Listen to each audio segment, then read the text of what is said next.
Okay, here we are. Wait for people to funnel back in.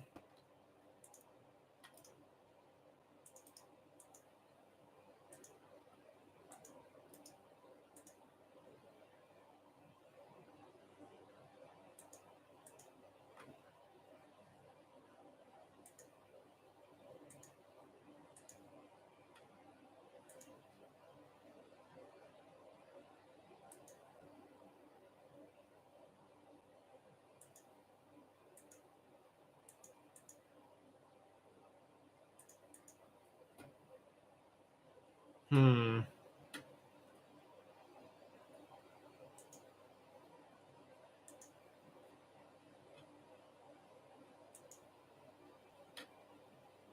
All right. I hope that I have a feeling this is not our last this is not our last rodeo, everybody. Unfortunately, but let's see. Yeah, stream link. I'm glad that I had left that the bids just sort of pending for things. Kyle died and went to heaven. Oh, so anyways, yes, this is the light. I'm going to turn it off for now because I don't have the stuff, and the wow really makes a difference. Oh, my eyes. What happened to the light? I unplugged it. This is I like this moodier vibe a bit more for now, but I'm gonna probably put something down here, and then I'll be able to show off some of the stuff under the light. Thankfully, oh my eyes. Yeah, I just hope we don't lose things again. I posted things in the Discord. I'll probably put an X for wrapping up bidding now for the Porcelio Magnificus. It's just a shame to have to jump between streams. It's so jarring for people. It just sucks. I don't know why we lost it there, but have internet access. Maybe it's some weird YouTube thing where it detected that I wasn't sitting here, and so therefore wasn't gonna spend time live streaming my chair. I don't know. I don't know how things work anymore. So I think we'll do a couple more, and then I'll go dig through the pile really quick and try and find some of the stuff I want to show off here. So we got enough people here. I put the X for wrapping up bidding for the Porcelio Magnificus. 10 small to medium Porcelio Magnificus. All right, going once. Going twice. Sold. Two. We're going to do a control R. It looks like Beetle Pixel got it, but I'm control R'ing. Beetle Pixel is getting ready to snipe. You plugged in the light and scared away YouTube. Yep, looks like Beetle Pixel. Oh, so close there. With a winning bid of 81. 2 in a row. All right. There's Magnificus down. That's okay. We'll do these guys. We have a group of 10 large Porcelio ornatus Witch's Brew. Starting bid of $30. And now do I hazard going to go get the stuff I wanted to show off? I'm going to do it. I'm going to do it, guys.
Okay, I got a fat stack of fun stuff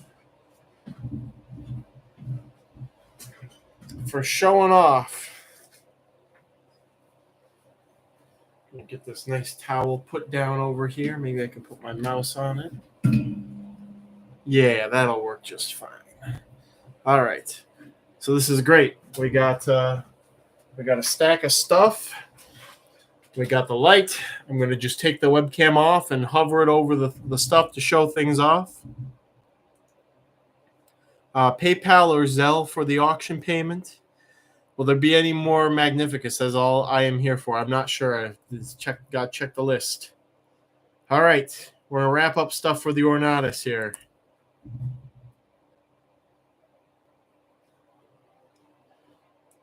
Little annoying mouse on the towel, but I'll get used to it. What did I just put up for auction?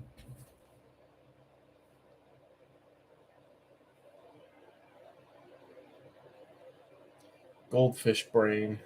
Ornatus. There we go. Okay. Cross them guys out. Okay. This has also reminded me I should have grabbed a couple other things. All right. Going once in the Porcelio Ornatus Witch's Brew. Going twice. Sold to Phoenix, Arizona with a winning bid of 35.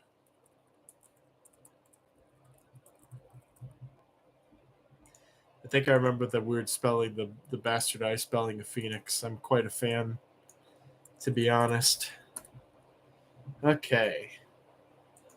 Now let's see. I think I've got everybody all hot and bothered here, waiting for where can I see the list for what's going to be auctioned today? There is no list. You must wait for it to become available. It's a lot of isopods and a lot of roaches, but there's a couple of other things too. Good amount of beetles, etc. We're going to do our first thing with the light auction. We're going to just go into Kyle's little special storage here of stuff. And we're going to do this group of 15 Porcelio Scaber Agnikai. Actually, I'm realizing with the light I'm getting better as it frames or whatever. You can actually see me a bit better. That's kind of nice. If only I was a bit more presentable. So 15 mixed... They're pretty much all large or medium. Porcelio Scaber Agnikai, which you will all see. Bastardize, it's my real name. Oh, that's a nice name. I didn't say it was a bad bastardization. 15 medium to large Porcelio Scaber Agnikai. Starting bid of $20. This is the hyper dry tolerant trial by fire line of Porcelio Scaber. And now, ladies and gentlemen, we're going to try for the first time to show you a bug with reasonable light and color on the live stream. Here we go. All right, we're going to pick this up and we're going to just direct it on down to here. And we're going to hope that we don't get too much streaking or streaming. This is pretty good. I'll take that. So these are the Porcelio Scaber Agnikai. Yeah, there we go. These are a cross between Lavas and the Porcelio Scaber CF Forma Lusitanus and some Californian stock of Porcelio Scaber. And they have been selected for extreme dry tolerance. It's probably one of the most dry tolerant isopods, up there with like Porcelio ornatus and Armadillidium officinalis, another one of my creations. This is how you present them at shows. This was how I was going to present them at shows. Today was the day that I was going to be using this setup so that you can see them, and the roaches and isopods are happy because they have a nice grippable surface and the humidity is right because the material absorbs water. Also, keep in mind, leucistics are innate to this line. It comes from the California stock that these originate from. So you will get some white with black eyes, and because there's lava genetics in here, you'll get full-bodied whites that look like whiteouts. They're not whiteouts; they're actually leucistics, but it expresses different in lavas. So these are them. What's the white part? The white part is plaster of Paris, and just watch. Maybe give it a year, but bigger isopod breeders, after I started doing this, might start doing something similar. Just you watch. So I'm going to put those aside. And they eat it too. The only problem is it does not stick to the bottom of the container. And so if this gets flipped upside down, it could be big problems. So you got to secure everything when you go to the show and move stuff around. All right, here's the X. Thank you. I think it was Alan who, Alan just took the photo and put it on the thing there. We've got a generous contributor in the Discord who took a picture of their stock of Agni Kai. Again, this is a utility line. This is for like a dry cleanup crew, or if you just want to have isopods that don't mind being tortured with dryness. That's a good idea. It's just calcium sulfate, right? Now, we looked into this a couple of weeks ago. Different plaster of Paris mixes have different components in them, but usually I think it was calcium and maybe manganese were big components. And so that's fine. I've seen the isopods eat it. It's very soft. I mean, you can scratch it with your finger, and it's water soluble too. So, yeah, so it works. It's a very nice setup. And again, I want to prioritize. You go to shows and people have cups of dirt and they have animals, and you don't know how long they've been in the cups and all that stuff for. This makes it much more comfortable for them. All right, wrapping up bidding on the Agni Kais. Going once. Going twice. Sold. To Orang Mango. Mixing a bit of carbon powder could make them show up better. I like that idea. Orang Mango's winning bid was $26, a steal for these.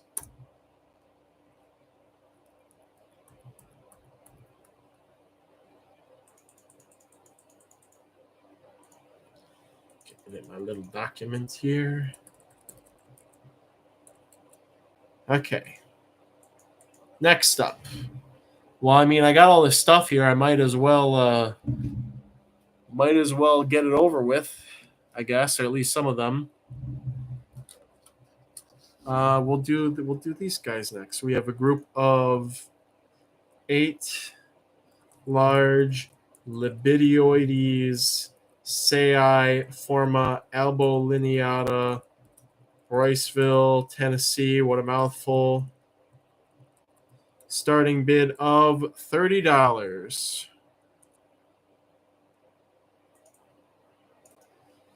And I will show them off in a moment here. All right, into the bug zone.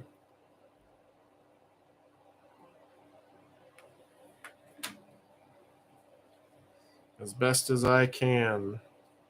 All right, and also have to watch out for the strobing effect.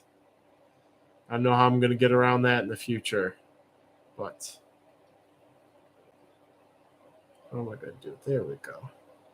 Coming nice and close here. So here we have some. These are also all captive bred individuals of Libidioides sei. Man, any tech professional type people know how I can get rid of this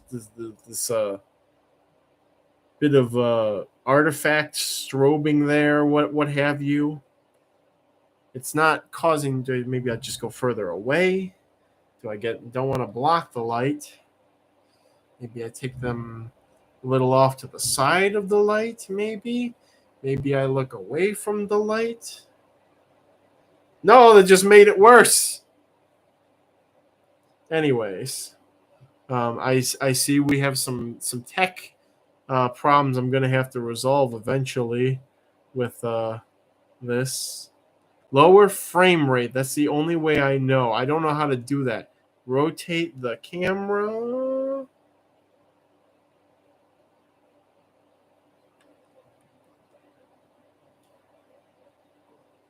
That kind of worked.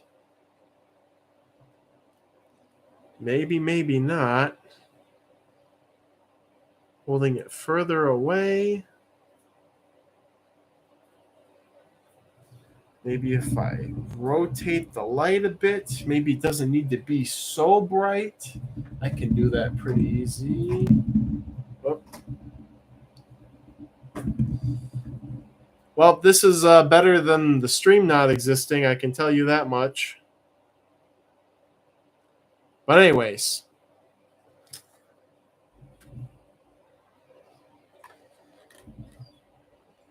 We have those on the table. What happens when the light flickering at a similar rate to the camera? Polarized filter, maybe. I'm looking for a quick and dirty fix. For maybe I got another idea. Maybe I could raise the light. It's another thing, so it's not quite as right there. Maybe that'll work. We'll see. Anyways, we'll wrap up the libidinoides. Get back to bug talk for a second here. So these have been all over the place. This is what was sold like 15 years ago as Venoni's ornatus. They're not actually Venoni's. They're not actually ornatus anymore. But these, you saw them. They have the stripes on them. I wish the lighting could have been a bit better. Using an incandescent bulb or a phone flashlight can solve it too. I do have some incandescent bulbs, and you know what? They should fit the fixture. Maybe. I'm not sure. Maybe I'll try it in a bit. I'll probably do one more thing with this light after that, and then maybe do a little bit of troubleshooting. But we'll wrap up the libidinoides bidding right now. Going once on the libidinoides sei. Also, they were recently reclassified as their own species, but then the authors walked that back and said, oh, they're probably just a form, but we haven't seen if they can reproduce with the Western sei, so they might actually be a legitimate species. Whatever, Albolineata is the new species name or the new form name. Going once, going twice, sold to Stankosaurus with a winning bid of $36. All right.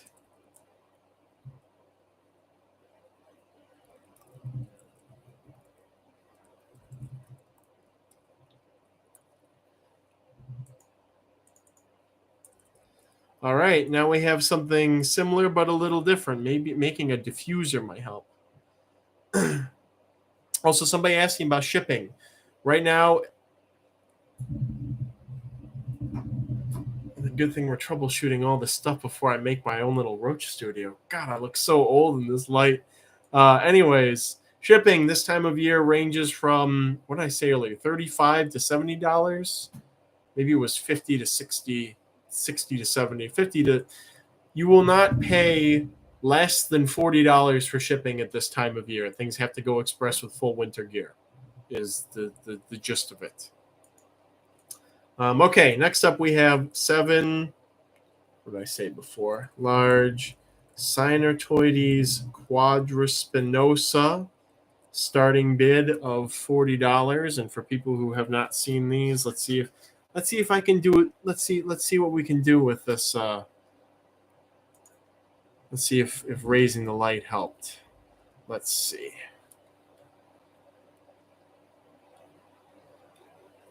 Maybe over here. Maybe up there. Maybe here.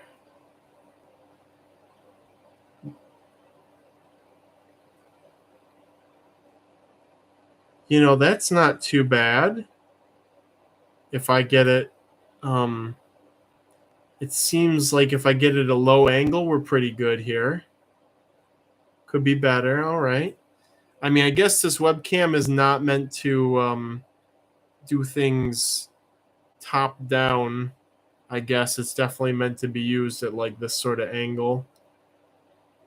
Now the problem is getting the Florida's natural out of the focus range at this angle and getting these guys back in. Oh, it's such a pain to be a photographer. Okay, this is pretty good.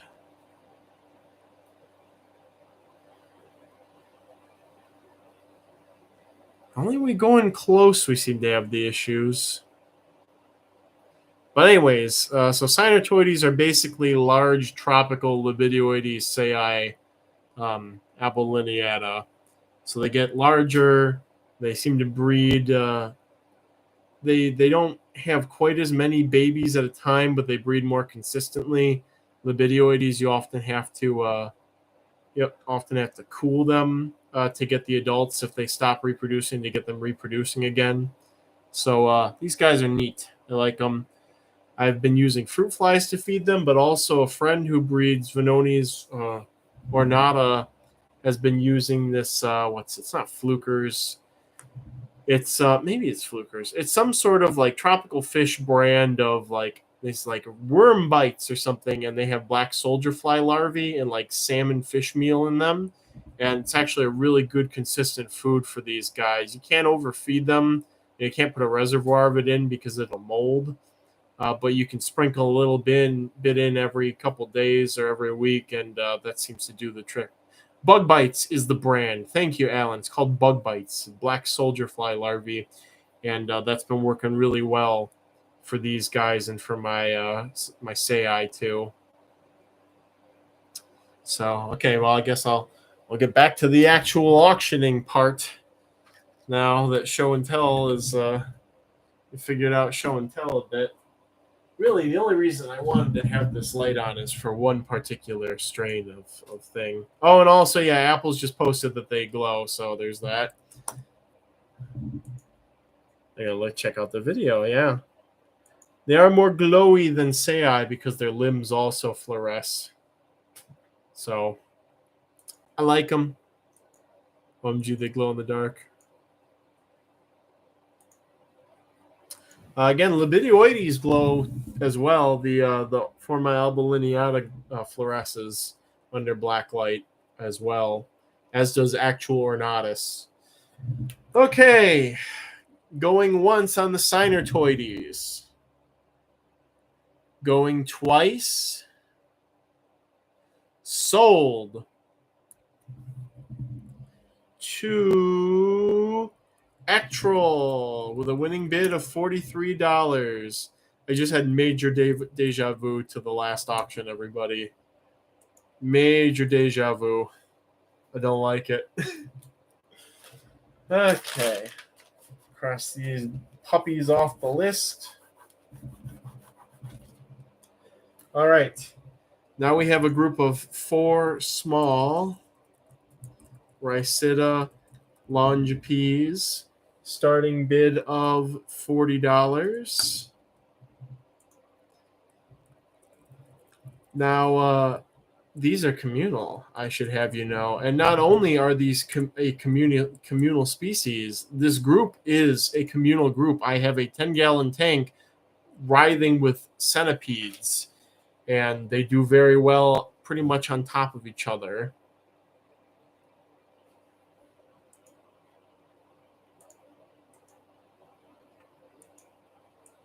Smuggler. So I'm not sure if many places are stocking these. They used to stock them very frequently because they're all over southern Florida. But at least the one main wholesaler that I talked to has not been collecting them lately. I think there will be a resurgence in interest when people realize that they're communal and they get quite large. The adult size is, where's my handy dandy ruler so I don't screw anything up.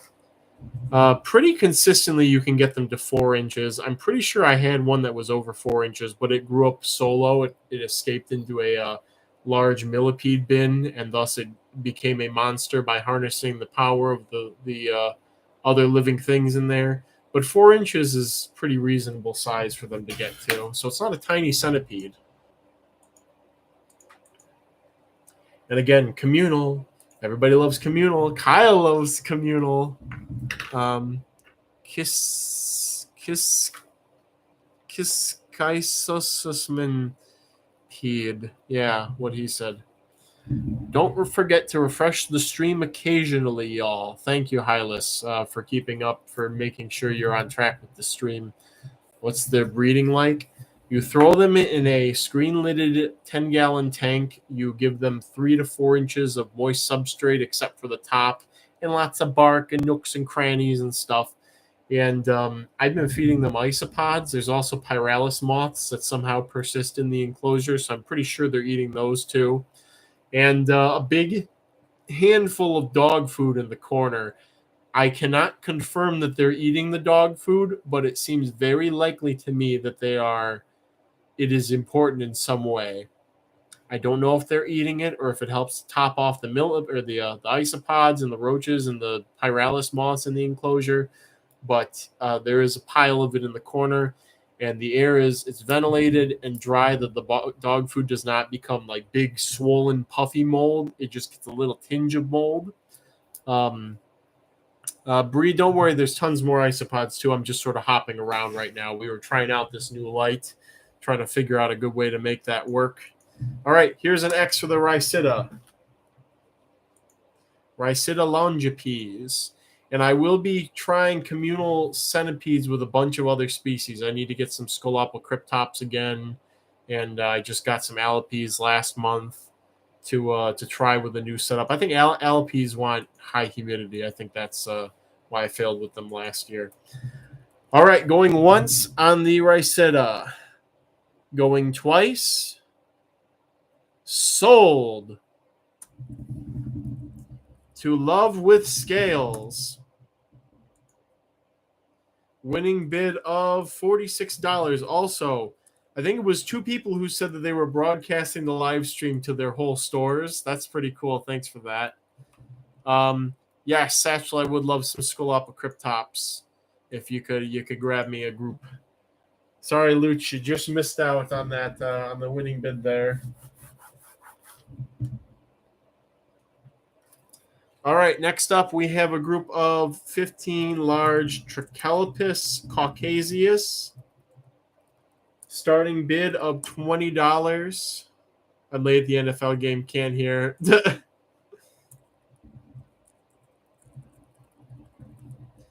Oh, and it's only 6, thank the Lord. I like these Trichelopus. They're either easier than Rathkii to me. Geophilus vittatus seems to thrive on top of each other too. They're just really small. Let me see. Is that what I find here? I find some Geophilamorts. I actually do really love them, and I think I'll try some tropical ones when I come across them in Florida. I'll grab them if I find more than one at a location and just start building a collection.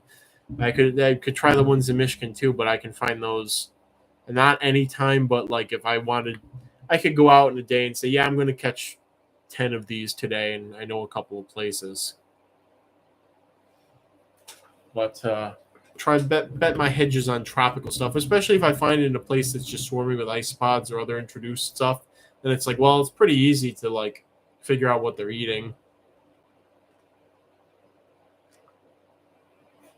Exotic wilderness, there will be roaches. We just have not gotten to them yet. There's actually quite a few things. All right, here's an X for the Trichelopus caucasus. Again, I will say some of those pictures off of Google, they don't usually, at least the stock I have, does not usually have that heavy orange skirting. I mean, some of the individuals have just splashes of it. It might be a diet thing, but I still like them. They're cool. They've been chilling with my Centrobolus splendidus. All right, Trichelopus caucasus going once, going twice, sold to Orang Mango with a winning bid of $32.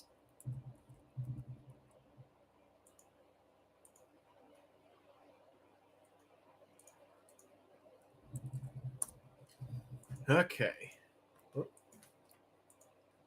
Very good, very good. Do a couple more isopods. We have a group of 12 medium to large Cubaris species white shark, starting bid of $1. This is another species I feel deserves some hype.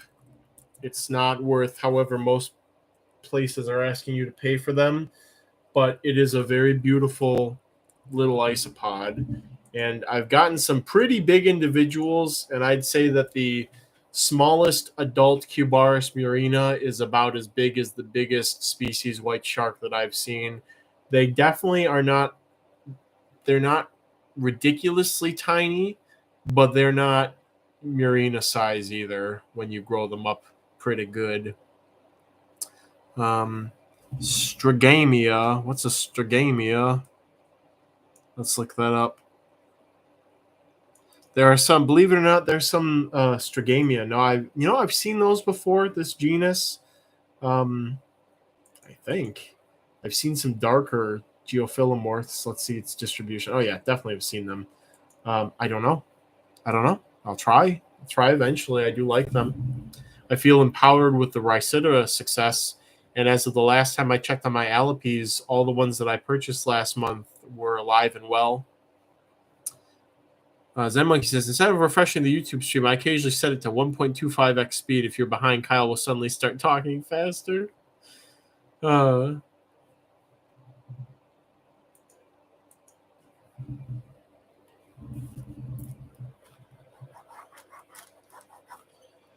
Get the next thing queued up. Actually, there's something where I would like to... Let me see what all I got over here. Okay, I don't need that. I do want to show off that. And I do want to show off that. So I'm going to go swap some stuff out real quick.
Okay, I've grabbed what I need to grab. Dogs are in. We're all set. Here's the X for the white sharks. Might sound a little gross, but Stragamia remind me of polychaete worms. Makes me love them more. There's supposed to be some weird, in California, some weird freshwater like polychaetes or something like that. There's a lot of weird marine organisms gone freshwater in parts of California. I had read. All right, Cubaris white sharks. Going once. Going twice. Sold to Arbs with a winning bid of $46. Doll hairs. We're bidding on portraits of Cubaris species White Shark, everybody. Portraits, postcards, post stamps, pictures. What a way to get around things. Okay. Next up, we have a group of 12 medium to large Porcelio Nickel's Eye, and I'm kind of regretting not bringing the container into the room to show people how much I love Porcelio Nickel's Eye. Starting bid of $30. This is definitely a species that gets slept on. NFTs, Isopod NFTs. Oh gosh, just shoot me if it comes to that, please. Just shoot me. Non-violently shoot me, of course. Non-violently. Any expanses this time around? No, but some stuff that we went through. Some stuff that was on par with it. We went through some stuff that was on par with it, and we still got some other stuff to go that's similar to it. The old Catholic school book learning here with the metal ruler, everybody. In Fortnite, of course, yes. In Minecraft. Shoot me in Minecraft. With a bow and arrow in Minecraft. Oh, that is definitely not a Nickel's Eye. At least not like any of the Nickel's I've seen. The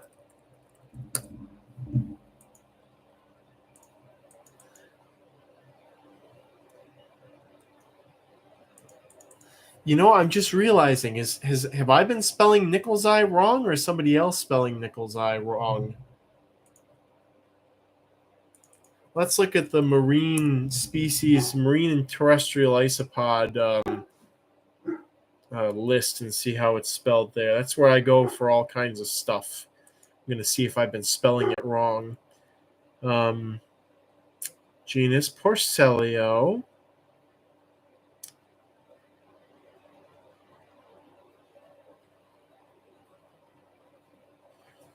Porcelio. Lord, there are a lot of members in this genus.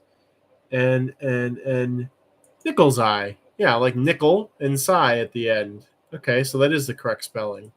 Couple of at least one major retailer seems to have a incorrect spelling. Tisk. Whatever. As long as we all get it right in the end. Any Big Pine Keys? I could put some Big Pine Keys up, but they'll be on the smaller side. But if you're interested, Jacob Smith, I can pencil them in here. Not that there's something I had packed up before, but if there's interest, we'll just sneak them right on there. Nickel's Eye is now called Quarter's Eye. Hilarious. All right. Here's an X for the Nickel's Eye group. This is definitely going to be in my my starred favorite isopods. I've dried these out. I've wet them. I've kept them with other isopods, both ones that they should be kept with and ones they shouldn't be kept with. I've kept them with roaches. I've done all kinds of things to these Nickel's Eye, and they just keep going, and they get very large, surprisingly large. I think the largest Nickel's Eye I've seen at this point is on par or slightly larger than the largest Bolivar eye that I produced. Mike Underwood, because he keeps his isopods in his cold, like Michigan basement, unheated thing, and at low density, had a Bolivar eye that was like, thing had to be like 35 millimeters. Thing was huge. So, but maybe if he kept Nickel's Eye like that, he would get similar results. Anyways, going once on Porcelio Nickel's Eye. Going twice. Sold. To Arbs, who's gotten one heck of a deal on this Nickel's Eye group. You'll not be disappointed. I hope you learn to love them as much as I do. Yeah, poetic for a nice photo to have the last name Underwood. Yes, it is very, very, very much so. All right. Next up, 15 medium to large Cubaris species. Red tiger. Am I reading this right? Yes, red tiger. Starting bid of $1.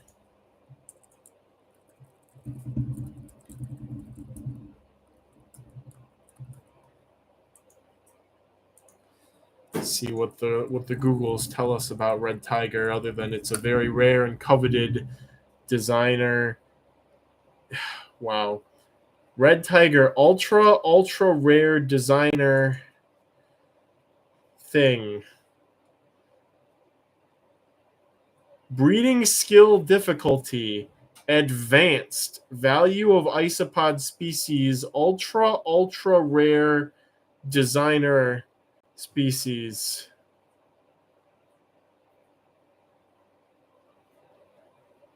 Don't want to live on this planet anymore.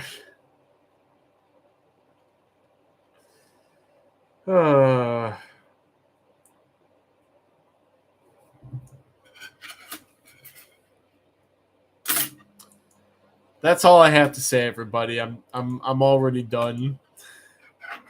Josh Suds, any millipedes this auction? Yes, we have some good millipedes coming up. Not too many, but we do have some good ones. You don't want our rubber ducky bee tiger red white king? What makes an isopod designer? I will show you what a designer isopod is. I will show you all what a designer isopod is after we finish up this bidding. I will show you what that means, because the natural beauty of isopods is something to be admired, but certainly these Cubaris, Nasodillo, etc. are not being designed or directed selectively bred. That is for sure. Any H. brevicornis today? Phil, unfortunately, no. I'm waiting for my crop of babies to hit adulthood and start producing. I think my big female that was making most of my babies passed away recently, but I can't be sure. We'll see. Doesn't count because it's not from Thailand. Thailand Peacekeeper Orange's designer. I will show you all. Those Agni Kais are pretty designer. I mean, I crossed the two lines and I dried the crap out of them to select for their traits, but I didn't actually pick for their colors and patterns. That was just a byproduct of those two lines crossing and their underlying genetics. I would say that a designer isopod is one with multi-gene traits that have been selected for. So I don't think Scaber Orange gets a pass. I think that you're kind of hard pressed to find things that actually do. Mardi Gras Dalmatian, but TJ said he didn't select for the amount of yellow. But I will show you isopods that have been painstakingly crossed multiple times, multiple lines, and strongly selected for their coloration and their patterns. In my opinion, any pods that have been selectively bred are designer. That is a fair argument because you did have to select for a single gene. That's a fair argument, and it's a valid argument. I think that selecting for multiple genes and especially multi-gene traits is a stronger argument. However, I do recognize the validity of that statement. You did select for something that is not in a ratio that's not endemic to their wild populations. You did increase the frequency of one allele over all the others for a certain trait, so that's fair, very respectable. All right, let's wrap it up for these things. These ultra rare. Remember, everybody, you're bidding on ultra super duper rare designer isopod thing from some mysterious place known as Thailand. We don't know where in Thailand, but it's a mysterious land known as Thailand. That's all we know. We could not be arsed to say even the town it was found in. Just the mysterious far away place of Thailand. All right, going once. Going twice. Sold. to Devin No Name with a winning bid of 40 at the last second. All right, now somebody got me mad, so now I gotta pull out the big guns here. A line that I've been working on for bare minimum 8 years, bare minimum of 8 years. And you could probably say I've been working on it for about a decade now. You could probably make that argument. But definitely 8 years, because 2016 was when I think that was 2016 after I got back from the first Arizona trip, and then I moved out, was when I started working on Scorpio, which is a you will find to be the best and most consistent of the yellow/orange calico lines. And this has those genetics in it and a bunch of other stuff mixed in. So are there going to be any Adinda species of isopods? I've never even heard of that genus. Adinda isopod. Let's see. No, but I like those. I like them a lot. They'll probably cost billions of dollars when they make it stateside, but I like them. They're nifty. Don't say 2016 was 8 years ago. Yes, it was 8 years ago. So there's at least 8 years of work into this project, and I am very proud of the state that I've gotten it to. Especially, I picked the final pair 3 or 4 months ago, and now they've produced all this progeny, and I'm looking at them like, this is ready to go. I'm ready to put a stamp of approval, finalize the cultivar name. So this is the debut. I was going to debut it at the expo, and it was going to debut on Roach Crossing too, but instead we're going to do it here because I did take a group. So without further ado, I will show you all the fruits of roughly 10 years of work. First Arizona trip was 8 years ago, ... man. We have a group of 12 medium to large. Is it 12 or is it 10? It's 12. Medium to large Porcelio Scaber, Roy G. Biv. Starting bid of $70. You must capitalize all the letters, no periods, no nothing else, with proper spacing for this cultivar name.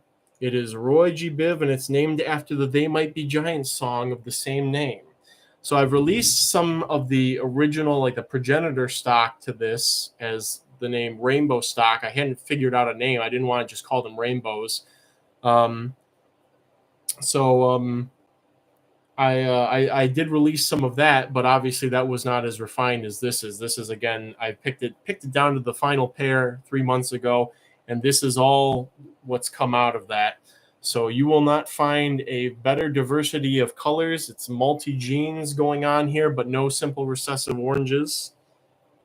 And of course, the lights aren't going to cooperate. There we go. So the females tend to be the yellowish ones. You do get some males that are that color, but because of the lava influence, you do get a lot of males that have the darker coloration on them. Like that one, obviously there on the left, is a big male. And so when these are kept drier, I don't know what it is, but something about the way that the exoskeleton works, they get a lot shinier too. So you have all of the color, and then you have the shininess on top of that. And obviously these have been kept very moist. But again, this has been arguably 10 years and not debatably 8 years of work refining for these characteristics here. Oh, we've got a bit of a scrap. So that's probably an older male on the left, and then the little one was a little tinier male that he just kicked off of all the females there. So I'm very proud of this line, and JoJo and I didn't get to take any nice fancy schmancy photos of it yet, but let's see if we can get that low angle. I expect these to be bastardized through the roof, and I expect people to mess up the name and stuff like that, and that's okay, because we'll all know where they originally came from and where to go, who's tracking the stock if they spell the name properly and know the history and all this stuff. But this line has orange calicos in it. It has lava. Obviously, you can see the lava influence in the male very easily. It also has U.S. red calico genetics in there too, and I'm wondering if that's why the females have 3 colors on them. So if you look at that big girl who's trying to squeeze in over there, they have the gray specks, or the blue gray. They also have the yellow background color, but then if you look, there's also little specks and blotches of orange and red, such as on that lighter female that's crawling parallel to the pile right now. So again, is it a waste of your life to breed isopods? I don't know, maybe. I'm pretty happy with what's come out of it, though. And the name, again, is from the They Might Be Giants song, but I think I was doing isopod work at like 2 in the morning, and I was playing that on loop, and I just thought, this would be a great name for that isopod line.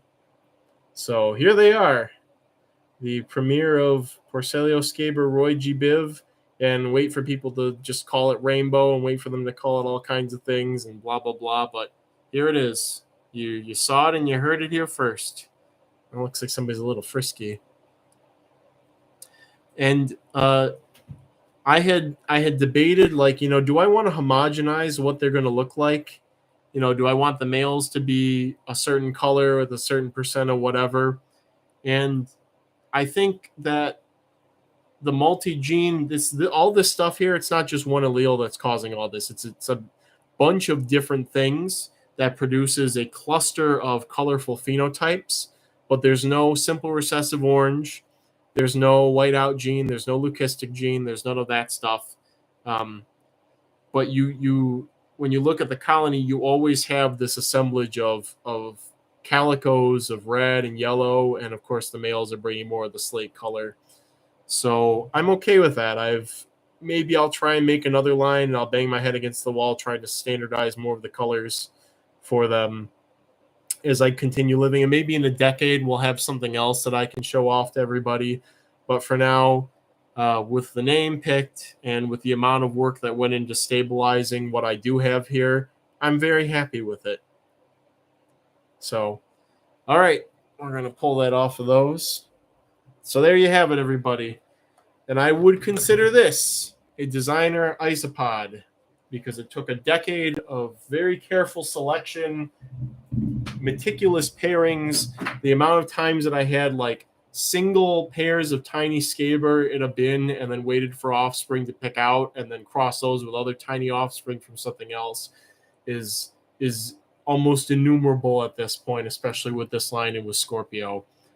This is different from Scorpio also in that Scorpio do not have the large blocky lava influence. Scorpio is not related to lava, but these do have Scorpio and lava worked in together.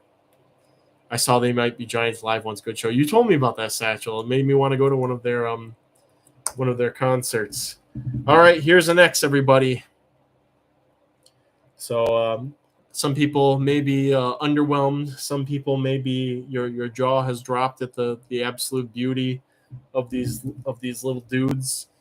But I'm more curious if 5 years from now, when whatever is happening with isopods keeps happening or stops happening, I'm curious what will happen to this strain. Like, what are people gonna?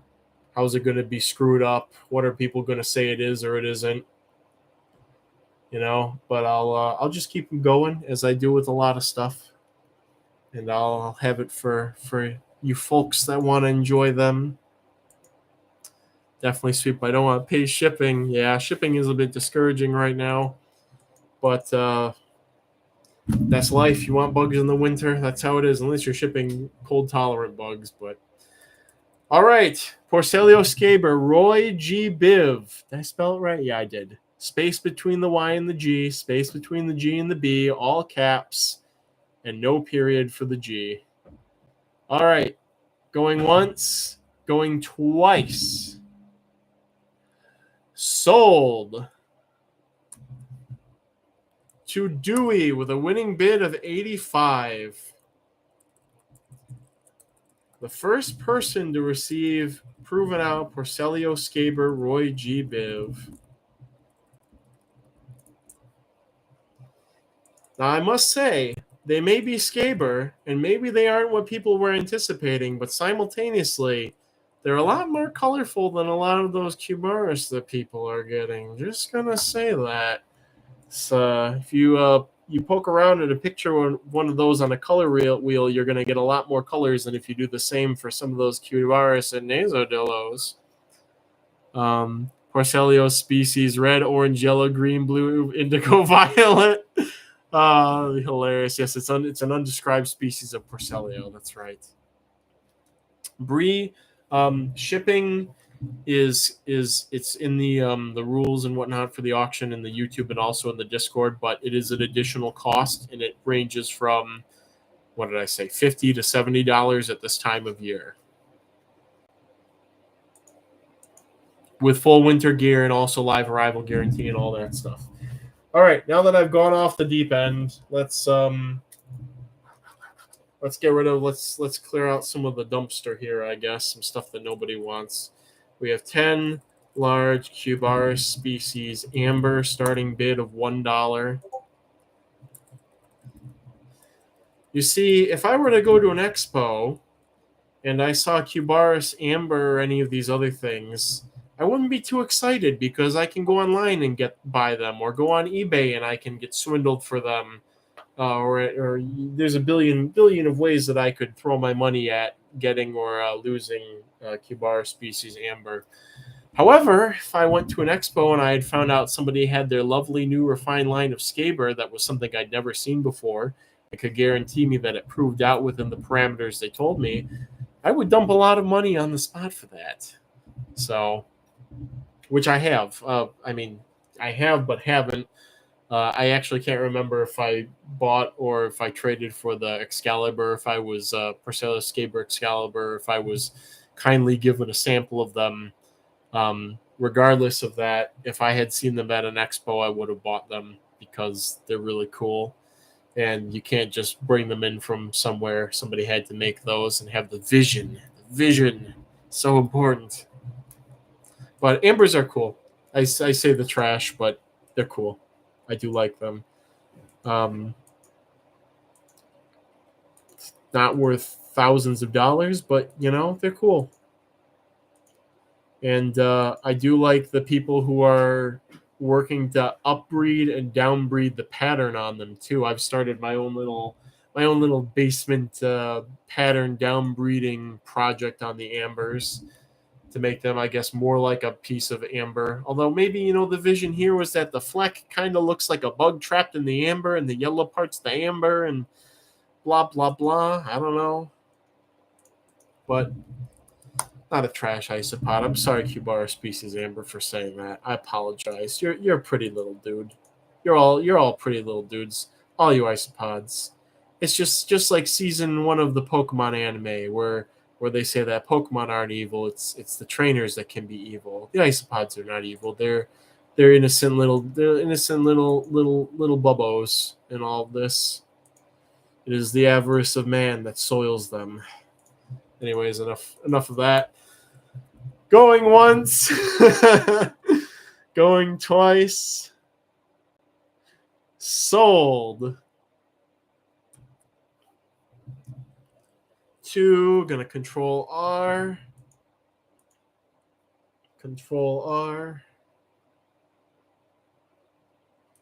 To Orang Mango with a winning bid of $46 at the last second.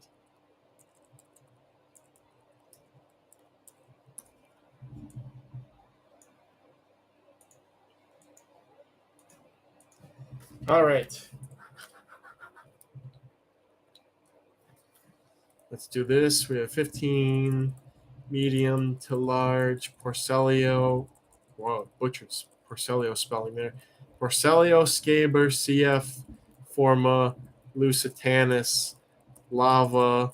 Starting bid of $30. There is a good picture on Roach Crossing of this. Again, it is the progenitor strain for many of my recent projects. Well, many of my projects since 2016, basically. This is the pure stock that originally came in. It is not compromised with other genetics. There are no simple recessive oranges. There are no orange calicos. The overall color is red. I mean, you could debatably say like the dark orange is orange, but there's no you don't see the lighter oranges you see in other strains like orange calicos. They're definitely two different populations.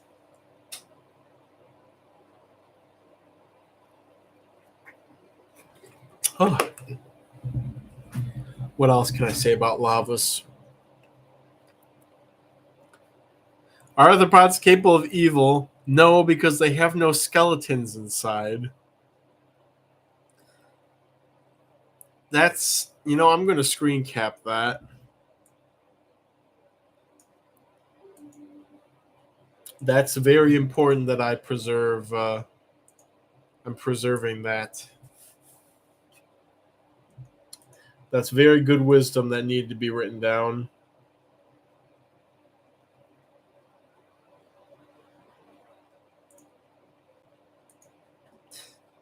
No, because they have no skeletons inside. I don't know why that tickles me. See, if we had a giveaway and I asked somebody to make me laugh, that would have been one of the ones there. Of course, it was contextual, but All right, X for the Porcellio lava.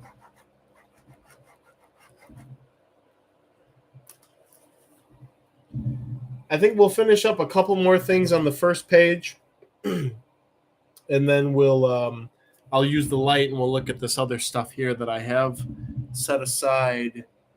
We'll actually have a little educational section for some stuff here on the differences between some more clever than Brown the Clues. Man, the Brown the Clues though was there's some magic in there in that statement, to me at least. It definitely got me somewhere. It's a different humor that I don't always laugh at, but it really got me that night. Still gets me. Brown the Clues. Iktomi's Bestiary. How does this work? Iktomi, there is a bid channel in the Roach Crossing Bugapalooza auction Discord, and you place your bids in there. That is how it works. All right, going once. Porcellio Scaber, CF Forma Lusitanis lava. Going twice. Sold to Joy with a winning bid of 37.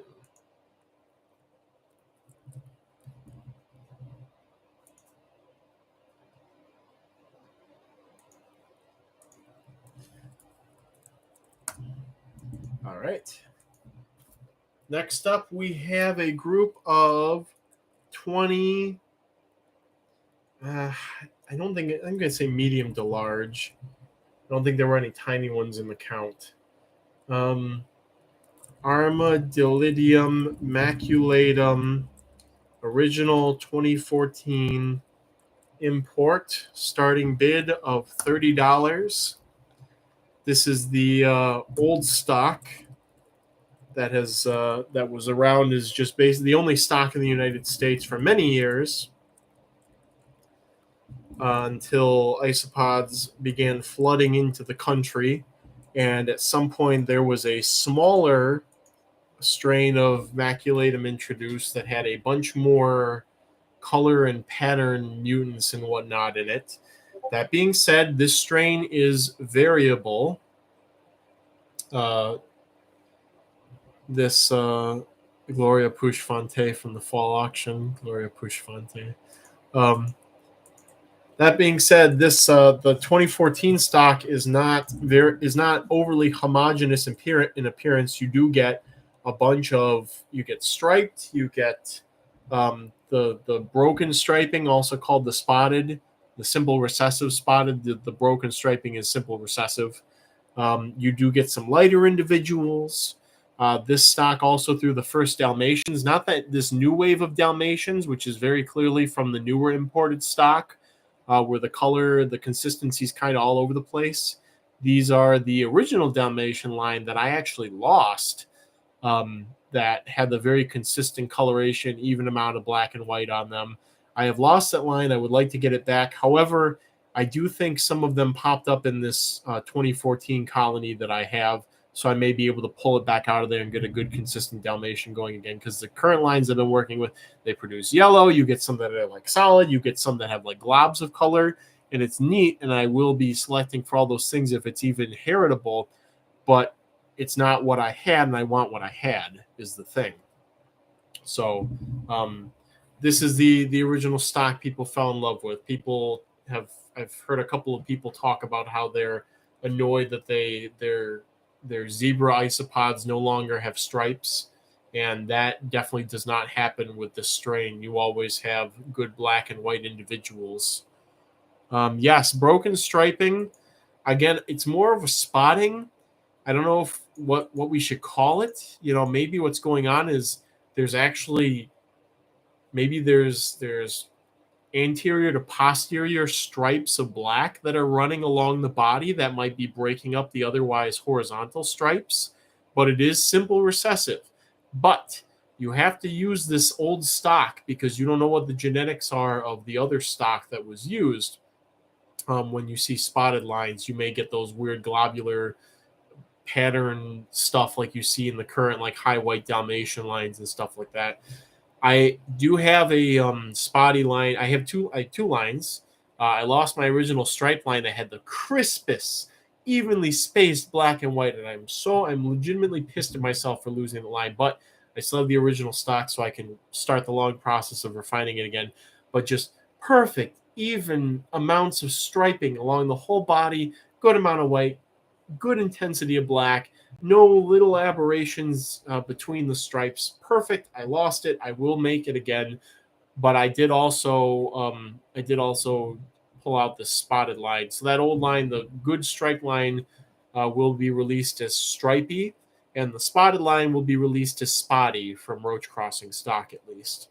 All right, here's the X. They want to have photos of that Dalmatian line. Stankosaurus, the old Dalmatian line, there's probably some pictures on Facebook. I think I have some pictures here. I was going to add them to the website, but I don't think I ever did.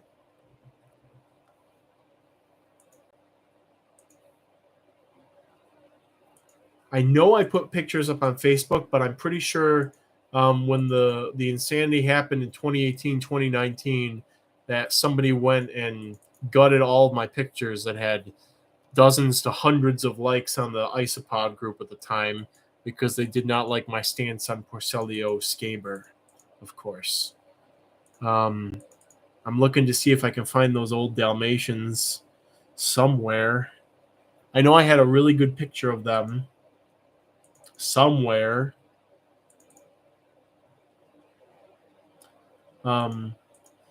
But they, again, is this the folder that had them? No. Probably going to have to do a deeper dig. Is it in here?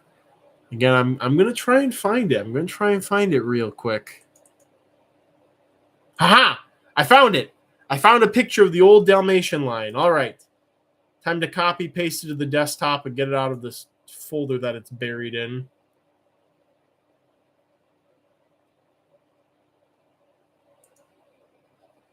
Okay, let's see if I threw it on the desktop. Yes, here it is. All right.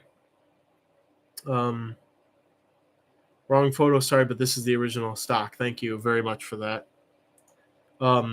Stankosaurus, I'm going to upload this to the Discord. This is not the strain for sale. This is the original Dalmatian refined from the strain for sale. All right, so there's a good picture of the original Dalmatian in there. Okay. Anyways, so yes, this Dalmatian, again, it's a Dalmatian phenotype. It may not be the same gene as we see in Skaber and Levis and all that other stuff, but it was simple recessive, and they were consistent. You didn't get a weird fluctuation in the amount of white and the amount of gray on the individuals. They all looked almost exactly like that with their own minor variations, and that's the stock I want to get. It's very different from what's floating around now as Dalmatian and high white Dalmatian and high yellow Dalmatian and all this other stuff. All right, I already put the X for the 2014 stock. We're gonna wrap that up.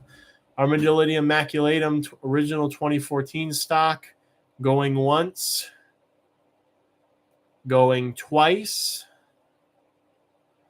Sold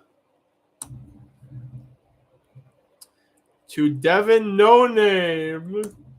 Hylas with a bid of 5. Oh, the tragedy. Oh, the huge manatee. That's okay. I do pretty much always have them available, but obviously not an auction group. But so if you really want the stock, it's just as simple as asking. They're doing extremely well. There's no risk of me screwing up with them or something.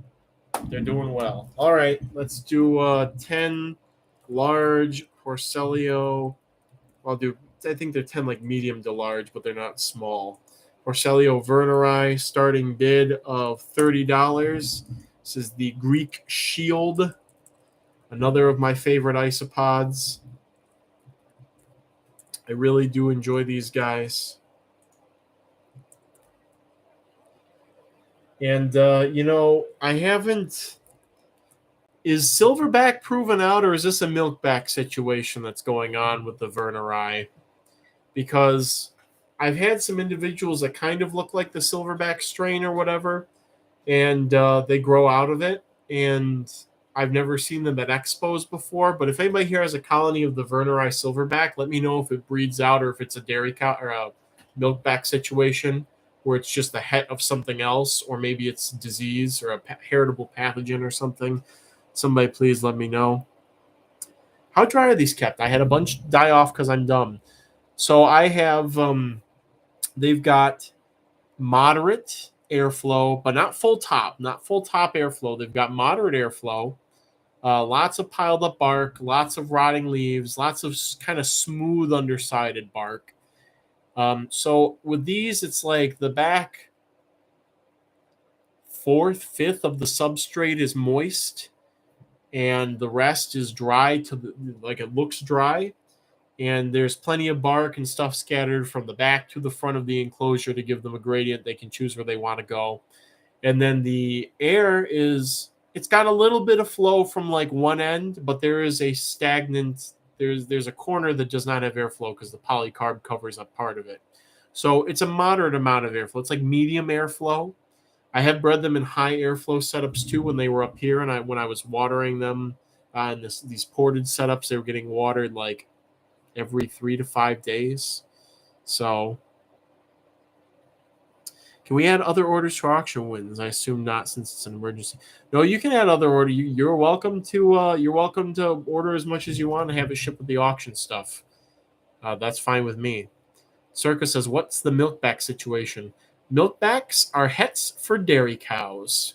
So it seems that it's the dairy cow in Porcelio af levis, because dairy cows are not actually Porcelio levis. They have a morphological difference on one of their exopodites. So they're not levis. They're not Porcelio levis. It's a different species. We don't know what yet. They're just very similar to levis. Yes, this may be news for a lot of people, that dairy cows are not Porcelio levis. They don't cross with levis, and they differ morphologically. And milkbacks are just the heterozygous for dairy cows, basically. So whoever was isolating stuff, they did not fully understand genetics or something like that, and they started selling the simple recessives as milkbacks, and then the refined ones were dairy cows. Or there's a intertwined origin there. We don't know exactly what, because at this point it was 8 years ago. and nobody's stepped up to claim the name for, oh, I was the isolator of dairy cows. Nobody's done that. So, yeah, that's the situation. And actually, with the release of the Roach Crossing website, I've pulled the wild phenotype for dairy cows out of milkbacks, and so I will have a regular cow strain available that is the wild phenotype for that species of Porcellio. How-nows are Levis. They are Levis. They cross with Levis Orange. Levis Orange is also Levis. So milkback is completely separate from the white-backed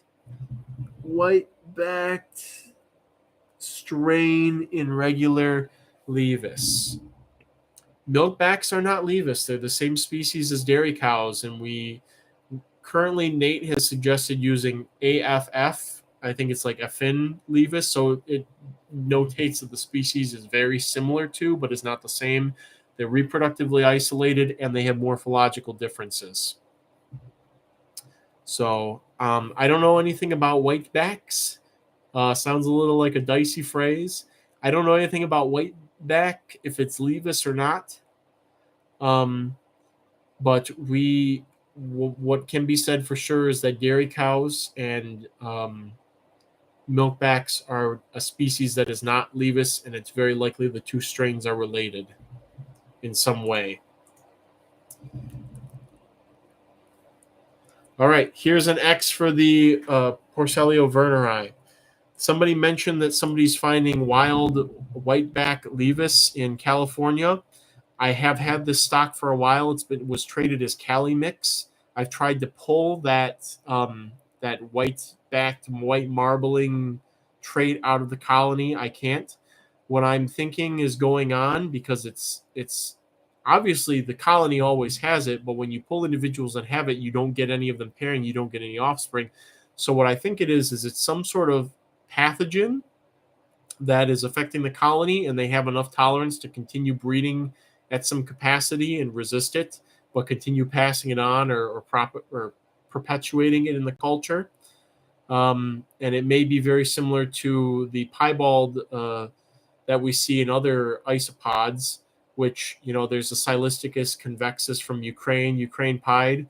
When you look at images of them, it's the Dalmatian mutation. It's not a piebalding. The whole body is like white, and they have the little black marks all over them. So it's not piebalding as we call it in scaber. And in scaber, I think the same is true with the piebalding there, is that it's not genetic, but it's heritable. And so you can have a really good line of piebald scaber. And I have some other reasons for believing this too, such as when you cross piebald scaber, the line called piebald, with other scaber strains, you do not get a Mendelian ratio in the offspring. And even in the colony over time, it tends to be a minority. And you would think that if everything was het for piebald, or if it was genetic, that you would see that trait be more prominent, but you don't get that. And another piece of evidence for this is other strains that have a piebald phenotype, like koi. For one, orange koi is actually a large, in good quality orange kois actually have the Dalmatian gene, and that's what causes the higher amount of white in them. And in the regular koi, just not orange koi, but just the regular koi, you often lose the piebalding over time in the strain almost entirely sometimes, which also seconds that. And it's been, at this point, koi's been out for 8 years, and you go to buy it and you see a billion different phenotypes for it. It's heritable to some degree, but it's not genetic. There's something else going on. So anyways, all right, wrapping up the Porcellio verneri bids. I'll rant some more once we wrap this up. Going once, going twice, sold to, looks like Devin No Name. I'm refreshing. Devin No Name with a winning bid of 63. Another win. Congrats. All right, let me get another thing queued up here so I can keep complaining. We'll do a group of 10, medium, Porcelio, Hoffman's Egei, Almeria Mountains. Starting bid of $30. Out of the 3 strains of Hoffman's Egei, this I think is my favorite. Nate has confirmed that these are Hoffman's Egei. I was a bit skeptical. I am still a bit skeptical, but that's what the science says currently. What I'm more skeptical of is that species Seville is. Did somebody get in before Devin? I'll post the screenshot here where we have a contest for the the last thing. I'm going to get my screen cap here. We do, again, we must regrettably go off of what my screen says. Here's the screen cap, again, to be candid with everybody. It very clearly shows on my screen that Devin won, unfortunately. So it's Discord has been much kinder about this thing than YouTube was. So I am sorry. I'm sorry for that, Stankosaurus. Stankosaurus, I know that I also need to send you some grain pests. So why don't you remind me of things? I also did a Control R. I did do a Control R before I took this screenshot.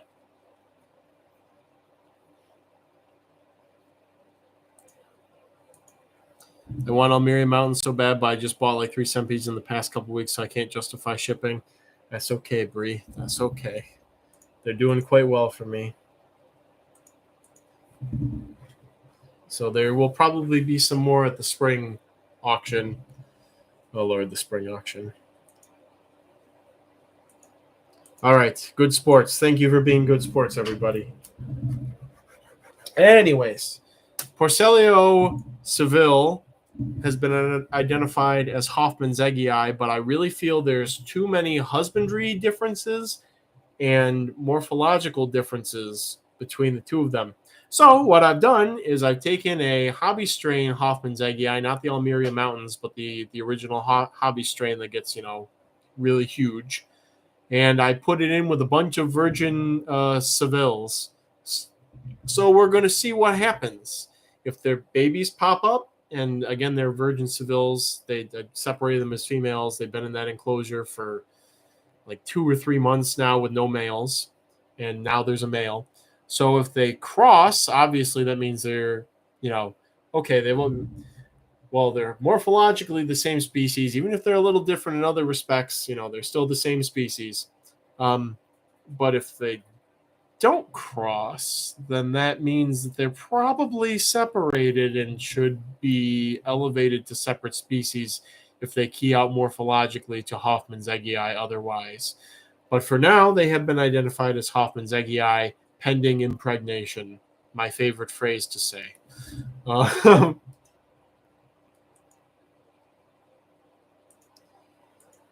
right, we're going to light a fire under people for those Almeria Mountains.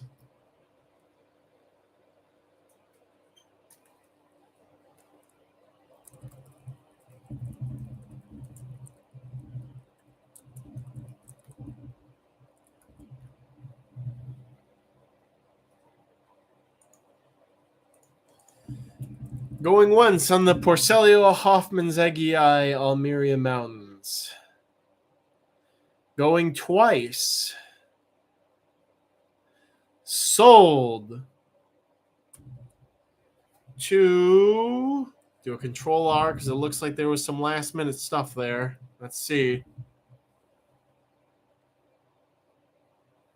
I'm seeing Roach on my screen.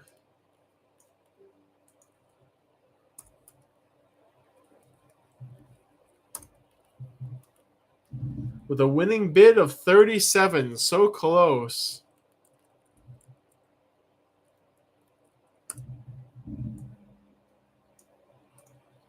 All right. Moving right into the next one. 20 medium to large. Armadillidium klugii Dubrovnik. Starting bid of $30.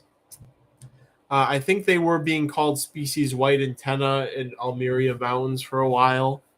I think. Pending impregnation. What rant was I just on? Oh, I was on the piebald rant. Yes, I think that there are very few.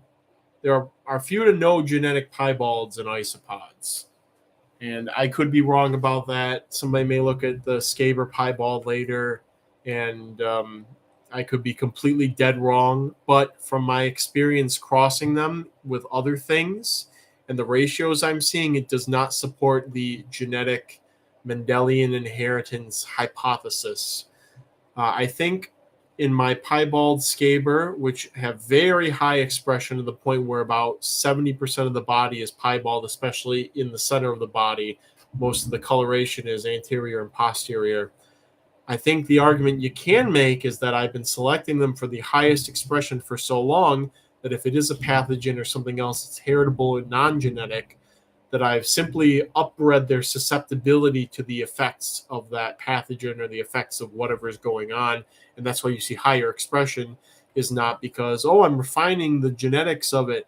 It's more not really genetically selecting for this trait. I'm selecting for the susceptibility to whatever's causing it and thus presenting the phenotype, which is why if you cross it to another strain, you can't get it in the new strain as easily because there are multiple genes, maybe lots and lots of genes behind breeding the susceptibility versus, oh, Dalmatian, simple recessive. Oh, orange, simple recessive. Oh, leucistic, simple recessive. Oh, whiteout, simple recessive. So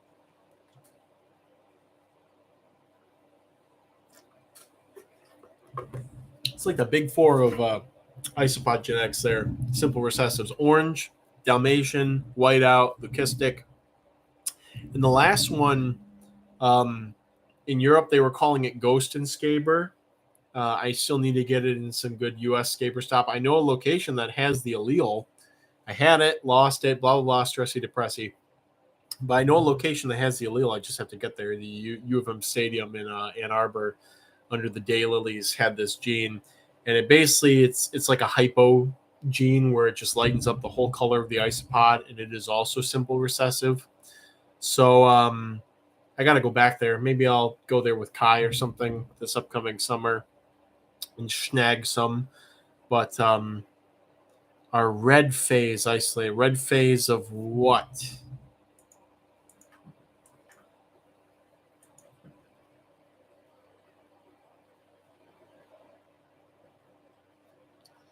Remember a time when these were the same price as the rubber duckies, somebody said.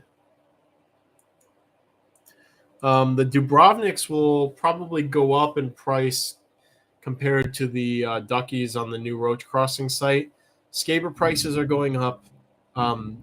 Pure locality prices are going up, and a lot of the Southeast Asian stuff is trending downwards, or at least as I'm going to be listing the prices, because, again, you can get stuff from pretty much anywhere. You know, if you want to go get cappuccinos or something, there's a million sites or Facebook vendors you can get them from. But, you know, if you want pure Dubrovniks, not really that many options for getting those.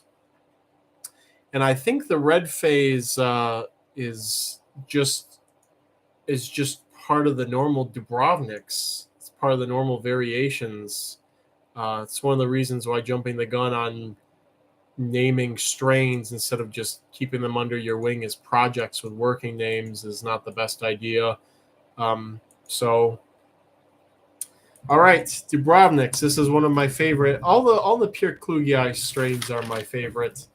That including the Montenegros, these Dubrovniks, and the Slanos I recently got. I have not yet fallen head over heels for them because I have not had them long enough, but they're very similar to the Dubrovniks, so I like that.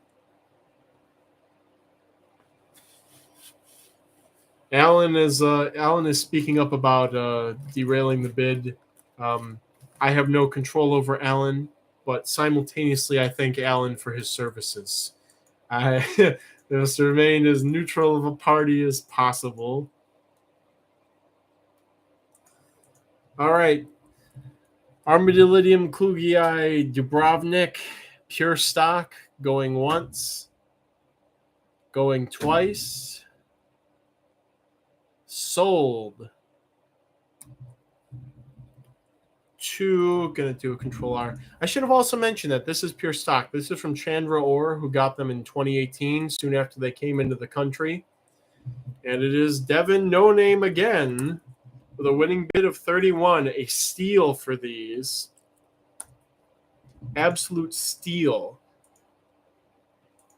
Adria, who was just talking about a weird we've seen the Mosaic Scaber project with incomplete eye pigmentation. I would like to see that.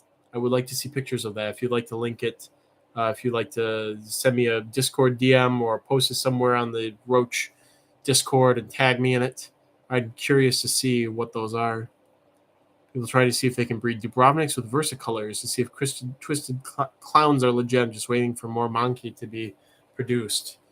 Awesome. I'm curious to see what you find out there. Again, Oren has been under scrutiny for that, but from what I saw, things look pretty cut and dry. I've gone on we've gone down this rabbit hole before. I'm tired of it for now. All right. Here's another one of my favorite Cubaris. Cubaris species red edge orange, starting bid of $1. I was going to put more than that, but then I remembered that I am trying to be realistic with Cubaris pricing relative to my own morals and not what the world says. So there we are. But this is one of my favorite Cubaris lines. I got them from, I think her name was Alessa or Emma Moss off of Fauna Classifieds like 2 or 3 years ago. And they were sold to me as orange. They came and they were all orange.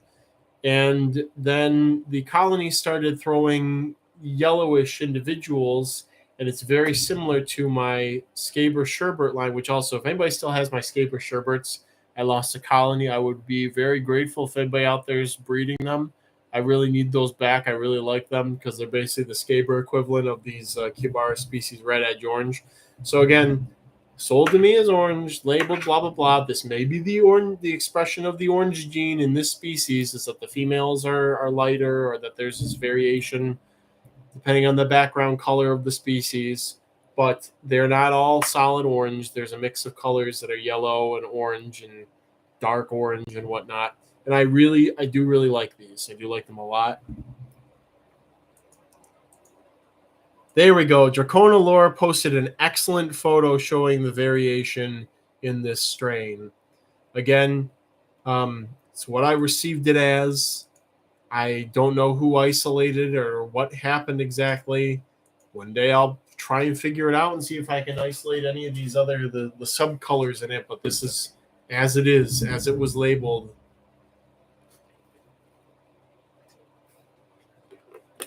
And it never produced any wild types or anything like that. All right, wrapping that up.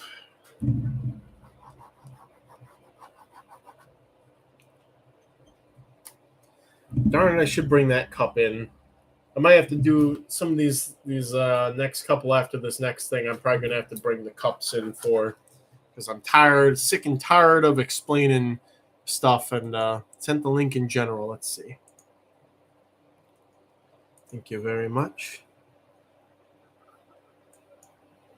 Mosaic Dalmatian. Now that's weird.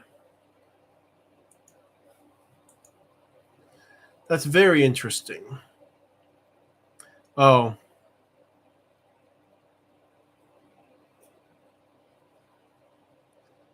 I wonder if this is just the spotter guy situation where they're seeing het whiteouts in this strain, because the original Dalmatians did produce whiteouts, so it's very possible.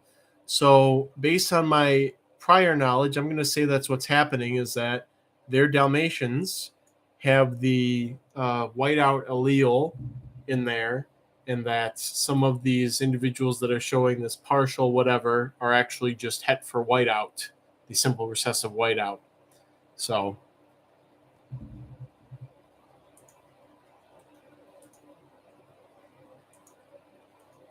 all right. Porcelio, Cubaris species red edge orange. Going once. Going twice.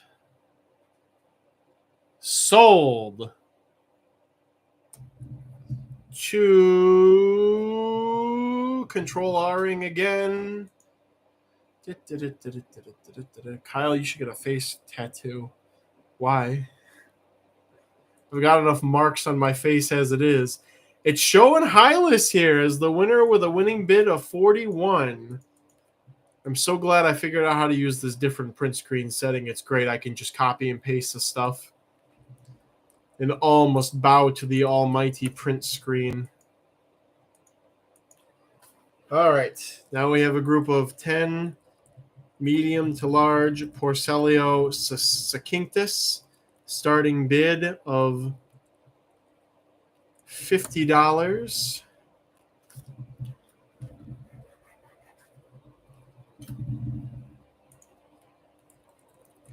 This is one of the holy grails of isopods right now, at least of Spanish stuff. And I failed my first time with them. Not very happy about that. 5. Not very happy about that, but then took what I learned from that and applied it to currently having good success with them. And I guess I've been keeping them identical to Porcelio Verneri. Face tattoo, a mustache. Did I shave? Can't tell. That's pretty funny. Eukarya sucks with most Cubaris. Hopefully not Murina. Red Edge are pretty hardy compared to some of the other Cubaris and pretty fast breeders. Again, it's all kind of relative, but Murina, very fast. Panda Kings, very fast. Slowest stuff would be like White Tigers, Rubber Duckies, Ambers, kind of slowish. Satchel found some mosquito larvae in one of his crayfish containers. Very perturbed. Jupiters. Jupiters are pretty slow. Lemon blues, that stuff. Thank you, Deadman, for your Succinctus pictures. Now, pictures may not say it, but I have had Succinctus get the same size as my Expansus. This is one of the big boys. I don't think many things would come close to a cold, solo-reared Porcelio Hoffman's egg eye from the hobby strain. I don't think many things would come close to how big that could get. But these Succinctus are up there with the Expansus. They get bigger than the whites do in my experience. The oranges get titanic, though. All right, here's the X for the Succinctus. Budget Expansus. I would argue that Expansus white is budget Succinctus. I would make that statement. How do Miyako Iriomotensis / Japanese Red Edge compare to Red Edge in reproduction hardiness? I've never kept any of those a person, so I wouldn't know. They're on my passive acquisitions list, though, so when I get them, I can hopefully say something. My Spherillo takes forever. I don't have Spherillo either. All three of those are the same species. Yeah, I don't have any of those, actually. Spherillo. Oh, yeah, I'd like those. I'll pick stuff. Just keep picking stuff up here and there.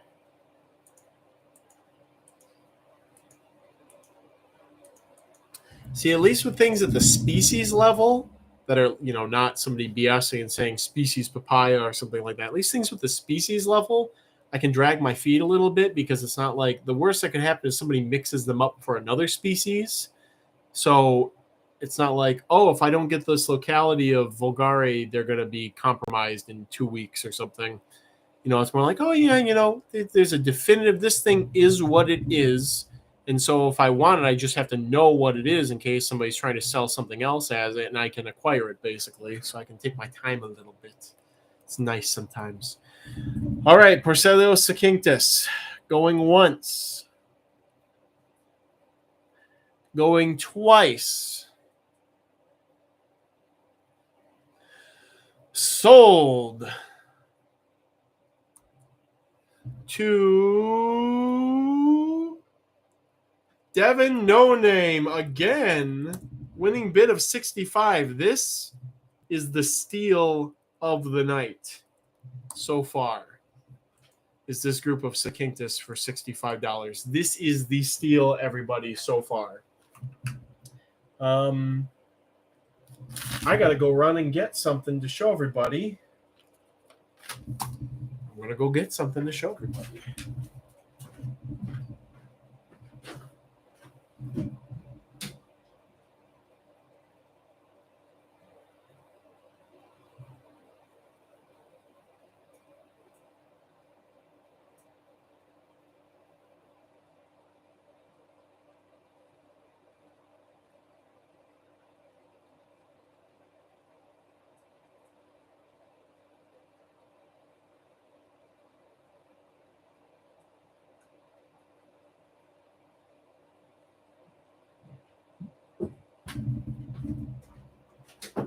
Okay. It's time for webcam shenanigans once more. We're gonna get these guys queued up here. We've got a group of 20, medium to large. Armadillidium maculatum skull stock, which is the line name now. Starting bid of, where's my little notes go? I'll write this down here too.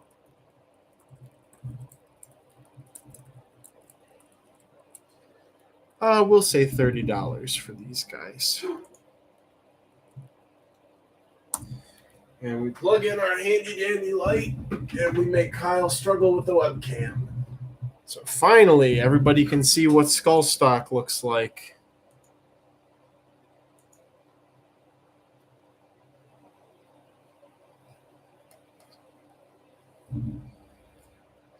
Let's see what can be done.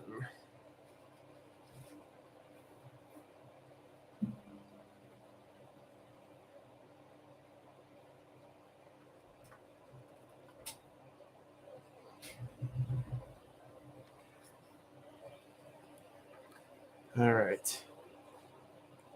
So this is from that strain of, we're not in focus. Low angle, close up, come on. There we go. So this is from that that one male maculatum that I had years ago that had a skull pattern on the first segment. Looked very much like a spooky little skull, and I was like, cool, this is going to be heritable. And then I tried to, hopefully it was simple recessive. Hopefully I could breed for it. No, it was an artifact. It was, it just happened. There was either had injury early in life or, just something, some somatic tissue got distributed wonky in development. Who knows? But I kept inbreeding that line, hoping that I would get somewhere. And I did produce these kind of nice striped individuals. You get some lighter colored ones in here too. The striping is consistent. This is a striped line. However, I am not proud of this as a striped line. So as you can see, all the individuals are striped, but the striping is not as crisp as I aim for and desire with my stripey project. So you see this big one crawling off here. You can see how the stripes on the edges, there's some flange. They're not perfectly homogeneous shape all the way down to the edges of the body. So this is not what I would consider my ideal stripey line. When the stripey line is re-released, it's gonna all look like trying to see somebody here who's got good striping. Again, maybe some people are less picky than I am, but you look from the top and there's some unevenness in the stripes, but if you just want a good, consistently proven out striped line, this is a good one.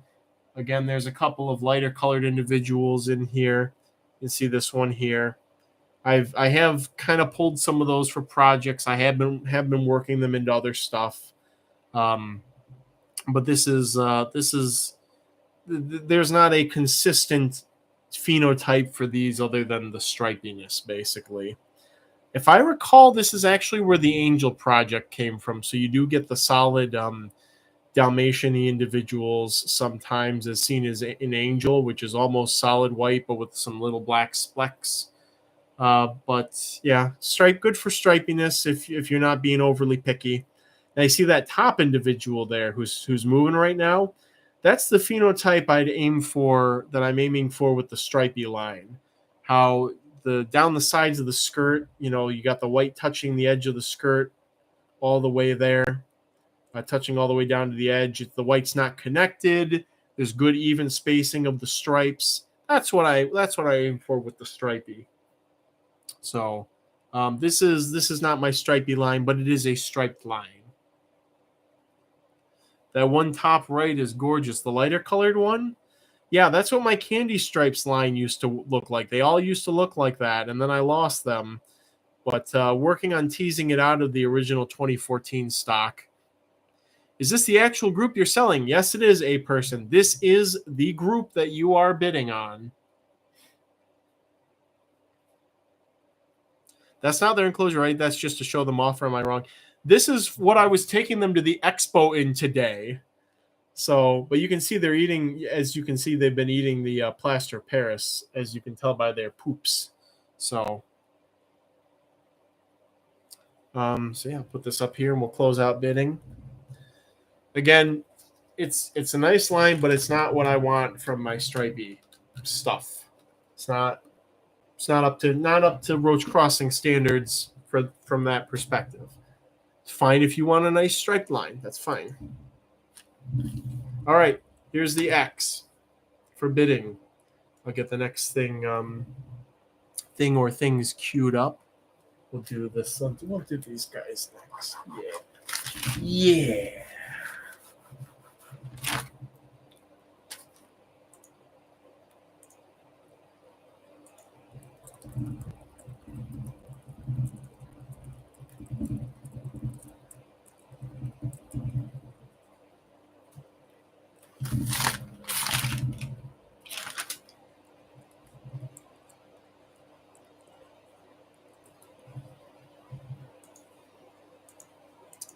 All right, Armadillidium maculatum, skull stock, going once, going twice,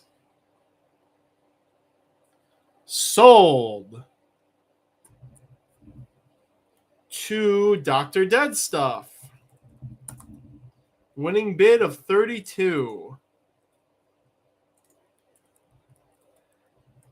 I won't say that was a steal, but it was a good deal for that group. All right. Next up we have, yes, more Kyle Passion projects. We have a group of pure Armadillidium vulgari magic potion. Let's see, how am I going to do this? Can't fit a ruler in the cup with them, so we got to just finagle.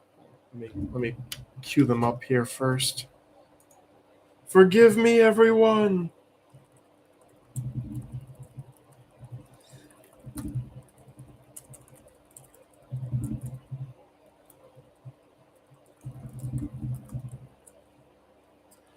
Anyways, 20 medium to large, starting bid of $50.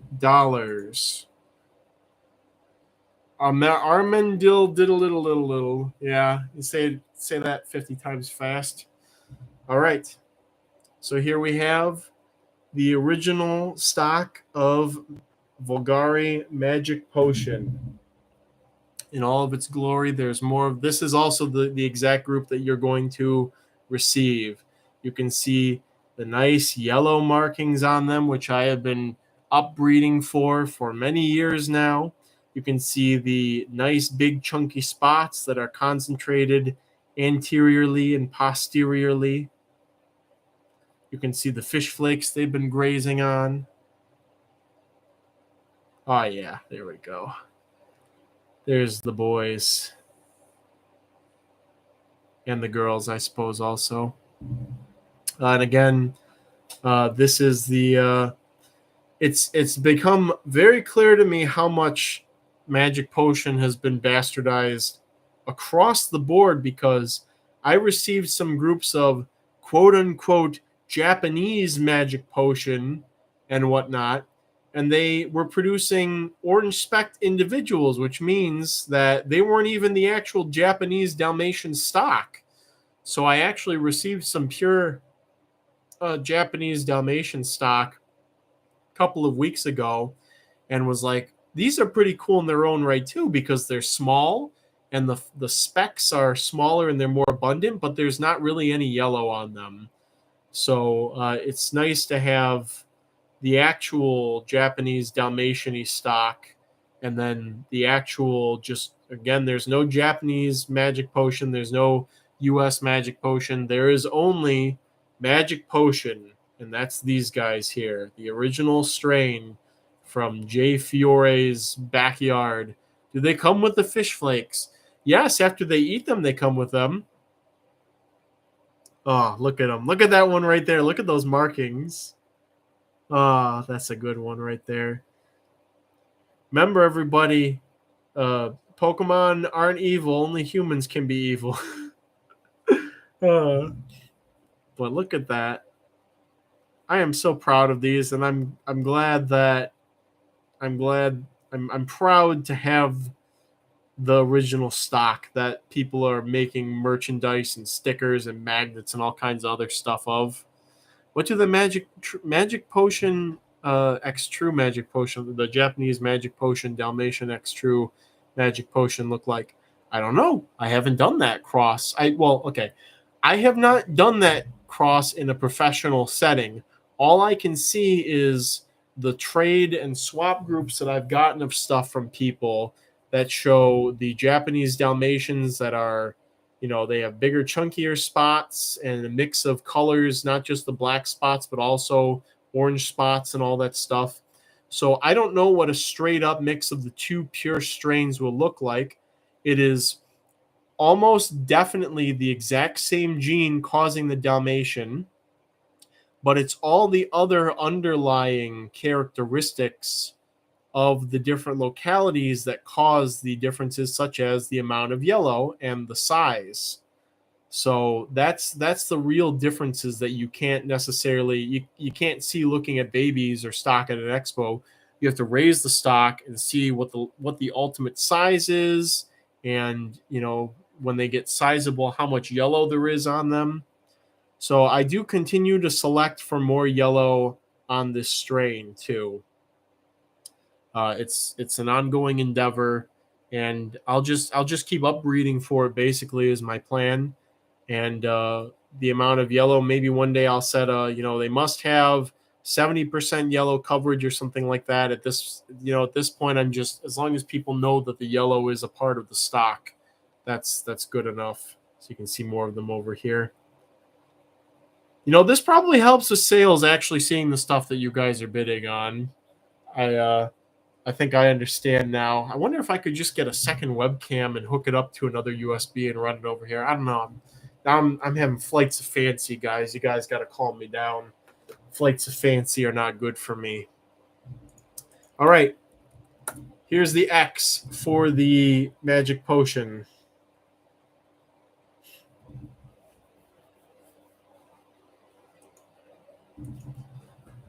Actually, pretty interesting. I wonder if it's possible to isolate from maximum size and markings from both.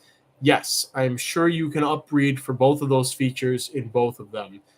Except, here's the thing. Here's the asterisk. In Skaber, you cannot upbreed for the number. You cannot upbreed for the size or the number of spots. It's not genetic. It's environmental. In Porcelio Skaber Dalmatian, which is pure Skaber stock from Tennessee, you cannot upbreed. I have tried for over a decade now. I've done horrible things to try and solidify those genetics. Like I've done like male isopod to female, bred him to his daughter, bred him to his daughter's daughter, and then tried to breed him to his daughter's daughter's daughter to try and refine those things. And then after doing that, took the siblings and crossed them, and then crossed the two siblings from the sibling crossing with each other. And you cannot upbreed the amount of Dalmatian spots in Skaber. The evidence in Vulgari that you can do it is the fact that there's different expression in the Japanese and the magic potions.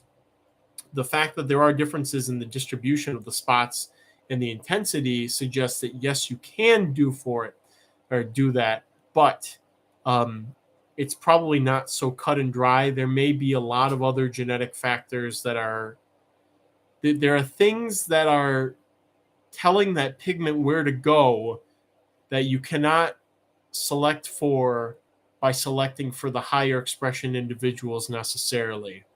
So maybe if you worked at it for 50 years, you could get higher expression of those black spots. But again, with the Skaber model and assuming it's the same gene or the same mutation at the same locus, the same allele, the data from Skaber suggests that you cannot upbreed for it. And if you can, it's going to be a very time and effort intensive process. So that's the unfortunate answer there from my experience. You go ahead and do it though, because if you prove me wrong, I would love to buy the higher expression Dalmatian stock from me. I would be the first customer, but you got to get to there first. Okay. The Armadillidium vulgare magic potion group. Going once. Going twice. Sold to Dr. Humroyd with a winning bid of $60. Thank you very much. All right, we're gonna go through. We have a couple of things here to go through kind of together to illustrate some differences. I have several strains of stuff here. Oh boy, the fish flakes are starting to get a little fishy. I wonder if we're going to have like a forward fly visitor or something from me opening these cups up. We'll see. Smells like low tide, but that's keeping isopods sometimes.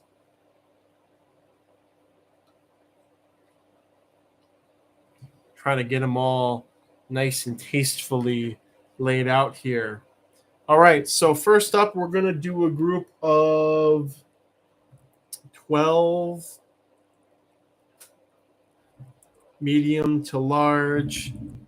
Yep, I knew it. There's one hovering already.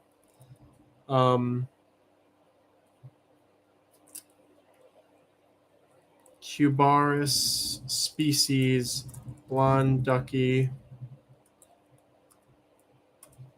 Can't see if my caps lock's turned on. Pure original import stock, starting bid of $50. So what I'm going to do now is, while that's percolating, I'm going to go through over here, and we're going to look at a couple of different strains of Cubaris here. So first up, we have, again, forgive me for the varying quality, guys, of the video. We have the this is the pure blonde ducky original import here, stock from, I think it was 2018, late 2018 when these were first brought in. And when I saw them, they were at Tinley 2018 in the fall. And they were out of my price range, but the adults were wild caught and they were massive. They were easily 21-ish millimeters. And of course, you keep them in colony setting in captivity, they get smaller than that, just like a lot of other isopods do. But they were huge, and they still retain that size advantage over species rubber ducky. So you can see here we've got the blonde duckies. You can see the consistency of the coloration and the markings in the pure blonde ducky stock. Not the stock where people said, oh, yeah, I found some blonde duckies pop up in my rubber duckies and I just threw them together. This is not that. We then have here, this is from the original 2017 import of the rubber duckies. And you can see, you know, sort of the color variation here. You've got some individuals that are darker. You've got a couple that just have a touch of this, the orangish, pinkish color there. And again, this colony has been isolated in a brass microscreen bin for since I got them, basically.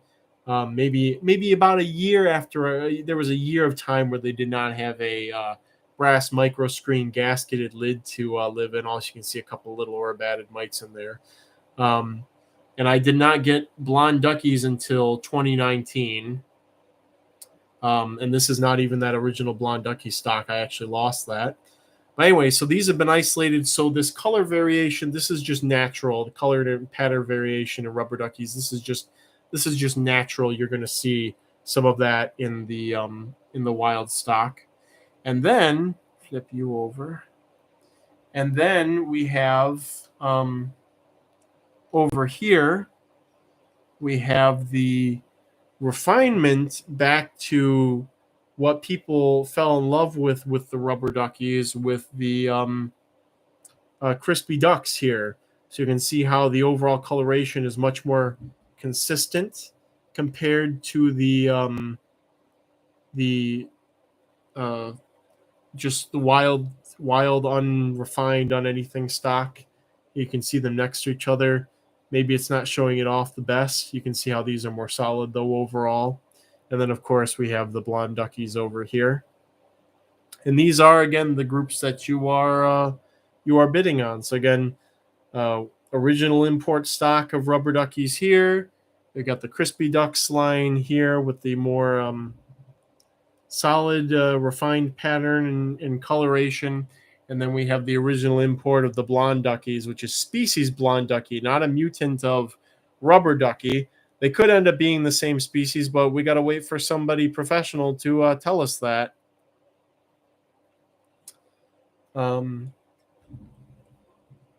So that's those stock. We have Kyla. You're gonna get those orange ducks that Carlos Michelson had pop up. I will look into it. I guess I'm not dying to get them. I have my hands full of rubber ducky projects at the moment, including one that I was sent where I think they were originally being called like lemon ducky or something, but I got to ask Derek what he wants to call them, since I guess it's technically his line if they're being isolated out of his stock now. But the head and the tail area are like a lemon yellow, and then the center is white instead of the slate gray color. And I just think that that's awesome. So orange head, black body. Yeah, that could be pretty cool. I have some of those pop up in my lines, but it doesn't seem to be very heritable.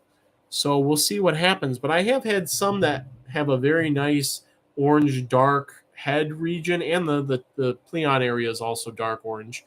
But I've had those pop up, and I've gotten like one generation out of them, but they haven't gone anywhere. But the lemon duck is definitely a simple recessive, so that's going to be available in the near future. All right, here's the X for the species blonde duckies.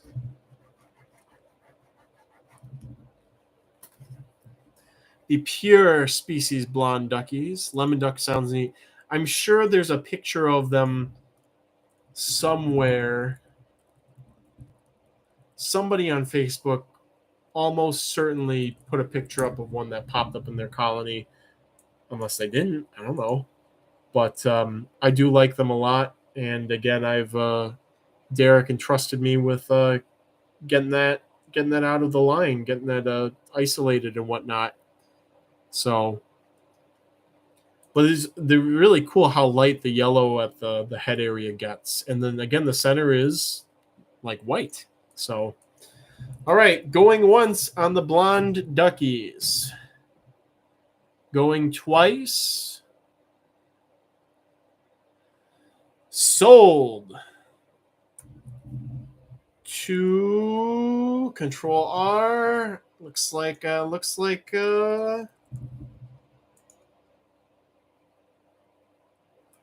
Orang Mango. The winning bid of $52. Another steal.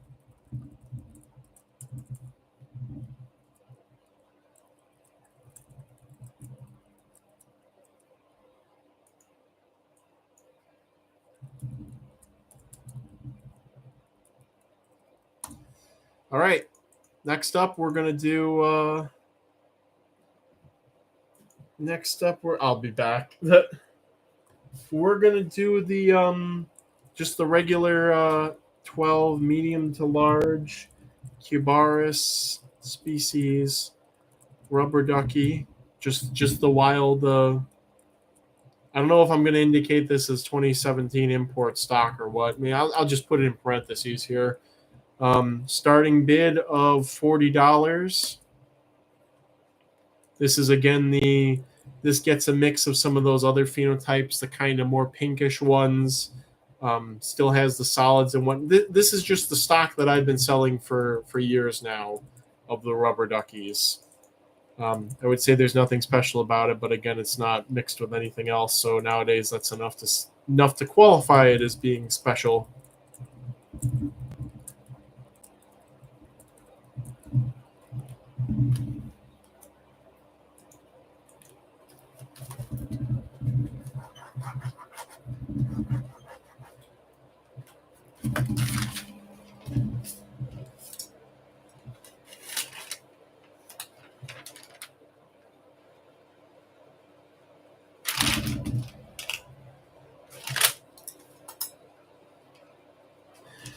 For all of our viewers and whatnot out there, this is we're gonna do. This is we're kind of wrapping up the isopods. There will be a couple more here and there later, but we're mostly done with those. We're gonna be moving on to.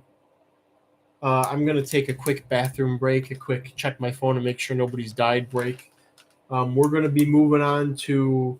First and foremost, we're going to do stick bugs when I get back. We're going to do some really good, really cool stick bugs when I get back.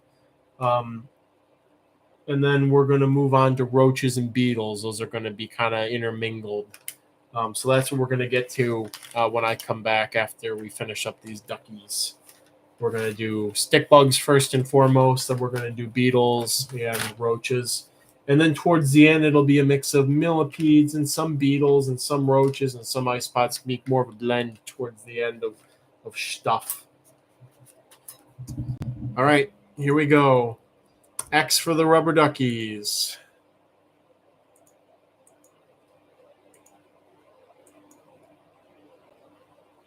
Welcome back, Exotic Wilderness. We're still in the throes of it. We're going to be in the throes of it for a while, I think. This stream will almost certainly go to midnight.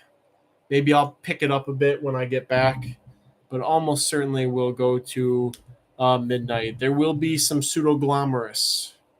There will be. Again, this is all the inventory I was going to take to that expo, and nope. Mother Nature said, nope, you ain't doing nothing today.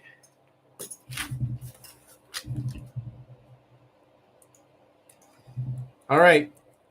Going once on the species rubber ducky. Going twice. Sold.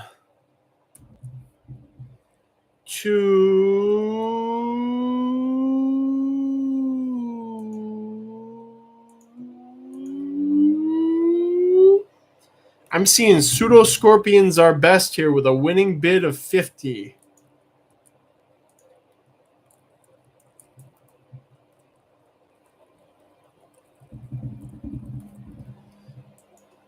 That's what I'm seeing. Little Ninjas, you were very close. There is chance to redeem here, though, because we have a group of we have the 12 Cubaris species rubber ducky. crispy duck strain with a starting bid of $50. So this is the same ones that I showed that had the crisper pattern, which is I've been working on for 2-3 years now. Think about it. If you start at 1, it could still be midnight, but we'd already have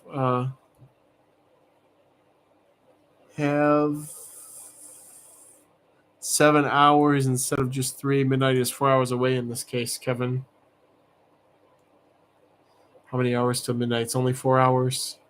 I did not expect to do a 6-7 hour auction today, but that's the cards I was dealt. Gotta pay for that vacation. Gotta earn it. Okay. Here's the X's. I gotta go to the bathroom. Congratulations to all of the winners thus far.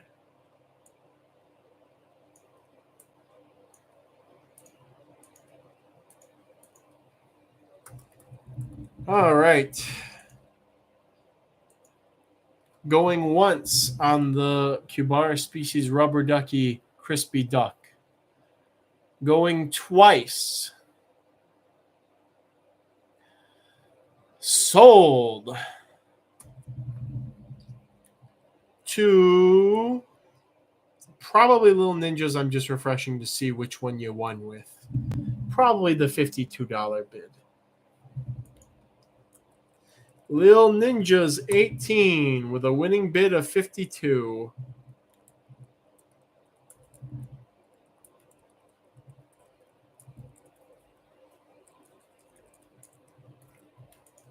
All right, everybody. I'm going to go take a bathroom break. It's 7:55 now, 7:56 now. We will be back at 8:05. We're going to go back at it at things at 8:05. Give me a second to powder my nose and whatnot.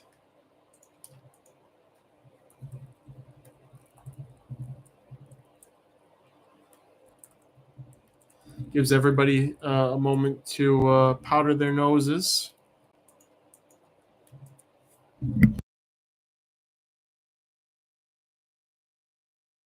All right, I won't waste any time. I'll be right back in 10 minutes.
All right, we're back.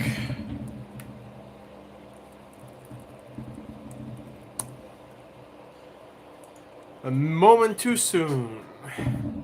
We have not done weird bugs except for some Grylus. We got some other stuff coming up.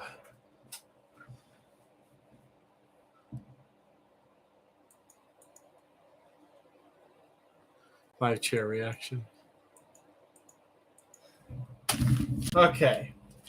Enough of this silliness. We have a group of 4 small Megaphasma dentricus cedar eater. Starting bid of $30.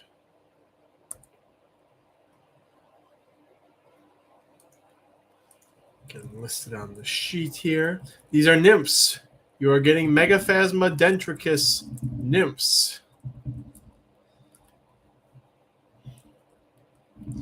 This is the strain that eats cedars. I feed them red cedar, but I've actually switched through a couple of cultivars of eastern red cedar, and they don't seem to be exceptionally picky. I have them on the wild type right now because my neighbor has a huge one. Actually, it's funny. I gave it to him a couple of years ago. We were pulling it out when I still worked with Drew at the landscaping company. I pulled it out and asked if I could take it home for my friend. And so it's one that I actually grabbed from somewhere where we were on the job, and I gave it to my friend Joe down the street. He was like, "Oh yeah, sure, throw it there." And so he just threw it there, and it survived being in a bucket of water for a month, and then it just took root and it grew, and it got huge and massive, and now I get to reap some of the benefits of that. But this is their enclosure right here. Good ventilation, a daily spray. They may not even need that. And the thing is cedar. And you know what? If you live here in the Midwest, you live anywhere with a temperate climate where everything loses its leaves in the winter, red cedar is very cold hardy. I'm sure anything related to red cedar, a lot of those other arborvitae would probably work. Do you think it's impossible for Gromptorina to hybridize with the Leptorina? Possible.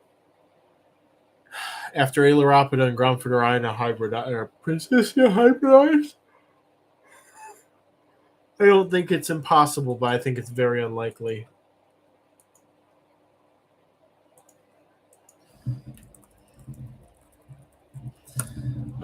For all of our listeners who may not know about Megaphasma, it is the longest North American insect, and it is native from Texas east to like Georgia and north to like parts of Illinois, maybe even. It's very, very rare in parts of its range, more abundant in the southwestern part of it. But again, you have an evergreen host plant that they readily eat.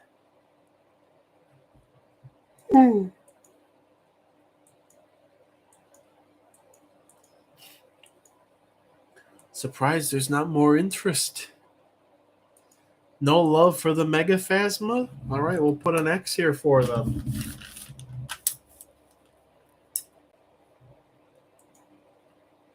An X in the chat. I'm surprised. I thought somebody would want to get a group of them going. My little dudes. People fear the USDA for a U.S. native stick bug.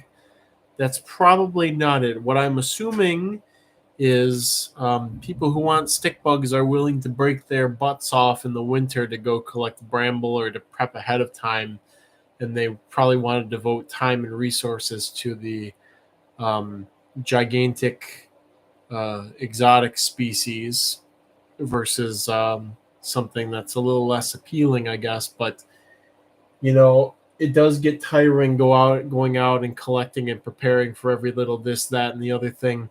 It's nice to have a dryness tolerant stick bug that eats cedar. It cannot get easier than that. All right, going once, going twice. Pass. All right, there's a group of 4 Megaphasma if anybody wants them from the Cedar Eater strain. I shed a small tear. Unless you're in the something. I have a little friend that I'm going to Arizona desert, then Cedar is hard to come by. That's true. But a lot of the stick bug people I've met live in the eastern U.S. There's a lot of people who want, let me rephrase. There's a lot of people who live in the Midwest who want to keep stick bugs, and this is the stick bug for those people. No contest. Even Anisomorpha, I mean, Privet's semi-evergreen here in the upper Midwest. Honeysuckle has its leaves late, but you know, this time January, after that storm just came through and everything's flattened and all the leaves are knocked off the trees, cedar is still green. Eastern red cedar is still green. It isn't fear. I just uninstalled Discord in an attempt to control myself. Little Ninjas is interested. There's not much research to do. You toss them on red cedar in a nice, well-ventilated cage. Keep the cedar alive. Spray them once a day. You may not even need to spray them once a day, honestly. And eventually they just dump a good number of eggs. And then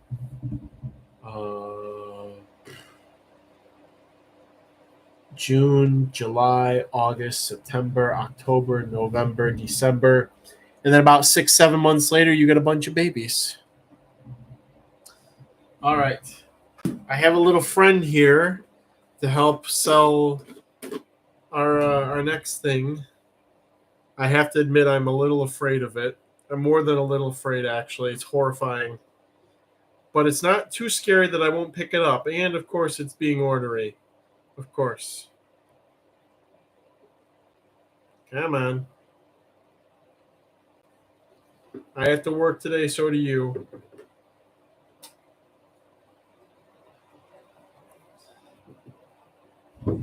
What an intimidating creature this thing is.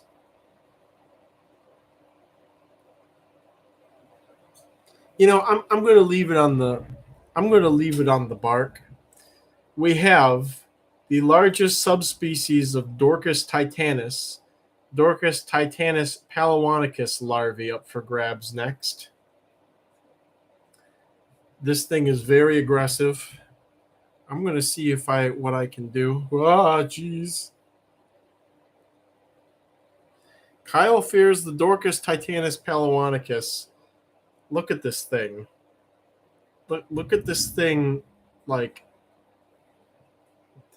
I'm not even trying to show you, like, I'm not even trying to get it in focus. I just want people to see how big this thing is compared to my hand without putting it on my hand, because I am afraid I'm going to get pinched. And I was already pinched at our illicit beetle fighting ring about 2 weeks ago by a Dynasty's Grantii, and it drew blood. So I don't want to know what this thing can do. I mean, I could pick it up and make its day uncomfortable by putting it on my hand, but I fear it's going to bend down and pinch me with the force of 1,000 suns. This thing is so aggro. Anyways, but I want the pinchy boy. Oh boy. This is work managing this thing. This is nothing like that Castana color that I had on a couple of months ago where I was like, oh, look at how nice it is. I don't want to pet this. I really don't want to pet this. And just the fact that, like, whenever I touch the bark near it, it knows, it thinks that it's another male, and so it turns to, like, face wherever I poke. And I don't like that sort of awareness. That's like when you disturb a, like, wasp nest and they all fly towards your face because they can, like, figure out, like, eyes. I don't like that. You still have a dent in your finger. Give him a kiss. I'll pass on that. Yeah, stags are a lot meaner than tays. That Grantii, though, really got me good. What was his name? Oh, it was Morgan Freeman.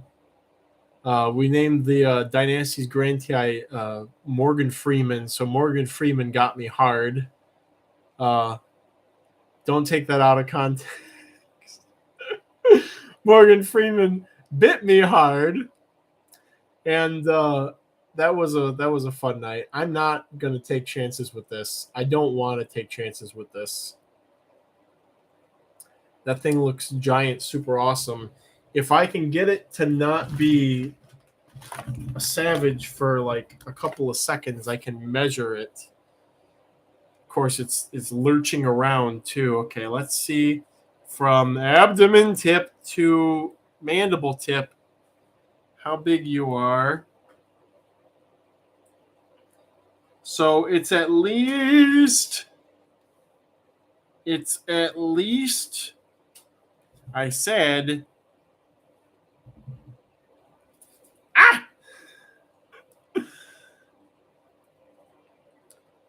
Lord, stay on the jeez. Stay on the stick, please. So it's at least 100 millimeters.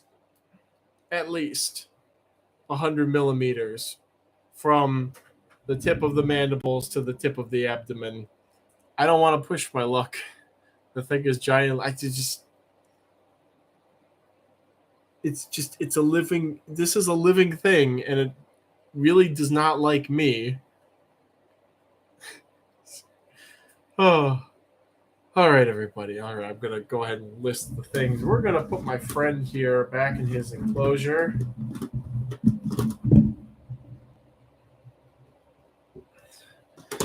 I think scary, man. I'll take the Castana color for handling at least. All right, we have a group of, we have a pair. We have a male, female larval pair of Dorcas titanus palawanicus. Starting bid of $80. Oh, man.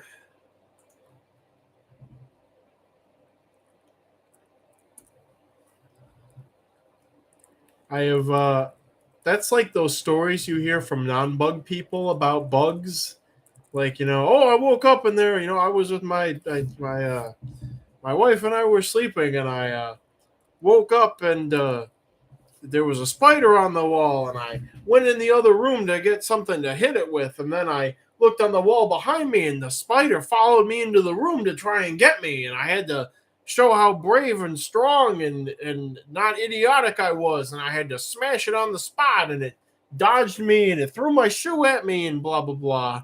That's like what I imagine people feel like bugs are doing. This thing wanted anything that touched that piece of bark to die. It was going to kill for honor. It was not even going to kill for sustenance. It was going to kill for the honor of defending that stick and all the women that would come with that stick. Also, do not take that quote out of context either. But that thing had some real spice behind it. All right. Not all at once, everybody. Here's the X then. For the pair of Dorcas titanus palawanicus, the largest subspecies of Dorcas titanus. You're a little sus today. I'm not even trying is the thing. The words are just leaving my mouth. Do not take them out of context. Do these guys you're selling get as big as the one you showed? With good care, the males should get at least that big.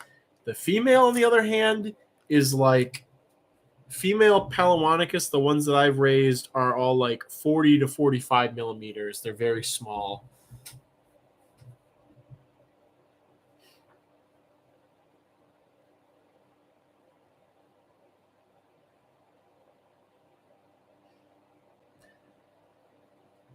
It's just the natural dimorphism for the subspecies. There was not as big of a disparity between the Castana color I raised. It was still there, but wasn't as big of a disparity. So it probably varies by the subspecies of the clade. Here's a bug so scary it makes the bugmaster feel like the bug neophyte. Also, why doesn't anyone want to bid on this? That's a good question. Bob Harrison is interested. Hello, Bob. All right. Going once for the Dorcas Titanus Palawanicus larval pair. Going twice. Sold. We're going to do a control R.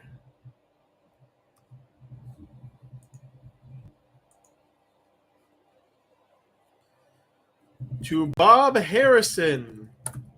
I don't want to out anybody, but Bob is a long-term, back in the days of like when I started keeping roaches, bug person. And I'm glad that he has popped up once more to play with some bugs. Kyle has instilled fear into the buyers. That could be part of it. Are there going to be any other species of stick bugs, native ones? Eukarya, the megaphasma, that is a native to the United States species, and that group was passed on. So if you want it, please claim it. But that is a native species that is, again, found all the way from Texas east to like Georgia and north to like Illinois. But yeah, I know by any others. No, but there will be some Anisomorpha buprestroides Ocala, Florida at the spring auction. But the megaphasma are the only stick bugs today.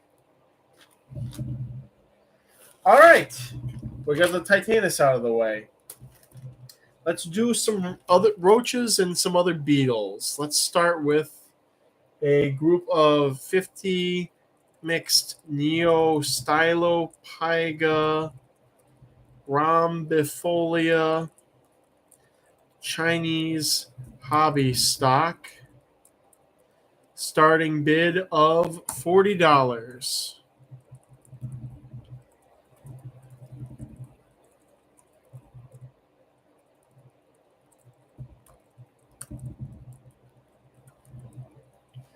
So this is the new easy to breed. I don't think it was ever something innate to the strains stopping us from being good at breeding them. I think that it was NEP diabolicus, the ironclads. If so, no. But I am supposed to get some floaties diabolicus in the near future. Not sure how near, but in the near future. Anyways, you just showed off that this Dorcas is full of rage. It really was full of rage. And not in a cage either. Anyways, these new Harlequin roaches, I think I've cracked the species. I don't want to take full credit for it because obviously folks like TJ and Brandon, I don't know if Ty's working with them, but other people have been working with this strain before I was. But hearing about their wild habitat, their very restricted distribution in the U.S., continental U.S., and my past failures, I concluded that Neostylopyga need sky-high humidity all the time. So I cut the ventilation on the enclosure, and I cut it, but it's not completely gone. There's condensation in the back of the enclosure at all times. Substrate's all damp, etc. And they've been doing phenomenal with this new setup. Ellie Lass is still on the hunt for some toe biters. Yes, I need to get the big Abetus species from Arizona. Hopefully I'll get that on my trip this upcoming summer. Thank you, Jojo, for the beautiful picture of this strain of Neostylopyga. We'll put an X there for bidding. Also, Jojo, thanks. Good to see you. Thank you for throwing that in there. Oh, that's such a good picture. Oh, I have so much site work to do. Oh, it hurts. Oh, it hurts so bad. The pain, the existential pain. I feel like there's a set of chains on me to the website to get the information all done and the files all named and sorted and stuff like that. Maybe one day I'll be free. All right, Neostylopiga rhombifolia Chinese hobby stock. Going once. Going twice. Sold. To Joy. Winning bid of $45.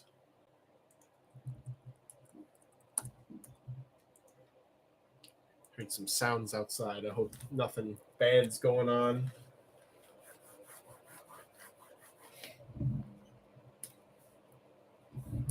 All right. We're going to do a millipede next. I'm going to get the rig turned on here, actually, for this. I got to do some counting, too. Got to do some maths. I don't know how many were in here. I brought this group to the expo thinking people would want to buy onesie, twosie. But let's see. 1, 2, 3, 4, 5. Everybody in the council, come on, let's drive.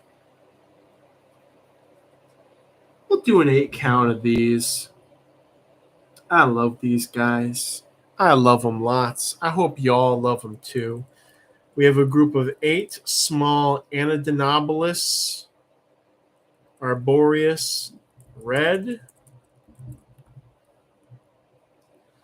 Starting bid of $60. Let me get this information queued up before I show them off.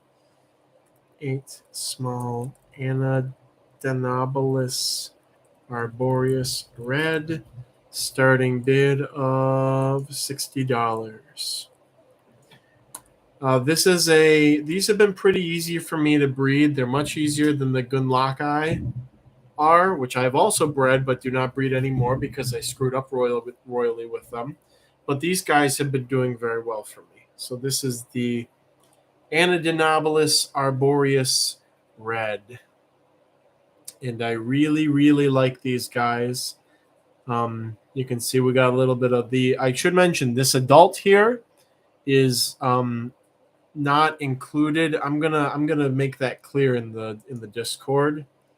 Adult not included for anybody who may just see this and you're bidding on a group of 8 of these smaller ones that it's curled up with. But I really do like these a lot. I like how they're what's going on now? We don't have any of the strobe effect or anything. This makes me mad. What did I do wrong before? But yeah, this is my F2 of these. Can you put your finger or something so we can see how big the adult is? I will do you one better.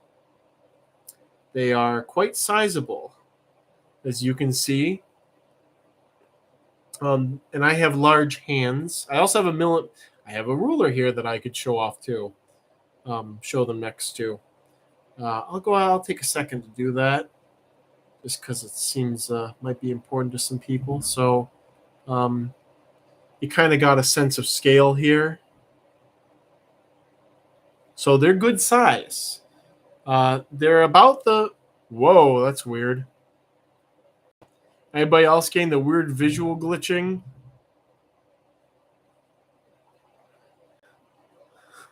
What have I done? Apparently, the technology gods don't want a picture of Anadenobolus next to a ruler.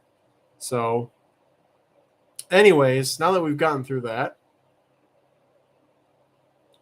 There we go. There's a good pick. Radioactive peed, yeah. Or it contains magnets. Wouldn't that be funny if they, like, concentrated magnetic metals in their body or something weird like that? But anyways, yes, I really do like these guys. You can see the immatures are not quite as colorful, but they still have the nice little antennae in the leg color to an extent when they get some size. So I like them. I'm quite fond of millipedes too. I hope that I can figure out how to take care of all the different species I want to work with so that I don't kill them. Is all that I can ask for at the end of the day. But I think I've got Gigas figured out, so that's nice. Jojo's got a good picture here too. Alan's got some good pictures. All right, here's an X for the Anadinobolus. I hope to get Gunlock Eye again. I know there was somebody I was talking to on Facebook about buying them from last year or the year before. So spoiler alert, the only reason I go on Facebook is if somebody's like, oh, this person on Facebook has this bug, and then I rush on there to be like, hey, I don't use Facebook, text me. But unfortunately, things fell through with that person. There was kind of poor communication on both ends. And I feel like the pricing was a little outrageous for what was being offered. I'm one to talk about that, but I was not ready to pay like, I think it was like $70 each for newborns. There's just too much risk with that, you know, and they weren't very flexible on price or shipping and other things. It just didn't feel good all around. So at this point, I'm kind of resigned to maybe just going to Puerto Rico myself and collecting Gunlock Eye. But if anybody knows somebody who has them available now, I wouldn't mind opening up a discussion. All right, Anadinobolus arboreus red. Going once. Going twice. Sold. 2. Man, Beetle Pixel almost got in there with the snipe. Let's see what it says when I refresh. Could be. Oh, to Luch 3737 with a winning bid of 74. Beetle Pixel was very close.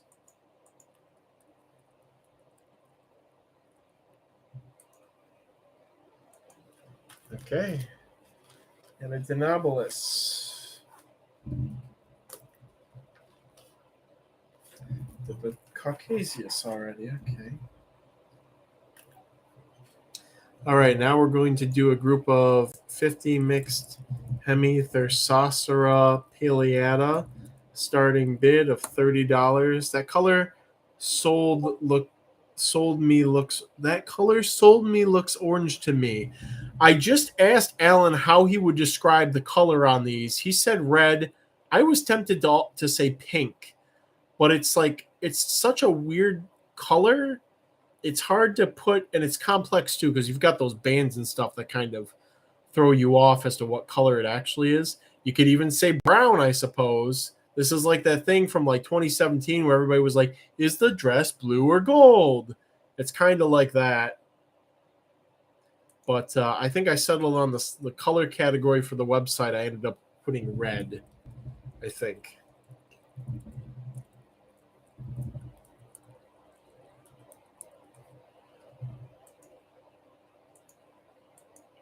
Red or orange, depending on the photo.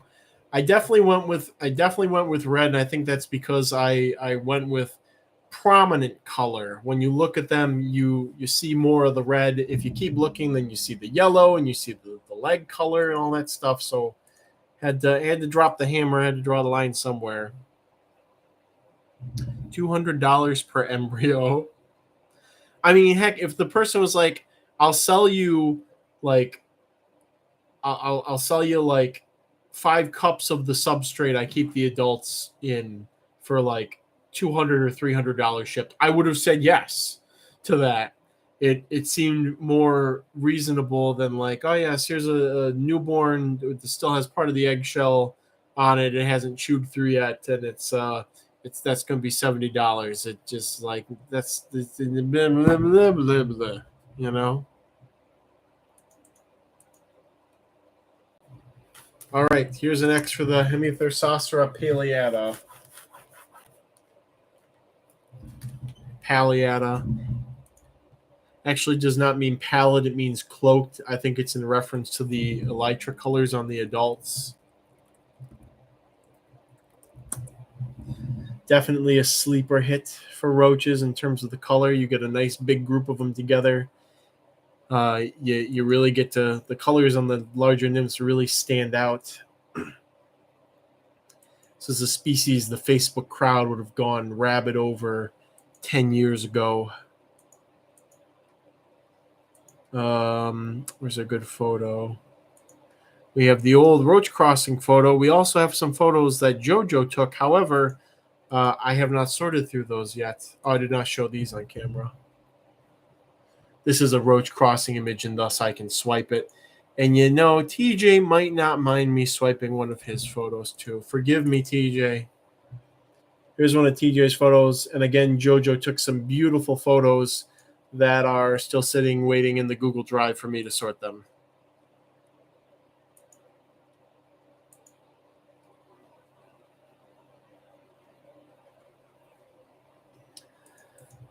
Oh, all right. We've got a little bit of interest. Somebody post the meme. Somebody's got to post the meme. Oh, hey, TJ. I see you could make it after all. Thanks again.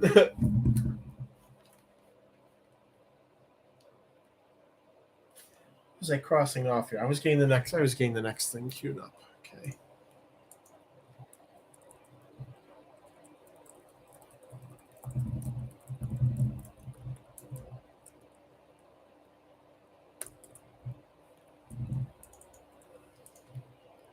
Oh, I'm not tired.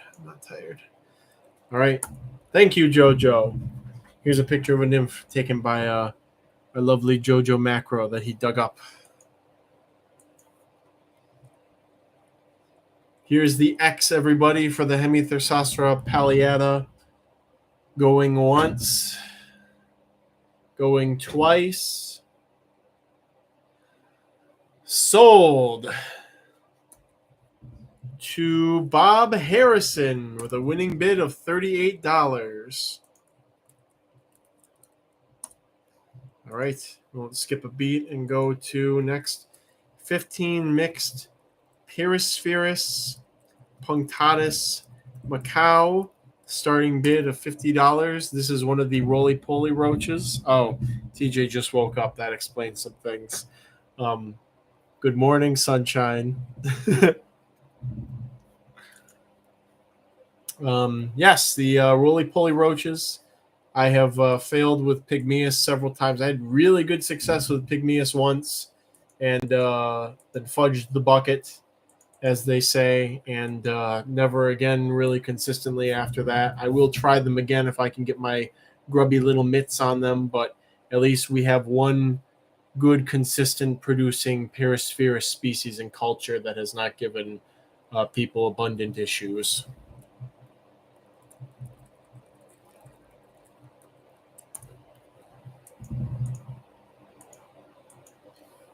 We've got some care questions. I'm not sure if Stankosaurus is in the live stream, but pretty dry, moist corner, good ventilation, standard roach food, lots of bark pieces, pretty easy, in my opinion. Excellent climbers, keep that in mind. Again, pretty good compared to Pygmaeus, which has been a nightmare for a lot of people. But if I could get 15 good, healthy Perispherus Pygmaeus, I think I could get a good colony going and wouldn't lose it again. But the problem is getting more.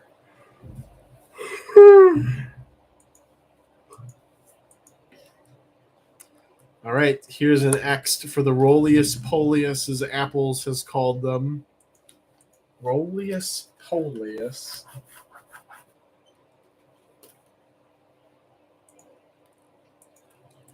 Very amusing.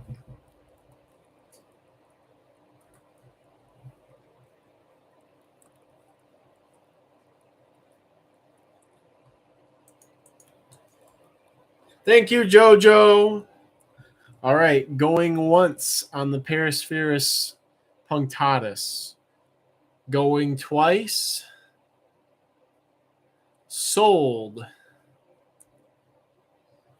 to Luch 3737. Lots of good pictures.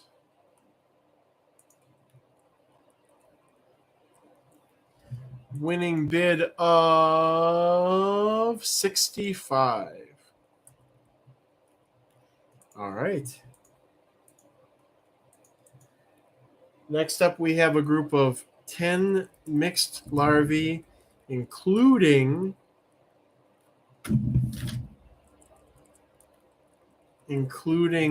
one adult pair, I guess I should say, of Gymnetis Thula, starting bid of $40.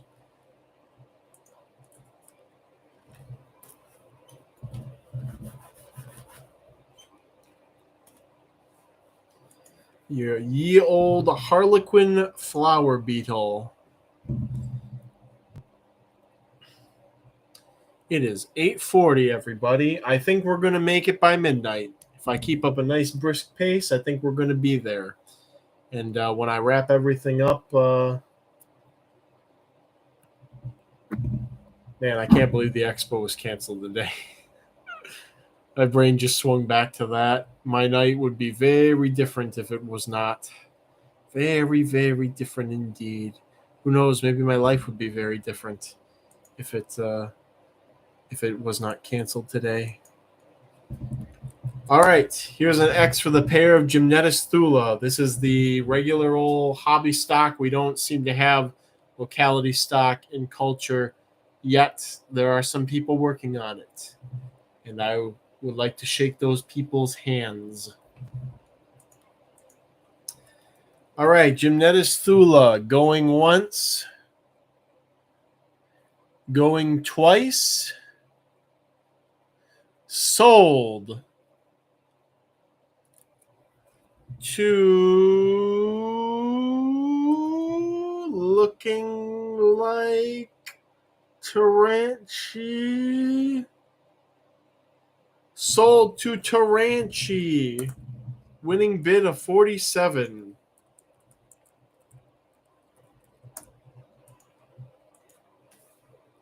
All right. Next we have 15 small Porcelionides virgatus. This is what they key out to, but molecular work will almost certainly say there's something different.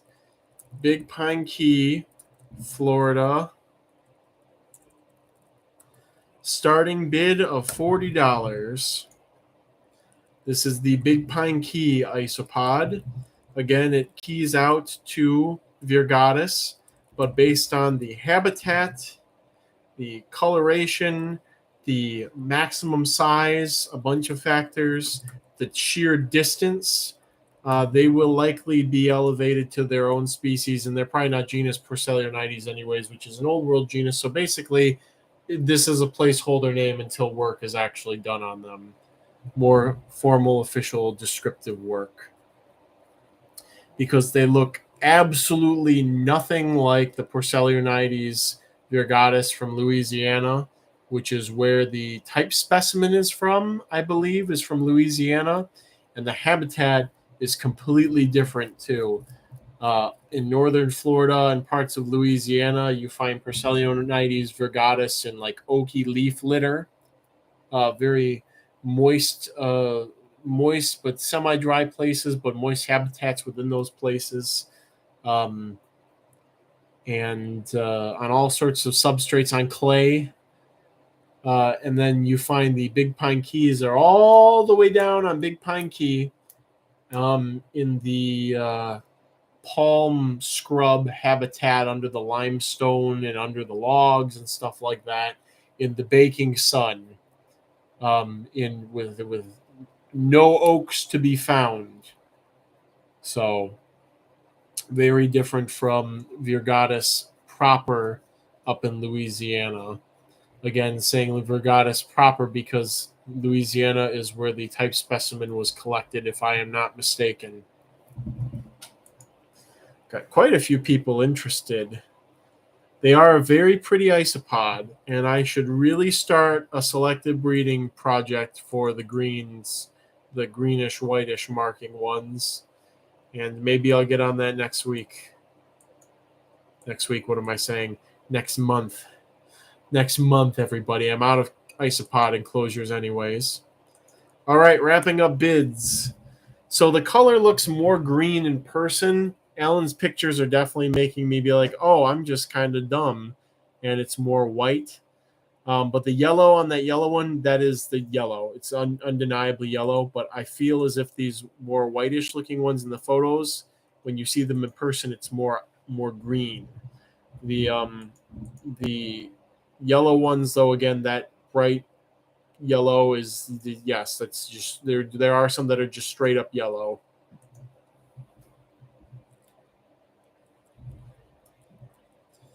All right, going once on the Big Pine Keys. Going twice. Sold to, looks like, Hylas. Again, Alan's pictures definitely don't show. Hylas with a winning bid of 51. Pictures definitely do not show it. TJ, I mean, I could be completely full of it too, but when I look at them in person, I think it's like a minty green, like a very light minty green. Could be the light playing tricks on me, but the yellow is the nice solid yellow is undisputed for sure. There are a lot of individuals that have that color.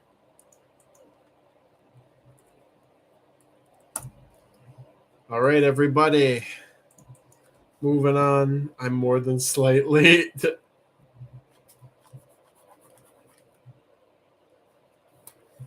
All right, we have something a little different. We have a group of 8 tiny Platymeris bigutatus ghost. Let me make sure I'm spelling bigutatus right.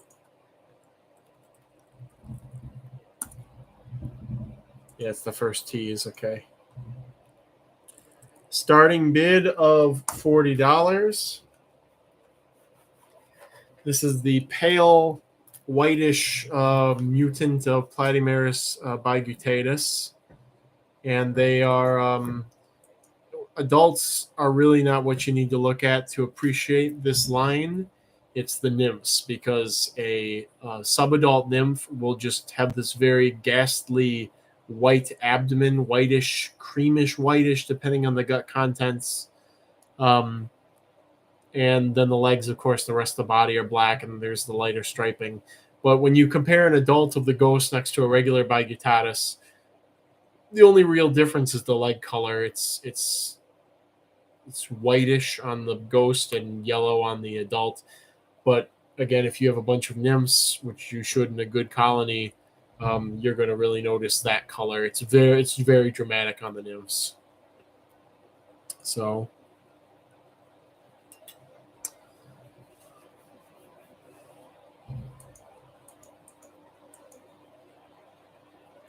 are you going to do Platymeris minusculatatus? No, I do not keep any minusculia lablabulivans.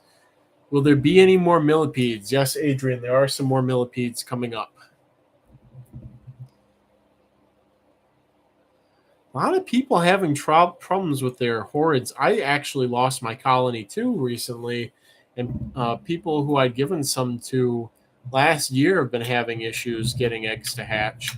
I'm tweaking my assassin bug husbandry and my recommendations, but it kind of boils down to adults and nymphs of various sizes have a great deal of dryness tolerance. They can take a lot of abuse in a lot of dry conditions, but without humid air, colonies seem to stop producing. Especially, it seems pretty hard on the eggs.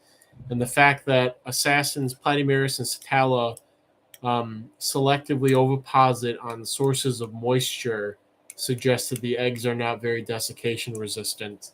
So it's kind of like an Eliotes situation where the adults are very capable of dealing with dry conditions. The adults, and I mean, it's adults and nymphs in the assassin's case, but just the adults and Eliotes.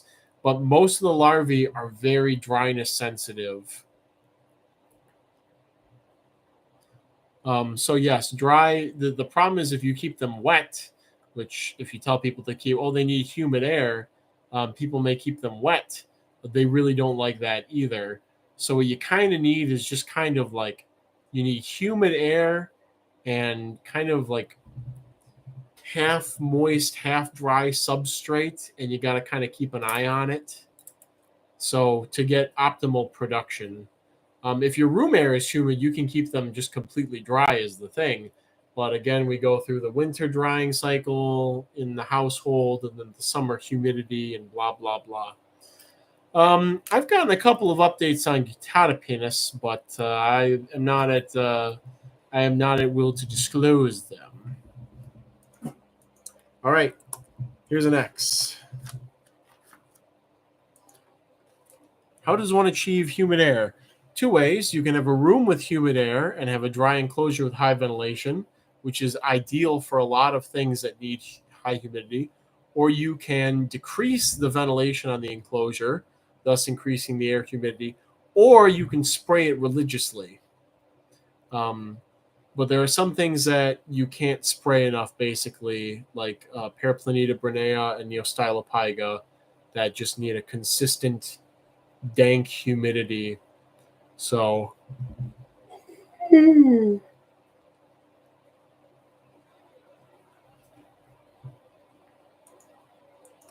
all right, Planimaris Bigutatus Ghost group going once, going twice, sold. To Love with Scales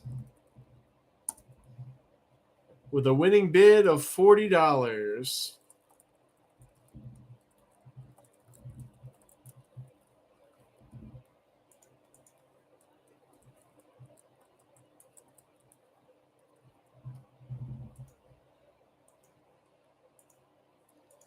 All right. Next up.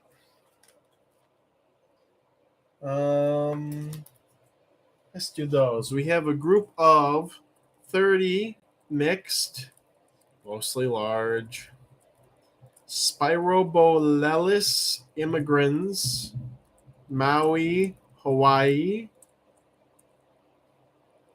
with a starting bid of $20. And these are neat. They're neat millipedes. They fluoresce. They're very easy. You might even be able to rear them on coconut fiber. Honestly, they're that voracious.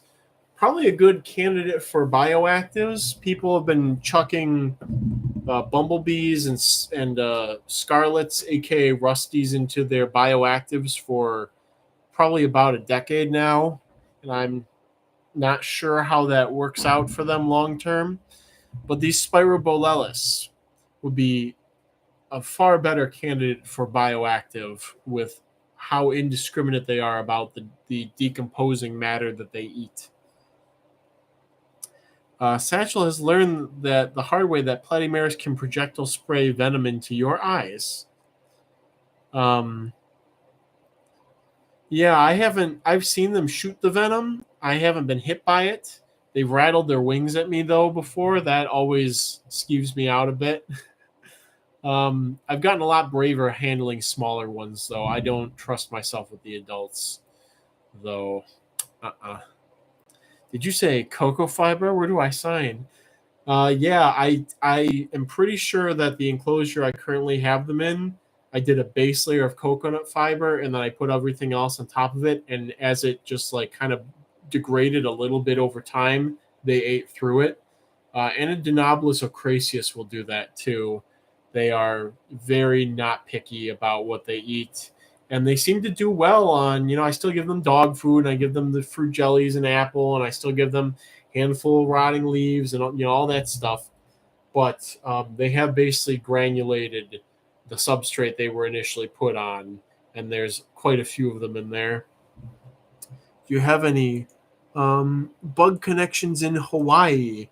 That would be a good question to send me over DM. Semi-slug. What on earth is this thing? How did I have no idea these existed? I mean, I knew that I figured oh yes, not all slugs are paraphyletic group. They're just a bunch of snails that lost shells at different points.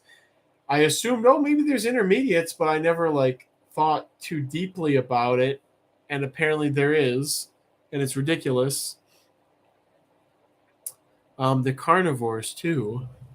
Yeah, now I know about them. It seems like there's like a bunch of different families that have converged on it. Uh, but yeah, now I'm interested in those. That's pretty cool. That's really cool, actually. All right, here's the X for the Spirobolellus. Oh, also these glow under black light. I forgot to mention that. I feel like that was something I should have said earlier on. That they fluoresce.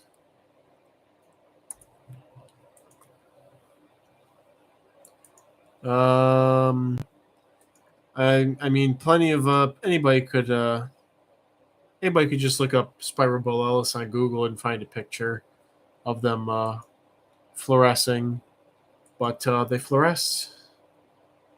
That's neat too. I see a bunch of bids kicked up when I said that. All right, going once, going twice, sold. To Stankosaurus, you might have lost it there.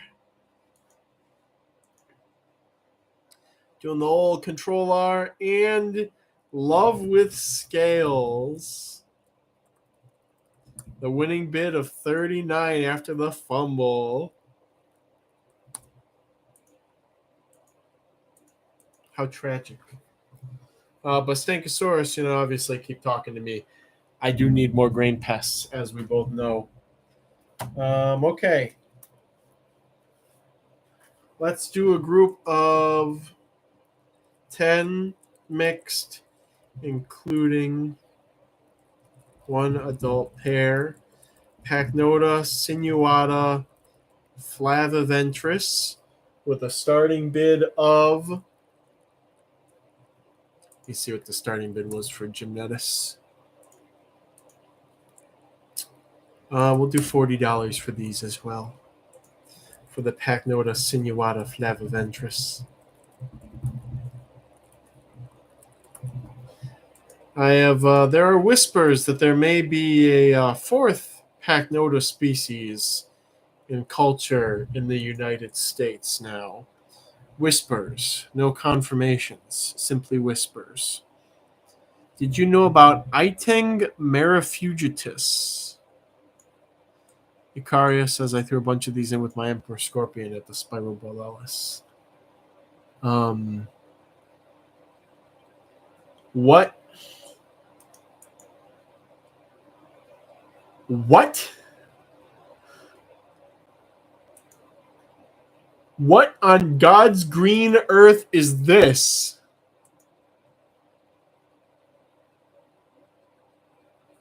A terrestrial sea slug.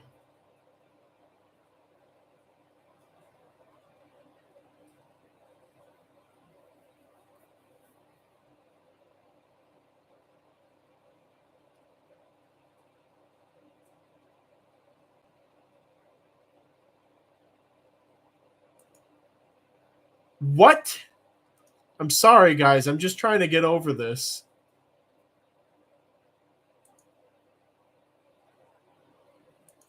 I'm speechless. I'm actually just speechless. I have nothing to say. I have nothing to say about that. Absolutely nothing. Except that I would love to try and culture them one day. Here's an X for the Pachnota sinuata flaviventris. A terrestrial sea slug.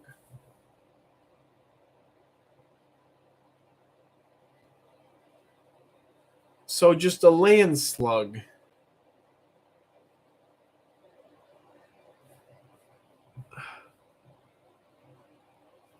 You have to warn me before you tell me things like this. I can't wrap my mind around it.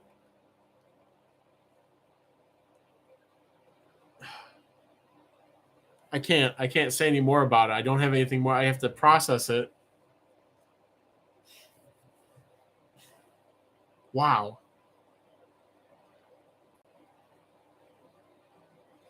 This is how I would react if we get confirmation that Nocticola are actually closer related to mantids than they are to roaches. If that was confirmed, this would be my reaction. Live Nocticola reaction. All right, Pacnota sinuata group going once, going twice, sold.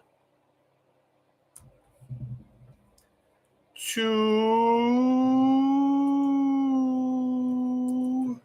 refreshing. Bob Harrison with a winning bid of $48.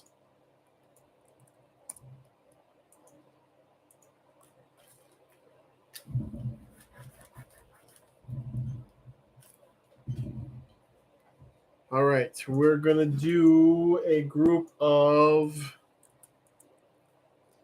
50 mixed Gynaecophorum for a starting bid of $30.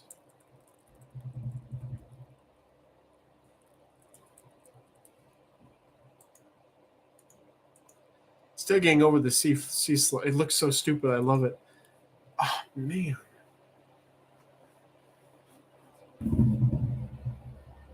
Terrestrial sea slug.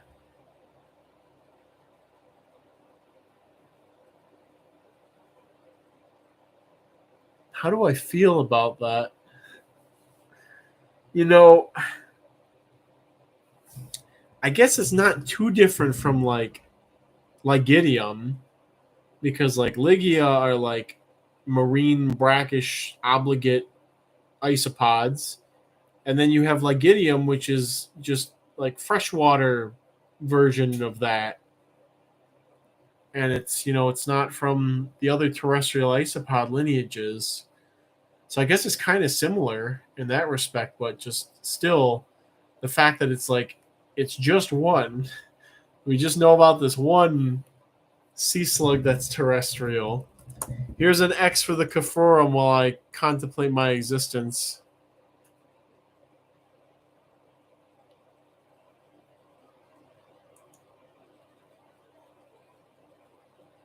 Oh yeah, Satchel, the terrestrial nearite snails. Did anything ever happen with those? Did you ever get them breeding or anything like that? I remember that. That was the was that last year's trip or the years before that we were obsessing over that, the terrestrial nearite snails. That was a trip. That's another one. But I wonder if you look at the taxa richness for some of those, maybe the terrestrial ones outweigh the aquatic ones. Some of them are still alive, but no sign of breeding. I wonder if they eat other slugs. All right, going once on the Gynaecophorum. Going twice. Sold. To Taranchi. Winning bid of $31.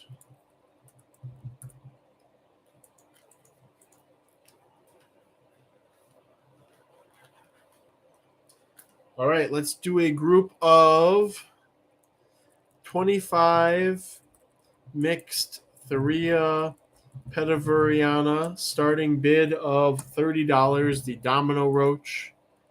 You all know it. You all love it. Friend to many, foe to none. At least I would hope not foe to none.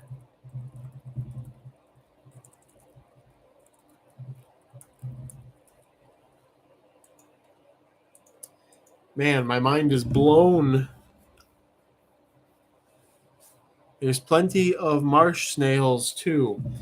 I do like my marsh snails. I have Limnea cephalotes I collected at Lake Erie 2 years ago, and I was torturing them for 2 years.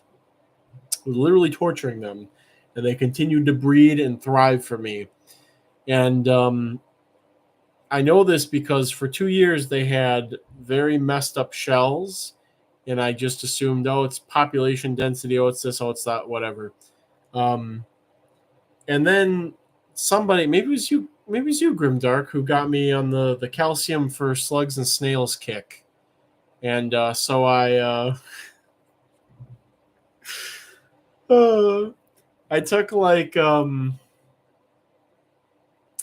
ounces. I think I think I overdid this. Maybe I did. Maybe I didn't. I took like an 8 ounce deli cup of prilled lime, and I just yeeted it into the water for their tank. And it was like a couple weeks later, they all had perfect shells. There was no more deformities. There was no more anything like that. My water's not was it soft water? Which one has the more dissolved minerals? Hard water. My water's too soft. My water is too soft. It is excellent for humans to drink. It's low chlorine, low sulfur, low heavy metals, low everything. It's delicious, wonderful tap water, but it's not the best for aquatic gastropods. So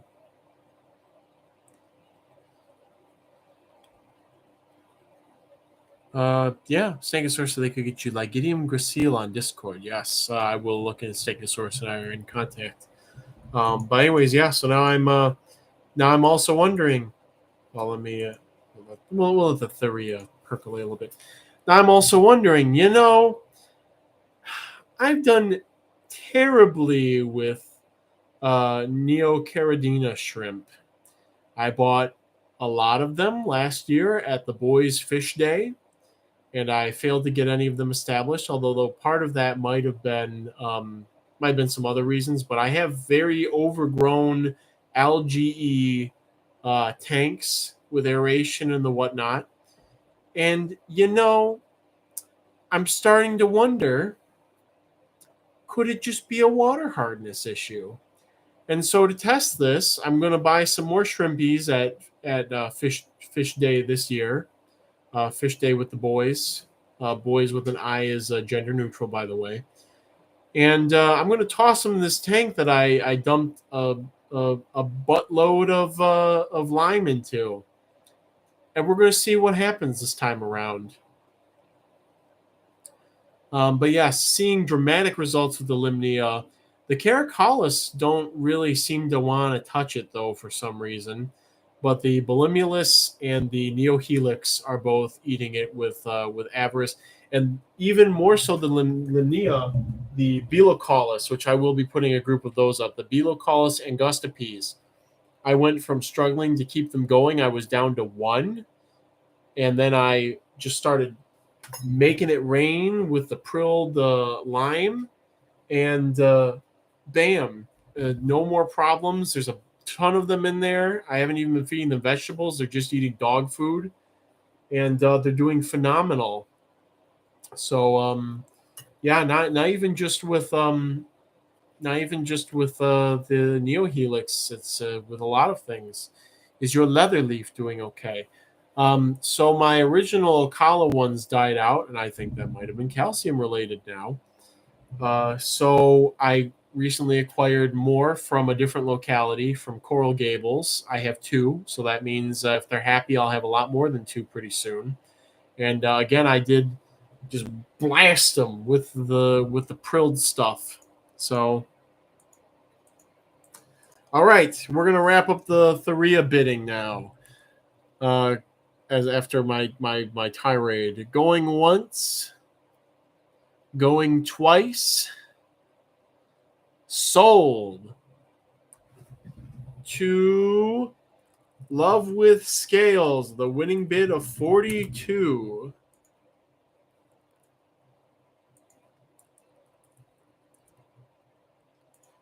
And now we're just going to do a little copy paste and change something, because we're going to do a group of 25 mixed Theria Olagrangiani, starting bid of $30.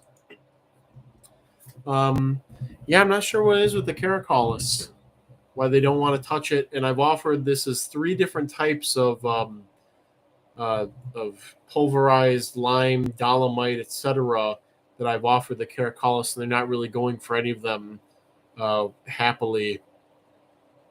So I'm not sure what's up there. Maybe the stuff I'm giving them has enough nooch. Not sure. But we'll see. I think my substrate was definitely not deep enough, and it was not, I don't think, sandy enough either. And so I've given them deeper sandy substrate.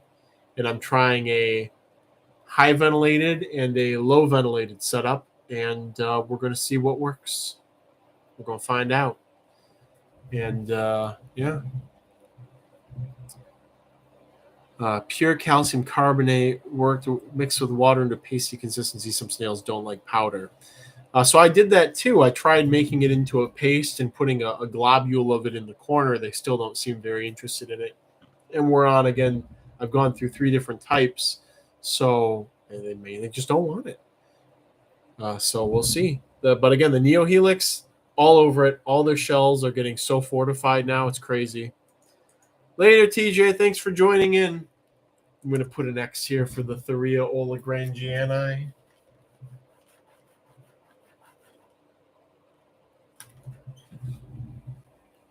All right, question mark roaches. Going once. Going twice. Sold. To Love with Scales. Love with Scales getting quite a few things. Winning bid of $37. All right, let's do a beetle. Let's do a group of...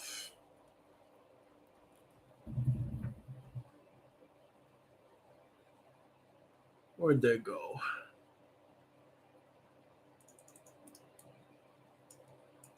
Gotta copy my format here. Group of 10 mixed, including 1 adult pair of Pachnota marginata peregrina, starting bid of $40. The alien sun beetle. I've gone back and forth on. I will never financially recover from all this. Would do again though.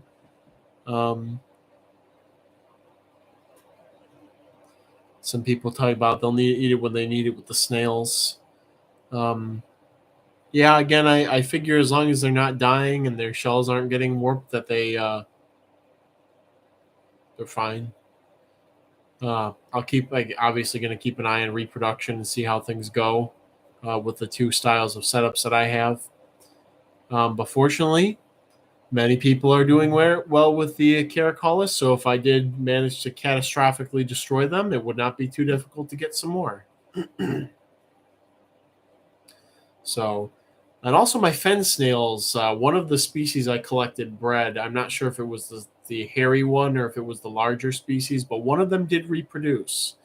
So I'm happy about that too. I think I should probably dump even more calcium into that enclosure because of how basic fens are. And also when I move, especially if we end up at Angela's place, she's on a well, so I'll have hard water and not have to supplement, I would imagine, for something, at least for aquatic snails. So that's exciting. All right, X for the Pachnota marginata peregrina group.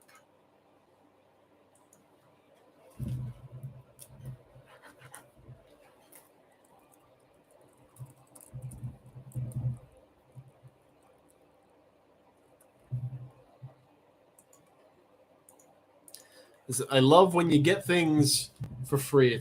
Although the thing is, like lime being like an industrial material is easy to get in large quantities and easy to get cheap.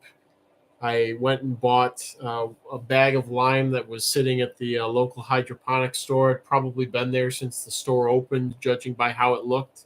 The price tag said $30. It's like a 40-pound sack of lime. You know, the bag's falling apart. It's a cardboard sack. And I went to buy it, and I was like, okay, $30. Yeah, that's fine. Whatever. This is great.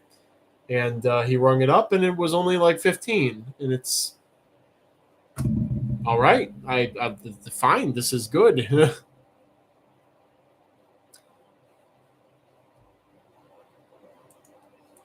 All right.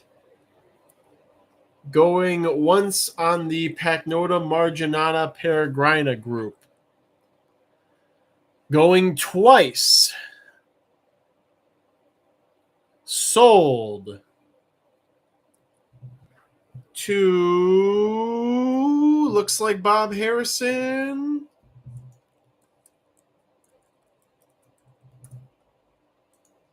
To Bob Harrison with a winning bid of $48. Thank you very much. We have a group of 100 mixed Panchlora species hobby. Starting bid of $30. The rotund banana roach. I would love to. I once found a albino by the loosest layman's definitions, Doroceras reticulatum slug in my youth.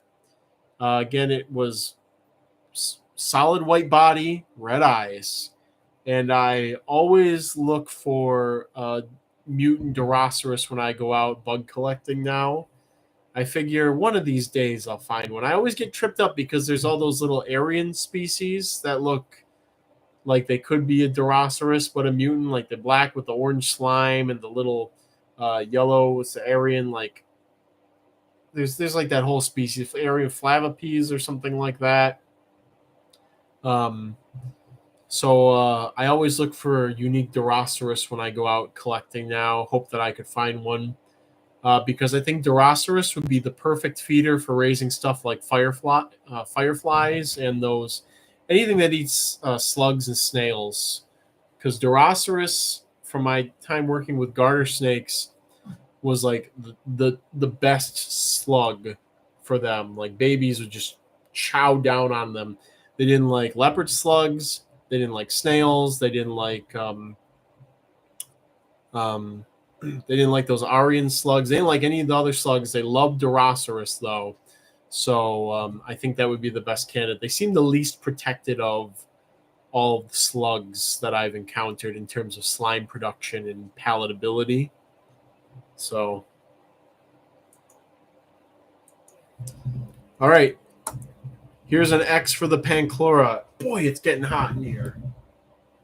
I guess it's just the hot air from the furnace coming up through the vent in the floor. But, man, if I wasn't afraid of losing power, I would definitely decrease the heat right now. I'm feeling it. All right, Panchlora species hobby. Going once. Going twice. Sold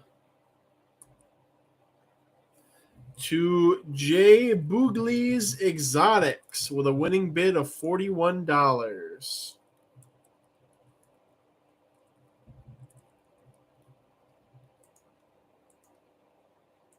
I think that's your first win today, too. Congrats. All right, let's do a group of 25 mixed Thuria regularis with a starting bid of, I just saw it here, $40. Orange domino roaches.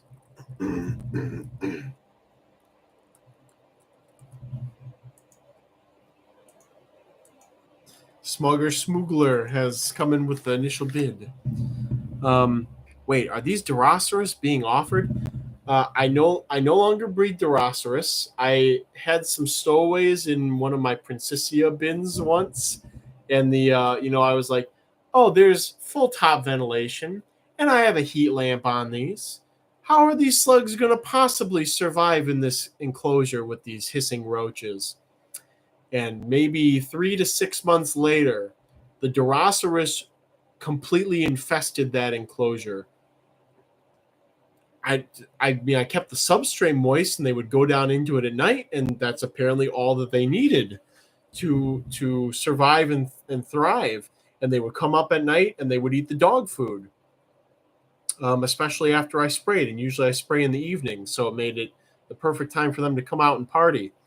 If you need Diroceras, though, they're one of the first things that I can find in the spring when I go out collecting. They're kind of localized where I find them. I mean, again, I see them all the time. I'll be out collecting at the local parties. Like, oh, there's a Diroceras. Oh, yeah. You know, it is very. They're just kind of piecemeal here and there. If I go to the organic garden at U of M, I could probably catch hundreds in a day. You know, it'd be a lot of looking around for them, but I could find them. They're not rare by any measure. So if you want them, just stay in touch with me, and I can find some eventually. I can collect them passively. Yeah, they could have been eating the dirt too. Gastropods love dirt, or the roach poop. Again, I knew it was the dog food they were mainly going after, because there would be slime trails all over it and little piecemeal chunks bitten out of it, while the roaches would be taking huge bites out of the fruit and stuff like that. There were all these little nicks in the dog food until it was whittled away. So, Jonathan, Diroceras might be the way to go. There was a person who used to breed Decay's snakes in New York who was using Diroceras for those too. Decay's love them too. So just remind me, or you could also try and find them locally. I would find them at my parents' house when I was growing up. They'd be under the paver bricks in the front yard. They were not uncommon there either. This is not a rare animal. This is a common garden pest. But maybe as time marches on, the other garden slugs may outcompete them for X, Y, and Z reasons in different places. All right, here's the X for the Thuria regularis.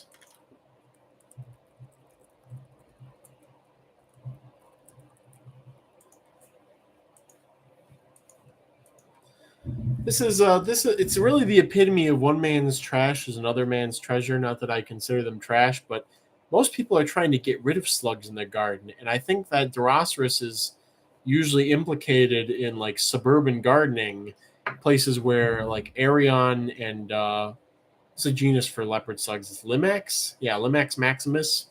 Places where there's not enough harborage for those, Diroceras maybe has the advantage with its smaller size. So, are those little and brown with kind of a beige bottom?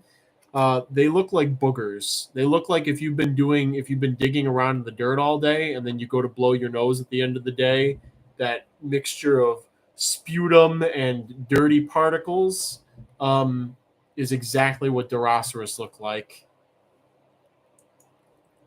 And we have somebody vouching for them being very common in greenhouses too. But yeah, you see a lot of the pictures online are them like extended out crawling, but when they're at rest, it's a booger. It looks like a booger. So, and I do intend to culture them.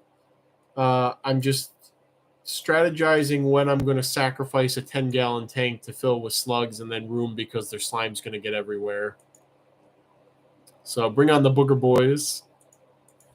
All right, Thuria regularis group going once. Going twice. Sold to... Who's calling me? Oh, Angela, you got to let me suffer a little more, dear. Looks like Luch is the winner. I'm refreshing right now, though. If so, Luch, that is a heck of a deal. That's a heckin' deal, and it is Luch 3737 with a winning bid of $45. I guess I should probably be taking a break pretty soon. We'll do we'll do some fun here in a second. We'll do a couple of good ones before I take a break. We have a group of 10 mixed, 1 adult pair, Pachnota Iskulka, starting bid of $50. I just realized I I got derailed off of something I was talking about before because we got excited talking about slugs, but and other stuff. I'm debating for Roach Crossing. Isopods will not have common names. Their pages will not have common names. Common names are a moot point with isopods because as much as I despise what the community has mutated into, at least they had the decency to stick with a Latin name system. That being said, Cubaris species this, Cubaris species papaya, blah, blah, blah. At least there's the framework to build on. And it's not like with some other organisms where people are just so scared of Latin names, even though they've been using alligator and gorilla and homo for many years to describe the organisms. People are just terrified of Latin names for some reason. And at least with isopods, at least there's a framework. And despite all the loony names for things, there's still genus species information there, which you do not get with other propagation things, with other animal culture, basically. So I am grateful at least for that. But I'm thinking about not even using common names for all the other bugs on the site, millipedes, crickets, stick bugs, everything else, silverfish, everything else. I don't necessarily see a point to. The Taphiliska eleuthera. As much as I would love to push the name of the Florida false weta, we have a Latin name, and it's not difficult. So looking forward to never having to say pink Lambo again. So stick bugs, Megaphasma dentricus, and then a strain name, Phyllium philippinicum, Peruphasma. All of those are well identified by their Latin names. I don't really see a reason to add the extra info. For roaches, I will simply use it because I'm the roach person and I want to have that information available for things that have common names. All right, here's the X for the Pachnota Esculca group. Allie Last, no earwigs tonight. I'm sorry. I'm sorry to disappoint you. I'm sorry to disappoint you in your 5 labia minor that I covet every time somebody brings up earwigs. I am so sorry. Are you going to have stick bugs on the site? Yes, there will be stick bugs, such as the Megaphasma, such as Myonisomorpha. There should be a reasonable selection of stick bugs, but I really can't go too crazy with stick bugs until I move and I have better facilities to provide forage in the wintertime. I'm waiting on packs to ship. Ellie, you are a saint. Thank you so much. Give them a little bit of fungusy stuff in the meantime. Again, I've seen the meat flower pot fungus mycelium. Peasy joins the fray. Okay, Pachnota Esculca. Going once. Going twice. Sold. Gonna do the Control R. Sold to Bob Harrison with a snipe of 58. Was that the snipe of 58? Perhaps. Okay, everybody. We're going to do one more thing. Then I'm going to take a break. Then we're going to come back and we got about 40-ish more things to go. In that 40 stuff, we got some spiders, some millipedes, some beetles, some roaches, some isopods. It's kind of really all over with the stuff that's coming up. We're going to do one more thing right now, though. We are going to do a group of 8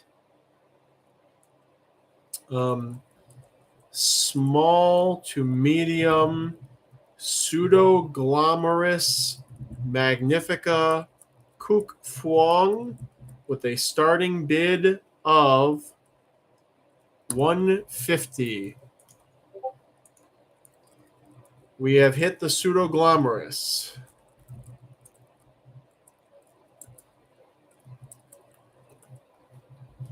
I feel like they're kind of obligated at auctions now. I kind of always have to put a group of them up.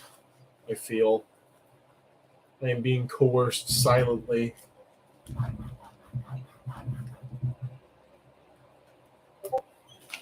By the whims of the folk around me.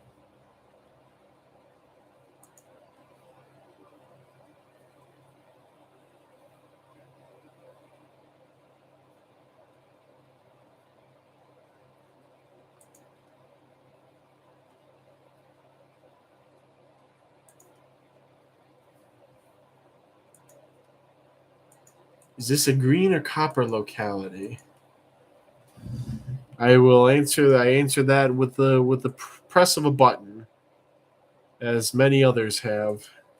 Thanks, folks. Thanks for covering my patuki.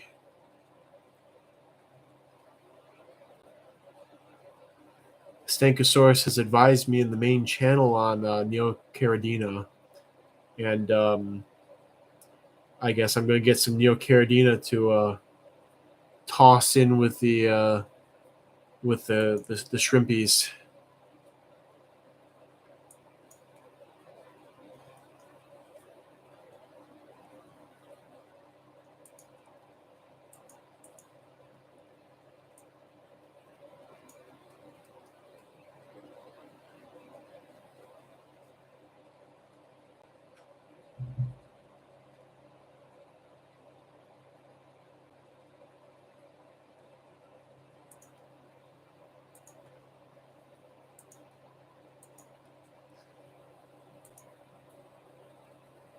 Thank you, Jesus Freak, for your beautiful picture of a pseudoglomerous magnifica kook fuong. Orang Mango steps forward with a bid of $150. That's such a beautiful picture, too. I'll give you $1 for the lot of them. You can get some blue Neos from me when you're in the spring, here in the spring, if you want. They're going nuts in my 100-gallon tank. Oh, I love that tank so much. Yeah, I'll probably pick some up. Was it the black ones that are also a Neocaridina? Again, part of the fun of Boys Aquarium Day is getting a little loose with the money. I don't do that almost ever in my entire life, but like that's the Boys Day. We gotta support your local fish store. Always gotta do that. There's one I just went into today to drop off some bugs for somebody who couldn't since the expo was canceled. I met up with them at the fish store nearby because we both had time for it. And I went in and I spent $30 on a plant and some choya and stuff like that. But it's very important you keep your local fish stores in business because that's where all the hobbies circle back to fish keeping. All of them. That's the roots of this stuff of yoinking stuff out of tropical environments, slapping it in a container, and keeping it going at a temperate latitude. They're the OGs for that.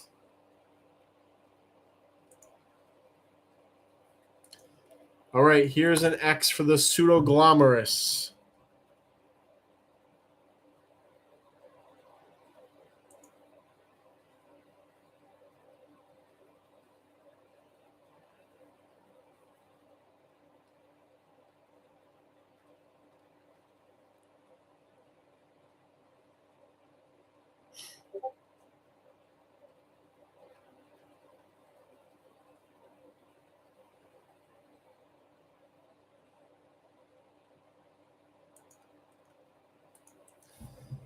All right, pseudoglomerous magnifica kook fuong,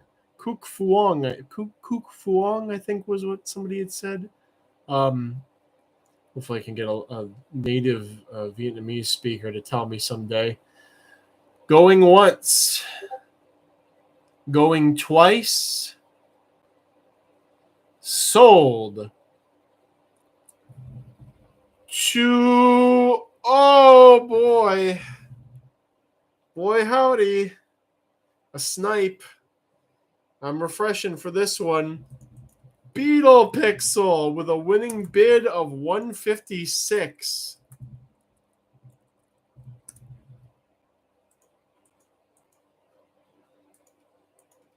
Wow, okay. Bidding is postponed until 9:50. All right, everybody, I'm going to make a note of that in here. Bidding is postponed until 9:50 Eastern.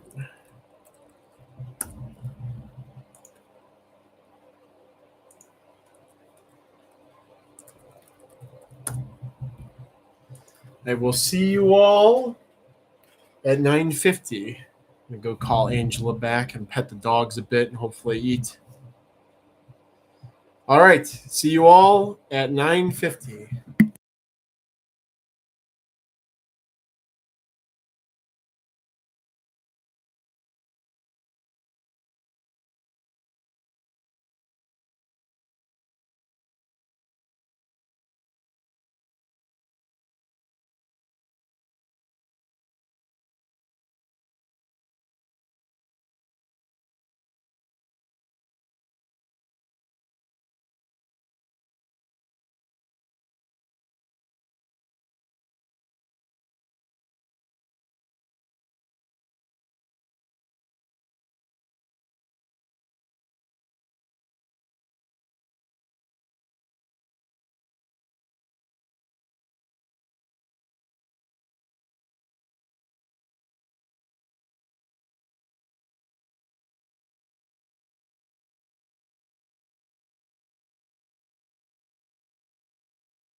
I can't be in denial about this any longer. It's been haunting me for at least a couple of weeks now, everybody. And I can't stay in denial about it anymore. If I don't tell somebody about it, it's just going to eat away at me on the inside, and that's not good. And this thing that I've been in denial about for the last couple of weeks is Nazig is bigger than Victor. I can't sugarcoat it anymore. She is undeniably bigger than Victor in every way except for her head. She's still got a little tiny head on her big old body, but it's getting close. And if her head and Victor's were the same size, she would just make him look so much tinier. But that's what's been getting at me. Obviously, I want my boy, my boy dog to be big, the big, strong protector, provider, and he is. But she's definitely bigger. I can't deny it anymore. She's definitely dwarfing him, starting to dwarf him now, and I can only imagine what it's going to be like when she's at her full body size in 14 months. It's going to be nuts. So I'll get a video of them next to each other. Maybe if we get them out, both of them out to Angela's. She's just so big. Anyways, bugs. Back to bugs. Let's see, we just did those. Let's start off with something easy. We'll do a group of 30 mixed with one adult pair of Glabrous, Discoidalis, Banana Bay. Starting bid of $20. The Roach Hobbies crowning jewel of Glabrous lines from our lovely time at Banana Bay. That Banana Bay Inn and Marina Resort on Marathon, Florida, that no longer allows you to collect bugs there, even though they did a bunch of renovations and got rid of the last of the Keys Uricotis habitat on their property and stuff. But I would never say that, not on national television. But anyways,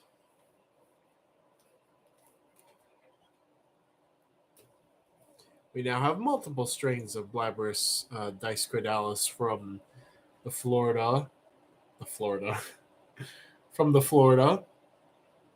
And, it's been since 2015 or something since I saw a wild Glabrous, and maybe I'll see some on this upcoming Florida trip. That would tickle me, I think, to see another Glabrous in the wild. It's very surreal. I wonder what they're playing about.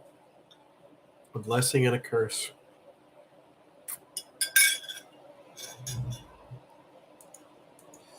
All right, we're gonna scoot along here. There's the X for the Glabrous Discoidalis from Banana Bay.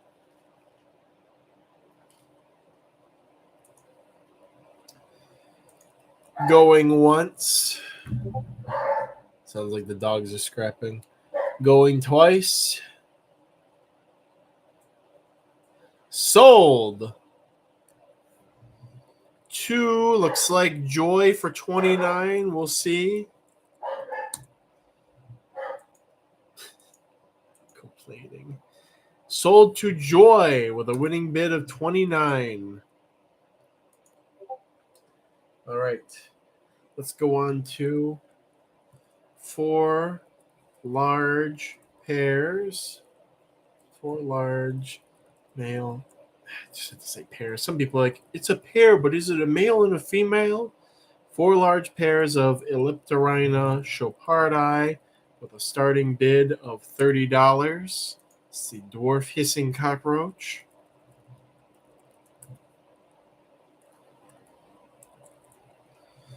A species that has fallen out of favor in more recent times. Don't know why. They're cool. They're pretty easy. A person asked how many peds left. I think between like 3 and 5 species. I think. From my quick glance at my sheet here. Also, Angela may be coming over tonight. Actually, maybe not with the roads the way they are. So I was going to try and go a little faster. I wonder what they're complaining about. Guess I'll have to do all the hard work myself. Go to the ye old Roach crossing. Find the Elliptorina picture.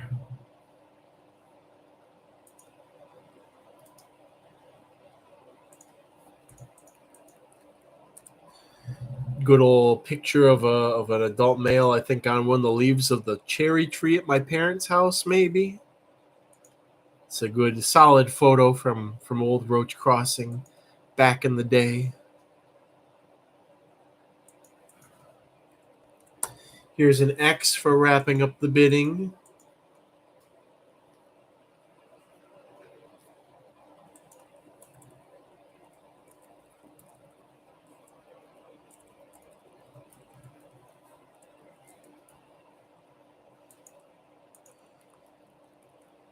Going once, going twice, sold to Beetle Pixel, looks like it. We're going to get confirmation on that. Sold to Beetle Pixel with a winning bid of $40. All right, next we have, oh, my neck's starting to hurt. Falling apart, guys. It ain't even been a 2-3 day event. 100 mixed Ulamoides dermastoides, starting bid of $1. This is the peanut beetle. A palette swap alternative to Alphatobius as a cleaner or as a feeder insect.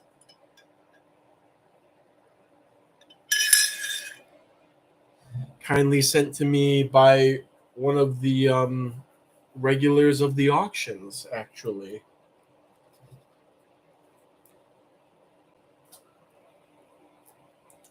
Oh, yeah.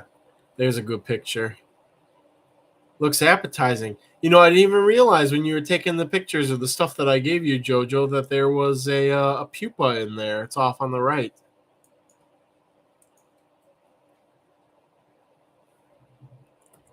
Here's an X for the Ulamoides dermastoides. How big of a bin for a colony of this species again? Which species? I wish I had paid closer attention, but for the Chopardi, you can keep a pretty good number of them in a 5.5 gallon aquarium, so 5 gallons of volume. For the Ulamoides, you can keep them in like a 32-ounce cup. Very easy to culture on any scale. Is that from the first trip? Yeah, I've had this trip, this cap since the 2018 Arizona trip with all the death and shenanigans and whatnot.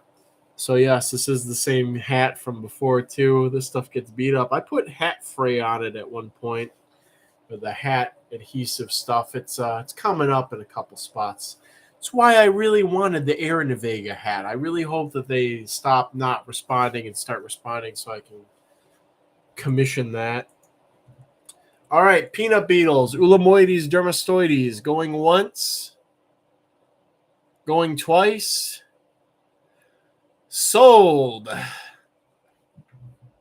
to Bob Harrison with a winning bid of $10.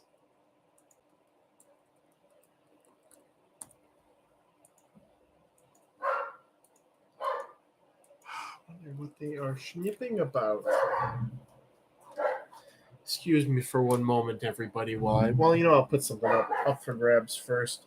We'll do a group of 12 adult wild caught as bolus levis with a starting bid of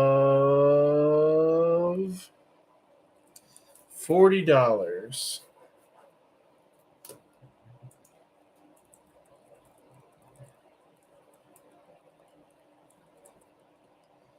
The smooth death feigning beetle.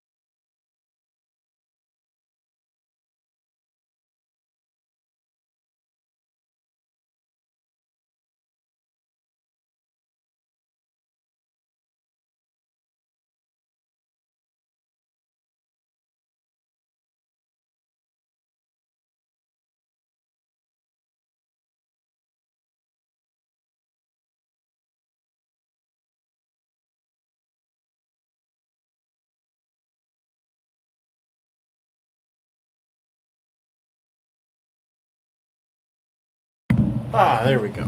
Okay. Bug Bros says D. Don't worry, everybody. I'm here. We've got a group of Asbolus levis. Smooth death feigners.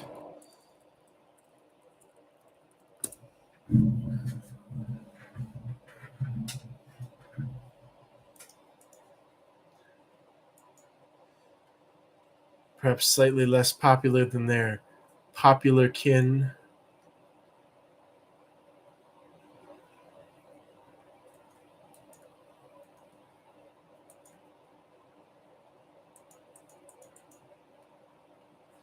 Perhaps ever so slightly.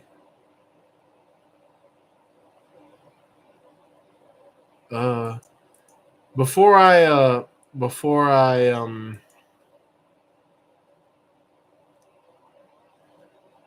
make a statement here, does anybody know who runs Bug Pets USA? Anybody know? Curious? Oh, Jojo, I think that's a picture of the Cryptoglossa, or the Zophurus, not the Asbolus. I'm going to just, there we go. I'll delete the first one. No worries. There, never mind. You did it for me. Perfect. We are in agreement. But has anybody heard of Bug Pets USA? Anybody out there know of this company?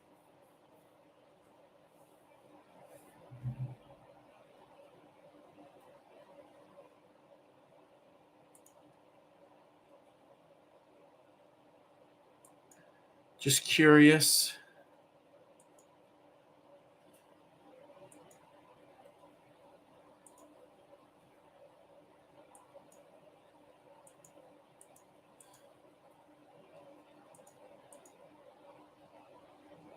Anyone? Bug Pets USA? I'm curious. I'm just curious. Want to see anybody knows this Bug Pets USA person. While also, I'm going to put the X for the timer on the Asbolus levis group. Anybody want the smooth death fading beetles? This group is ready to be cooled. If you wish to attempt breeding, this is the time to do it. Cool them down into the 50s for the winter. Bring them back up around March, April. I would say April. No, but they're vending a show. I went to look up Asbolus levis. They showed up as a major vendor, and then I saw they have this little blurb on their website about why trust us, because we breed the bugs and we do all of this stuff and we raise them and I breed them and stuff. And then on their page, I see a picture of 2 strains of Orthoporus ornatus, Hernando County Chicablis spinagarus, Narcissus gordanus from that's Citrus County, Asbolus vericosus, Asbolus levis, Aphonopelma chalcodes, Hadruris maringuris, and basically everything except for the isopods and the roaches are all wild caught things. So that raises some flags when I go shopping for bug sellers. So I do not judge people who sell wild caught bugs, but I've I get a negative juju vibe from that site. Anyways, going once on the Asbolus Levis group. Going twice. Sold. 2 Orang Mango. Mang 0. Winning bid of $40. All right, we're back in action. We're getting back up to gear. All right. We're kind of starting to get to the point where we're hopping all over the place and tax everybody. There's going to be some Beatles. There's going to be some this.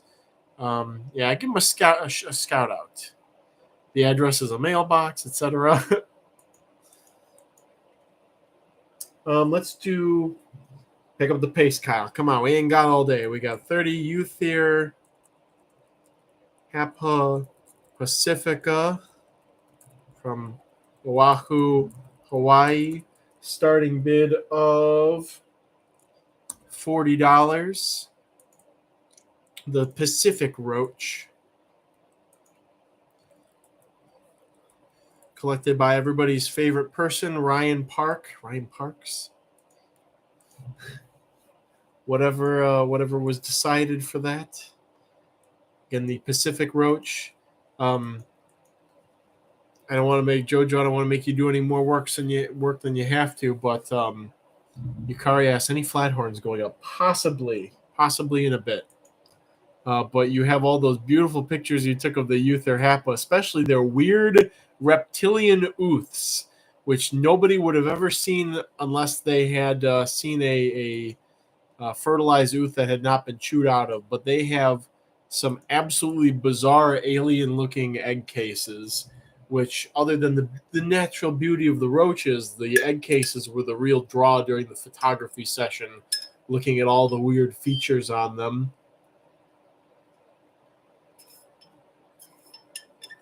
Actually, if I recall, I think it almost looked like the eggs were just randomly arranged inside the egg case and not in two lines next to each other, if I recall correctly. We got to find a good picture of Uther Hapa. Maybe TJ's site. TJ's got to have a picture. Oh, TJ just posted pictures last year.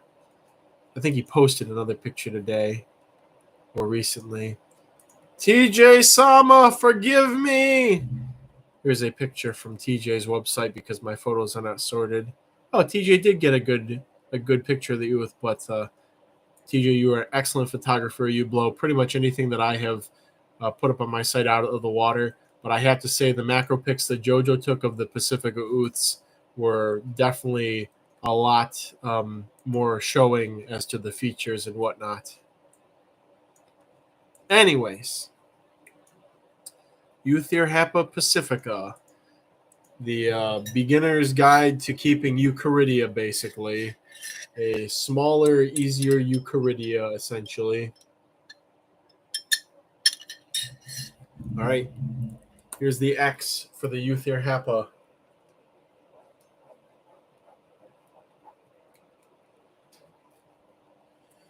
We have going once, going twice. Pass. All right, we're going to pass on the Pacifica. Surprising, shocking, actually. All right. But no time to dawdle. Next, we're going to do a group of 15 large Ellipterina javanica. Starting bid of $30. The Halloween Hisser.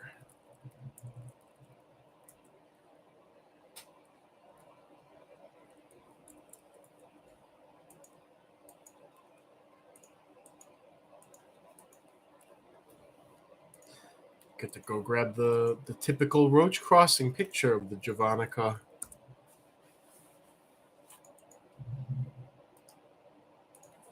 The classic. Maybe this will be a picture that will remain on the Roach crossing site into the future.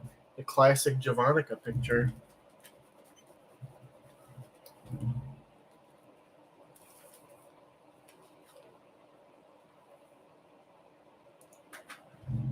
Oh, that's right. I had more guests with me. I forgot about that. We'll have to bring some of them out shortly.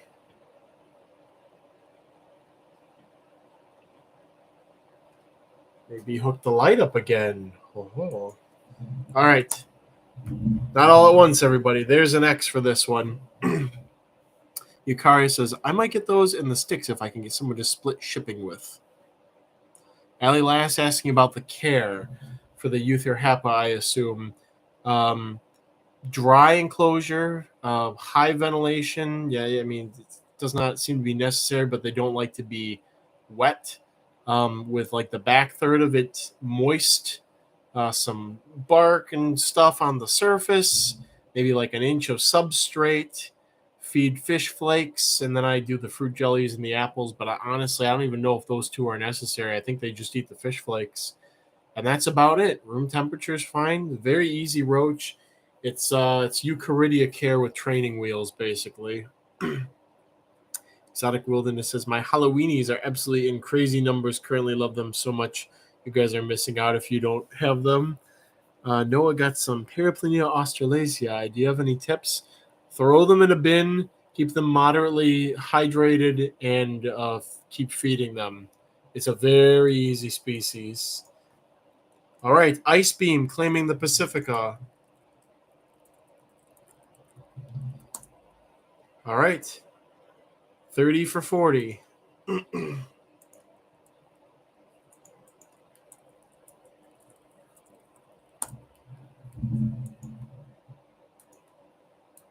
What was the shipping prices going to be again? Shipping is not included in this auction because things will need to go out express with full winter gear. So shipping is going to be an additional, what did I say before? It's either, I think I said 50 to 70 before, but shipping right now is usually ranging for express with live arrival guarantee about $45 to $70 depending on the location. You may opt to have things sent priority mail and held for pickup, but I cannot guarantee live arrival that way. Good number of things should be fine that way.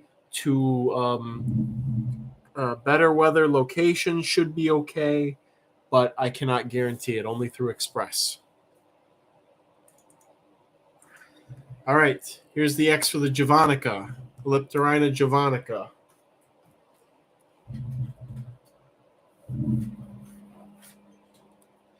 Joy chimes in with 30. All right, going once. Going twice. Sold. To Beetle Pixel with a winning bid of 33. Again, just coogieing in there. That's a word my dad says. Coogieing. Means like you're sliding in, you're getting in the crack. Coogieing. Don't know what it means. Don't know where it came from. Okay, we're gonna slap these lights on, and we're gonna meet some of my friends here that I set aside for this very occasion. Ah, burns. Okay.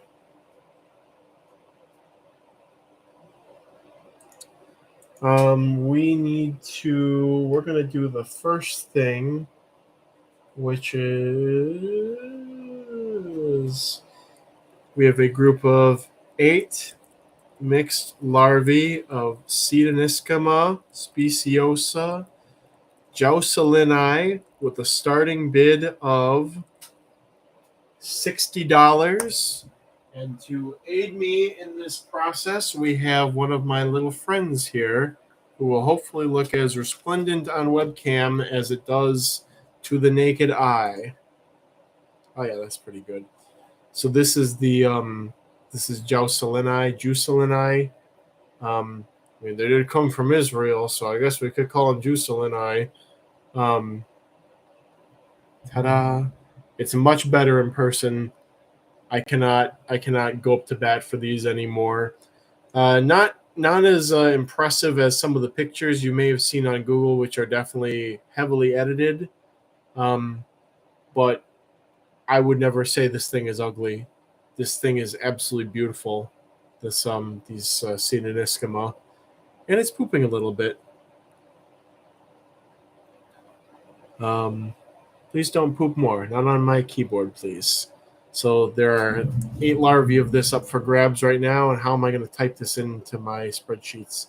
JoJo's put up some good pictures, a good depiction of their coloration as well. I feel like it wants to fly. I'm not sure. I don't think it's sure either, but I feel like it wants to fly. Maybe, I don't know. Oh, I need to save this document. That would suck if I didn't. This is Jan. I guess it's just Jan, the .excel folder. Meant to type January auction, but oh well. So I need to stop being moneyless.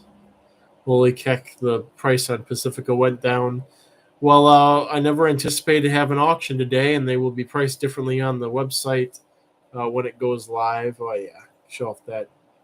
The wings are actually, they're like green. They're like more of like an emerald green, but this lighting's making them look blue. But there is blue on the underside. Care on these. Basically, just rotting organic matter. I think the adults like a little bit of sand in the substrate for ovipositing. I wouldn't bet on that, but it seems to help. And it's said that the larvae don't need to be cooled to stimulate maturing to adulthood. That came from the person who originally cultured these. When my larvae have been larvae for too long and I start to get frustrated and say, like, when are you guys going to be beetles? I have moved them to a cold room and then warmed them up about 2-3 months later. And then usually everybody pupates after that.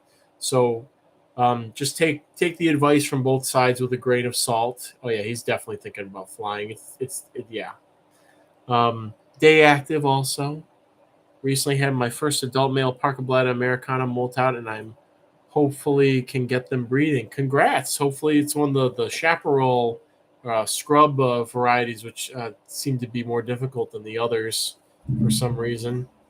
So anyways, that is our Pseudoniscoma speciosa jucelini. We'll put the X here for the X there for that.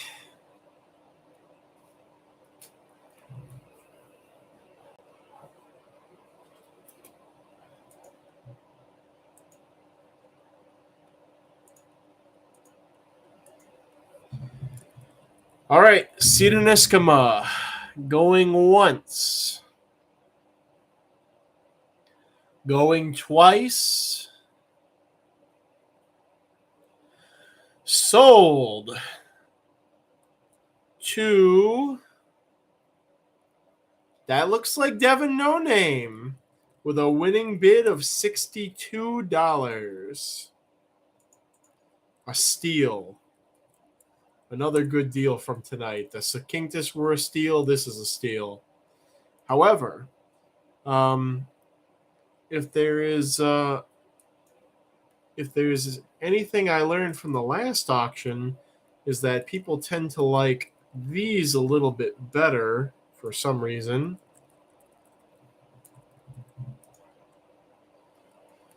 We have a group of 8 mixed larvae of Pseudoniscoma speciosa cyanochlora.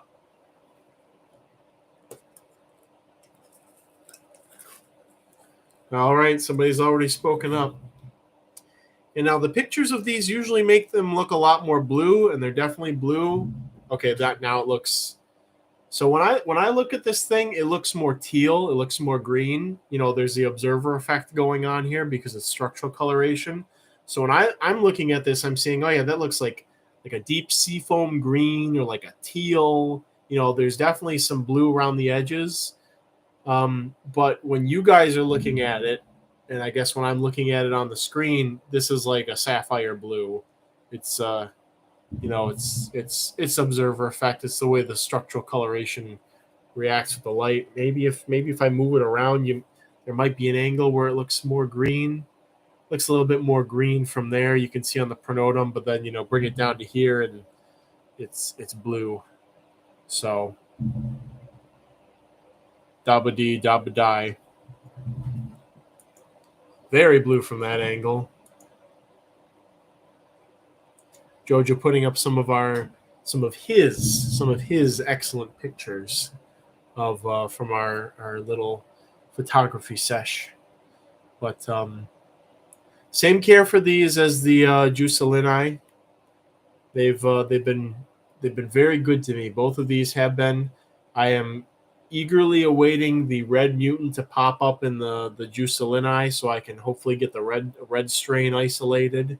So we'll have a real nice split of colors across all the beetles. But I would not call these beginner's beetle, mostly because of the whole pupation thing.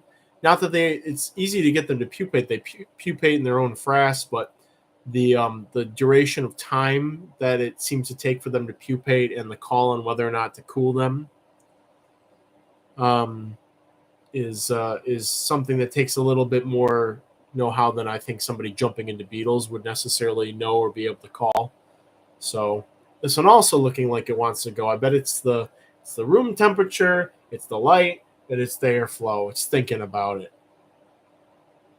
All right, here's the X for the Cyanochlora. You know, blue is my favorite color, but I've kind of in my soul, I feel like I want to say the Jusalini are actually my favorite of the two of these, as much as having a pretty easy to breed blue beetle like this is. Again, looking at it, it looks more greenish and more teal to me, but there's still dark blue on the Jusalini, and so I'm okay with it. Like it. What size enclosure? Just to keep them as pets, you don't need much space at all. But to get a good colony breeding, you probably need at least a 5.5 gallon enclosure to raise up, throw the adults into, and then raise a group of larvae in. Put that away. Put that thing back where it came from. So help me. So help me. All right. Going once in the Cyanochlora. Going twice. Sold to Dr. Humroyd with a winning bid of $100. Ooh. Again, people sleep on those Jusalini. They're just as beautiful, everybody. Y'all out here fighting over the Cyanochlora. You ain't respecting the intrinsic beauty of the Jusalini. But alas, I can't complain. I should not complain.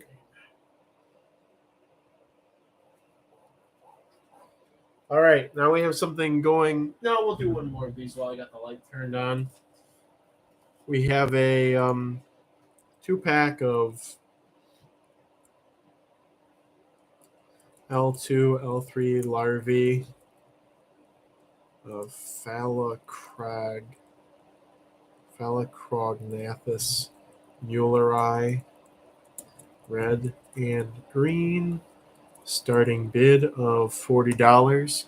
Beetle Pixel, I know you are there. These are not from the group that you're supposed to receive, which are all pupating currently. This is from a younger group that is smaller. Ta-da! This definitely looks more reddish, bronzish copper in this lighting. That's for sure. So this is a red adult. You will receive a larvae from a red line and a larva from a green line, unsexed. This is the Australian rainbow stag beetle.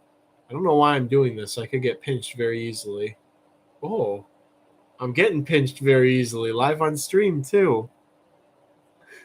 What do you know? Didn't really hurt. Kind of smooth. This is like a smaller size male, too. They can get much larger than this. But anyways, another shiny beetle. It's more of a metallic shine than the Pseudoniscum I have. I like the trim. It's almost from my angle, it's like LED trim around the whole beetle. But you can see again, mostly in the What's a good way to show this? Mostly in the let's do this. Oh yeah. There we go.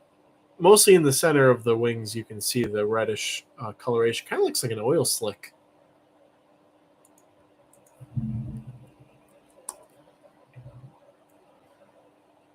Quite strong, very strong, even for a stag beetle at this size.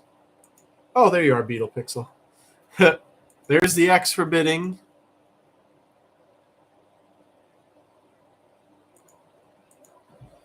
All right, going once for the Phalacrognathus. Going twice. Sold to Bob Harrison with a winning bid. Well, Lil Ninja's got in there too, but let's. I'm refreshing.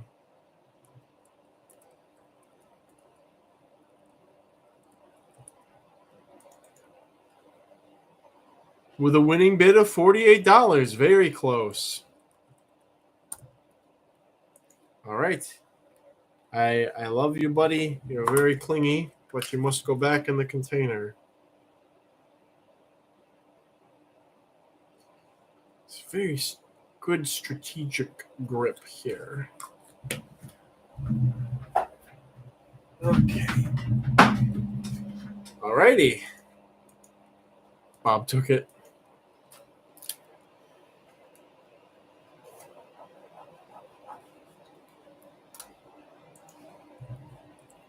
All right, next we have a probable male L3 Dorcas anteus larva. Starting bid of $30. I say probable male because the head capsule is huge. It's like the size of the tip of my thumb, so it's most likely male. But I have not raised Dorcas anteus to adulthood yet, so I cannot speak as to the sexual differences in the larvae as I can with some other stags. But most likely, based on the Dorcas, it's a male.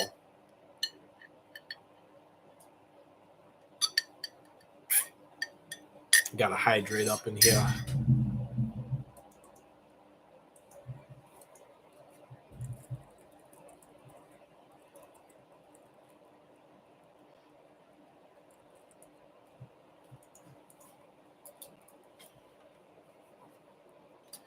We have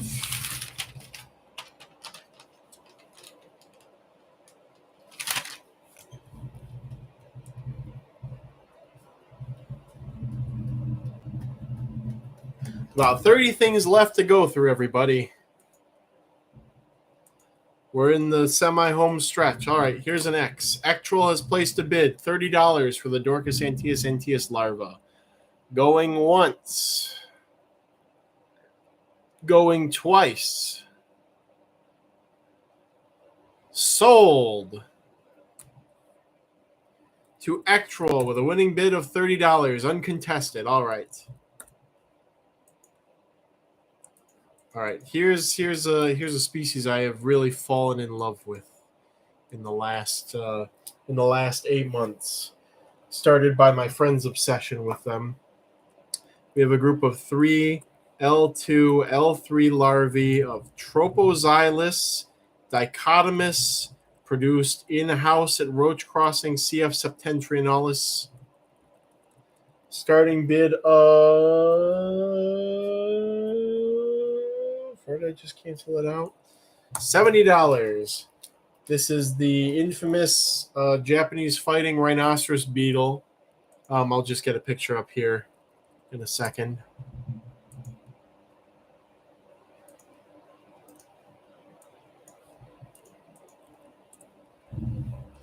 We have a picture of the species available for sale here, posted in the auction. And the other night, I did partake in some Eastern pastimes with some friends. I had some, I think it was 2 weeks ago, I had some sake, and we had a beetle fighting night where I did not fight Tropoxylus, unfortunately. I will. But we did fight Dynasty's Grand Tide to pick which male gets the last female that I have. And Dorcas Titanus Castana color also to see which one gets the next batch of females. So we had a good old time. I got pinched by the Grantii and it drew blood. And the one of the Grantii, again, it was Morgan Freeman, the Dynasty's Grantii, took victory. It was definitely more aggressive than the other one. And in the Dorcas Titanus fight, it was suggested that we name them Hiroshima and Nagasaki. And so Nagasaki was the underdog, was smaller, and actually ended up everybody was rooting for everybody was betting on it being Hiroshima that was going to win, and I had a feeling about Nagasaki, and that feeling was right. Nagasaki ended up dominating 2 out of 3 rounds. It was good. Anyways, here's an X for the Tropoxylus. This was told Kai told me this was the best starter rhinoceros beetle because of the quick development time and just general ease of eating substrate and all the other stuff. And Grantii has been very good to me. They're just slower developing. But these Tropoxylus, I'm looking at probably getting 2 to 3 generations a year out of the stock, and that's wonderful for me. I love that high turnover, and I love it. It's a good-sized beetle, too, and I think they're going to become more popular in the United States over time. Exact willingness, I already have some Dynastes Tidius larvae coming available. I will have hopefully about 4-ish localities available in summer. So, Tropoxylus. Oh, it's Tropoxylus. That was Tropoxylus. Thank you, Alan. I will correct that post haste. Thank you for correcting that for me. Tropoxylus. All right. Also known as Alomyrina, Alan has informed me that Tropoxylus is the correct genus and species instead of Alomyrina right now. All right, here's the X. Yeah, like nothing came up for Tropoxylus, but then all over the place Tropoxylus did. Man, gotta be the dyslexia sometimes. Thank you for the correction, Alan. Oh, and I may have some hybrid Dynastes larvae available too. I haven't decided if I want to keep them all to raise up or if I want to sell some of them. But Dynastes Grantii Extidius. All right, Tropoxylus dichotomous, CF septentrionalis. Going once, going twice, sold to Bob Harrison with a winning Bob Harrison with a winning bid of $85.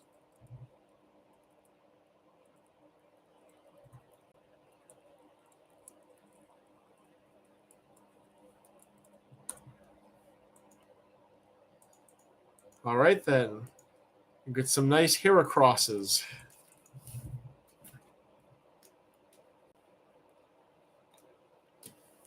All right.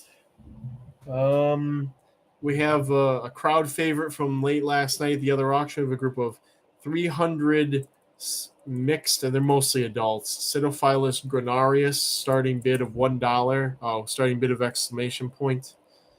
Whoopsies. Starting bid of $1. This is a grain infesting weevil, one of the easiest weevils to rear. Obviously, since it infests rice. Bob sniped himself. Do you know pricing at all yet? I do. It's on my Roach Crossing Master Invertebrate list sheet. I would have to look it up for you.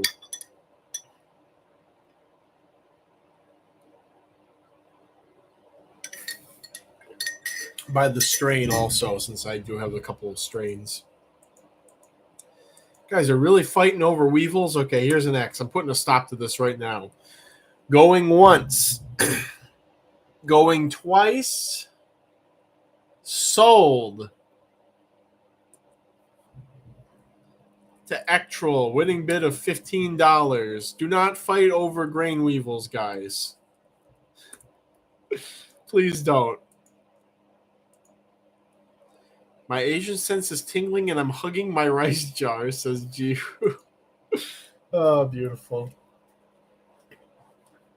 All right. Next up, we have a group of 100 Compsodi Schwarzei, starting bid of $40.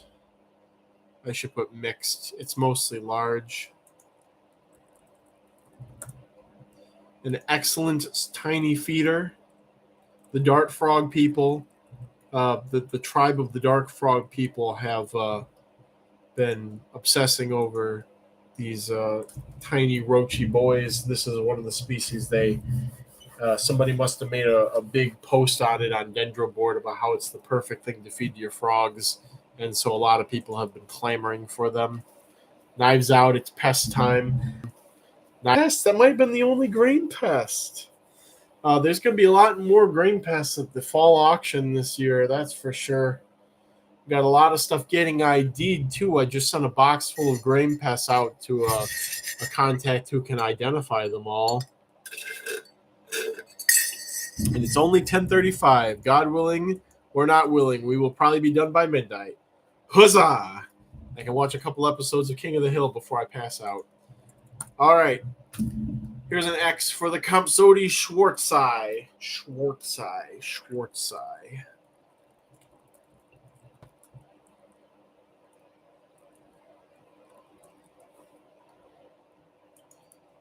Thank you, Alan. I appreciate it. Going once. Going twice. Sold. And by sold, I mean pass. Nobody wanted them, so they're there. All right.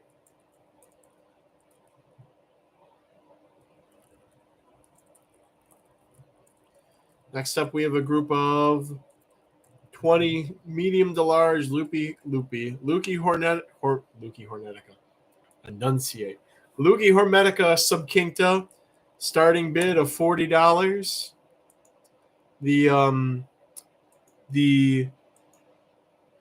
I gotta look up the common name that we came up with at the official renaming meeting, because it has not stuck yet.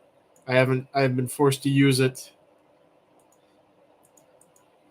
The something glow spot roach.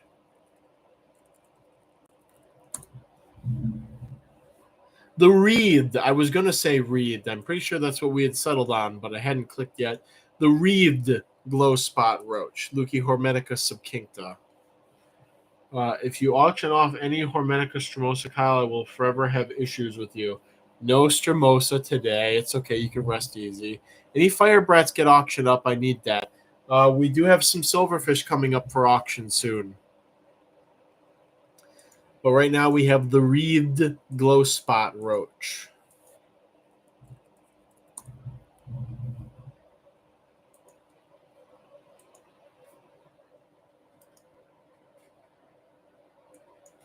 And just grab that nice picture off of Roach Crossing. Ignore the halo of effect around it.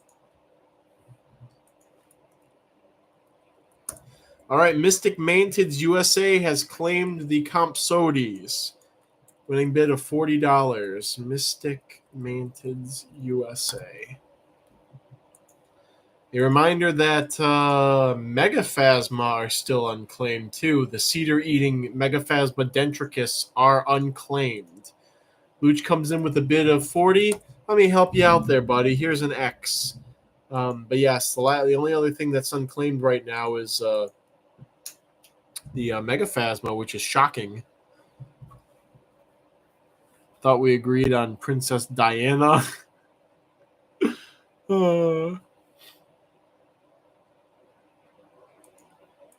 All right, Luki Hormetica subcincta group, going once, going twice, sold to Luch 3737 with a winning bid of $40. That's not a steal, but it's a good deal. It's a good deal, especially for large ones. Okay.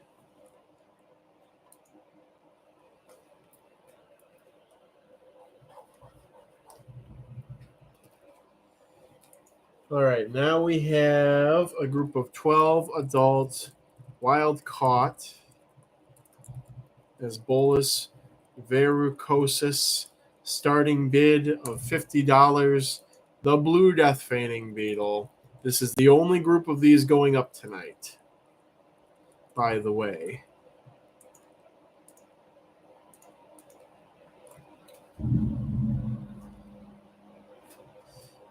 Yukari asking how long emerald roaches take to mature. It depends on the strain. My Kunming coppers, one of the nymphs is just like growing like crazy. I think TJ sent them to me 4 months ago, 3-4 months ago, and the rest are still like first, second, third-ish instar. Still, it's crazy. They're just like not doing anything. And then some Pseudoglomerus magnifica in one of my cultures I've been watching, and the nymphs have gone from like first, second-ish instar to like subadult-ish, subadult female, subadult males for sure, but possibly subadult females in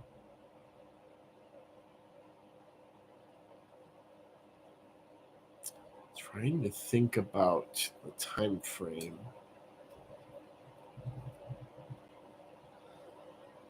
4-ish, 5-ish months.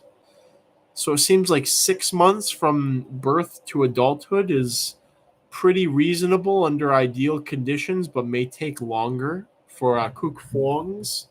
But every strain is going to be different, it seems. All right, here's an X for the Asbolus verrucosus group. I think we're going to do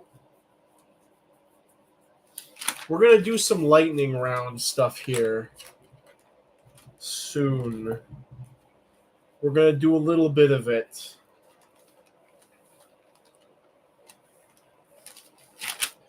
Because I want to get through some of this stuff.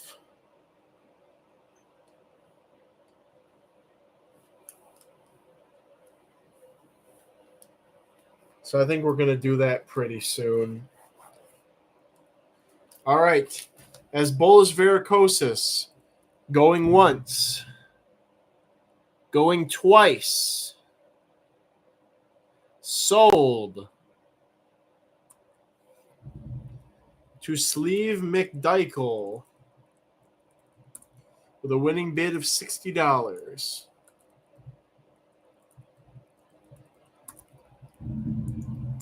All right, here's your reminder to everybody refresh your streams because we're going to do a lightning round.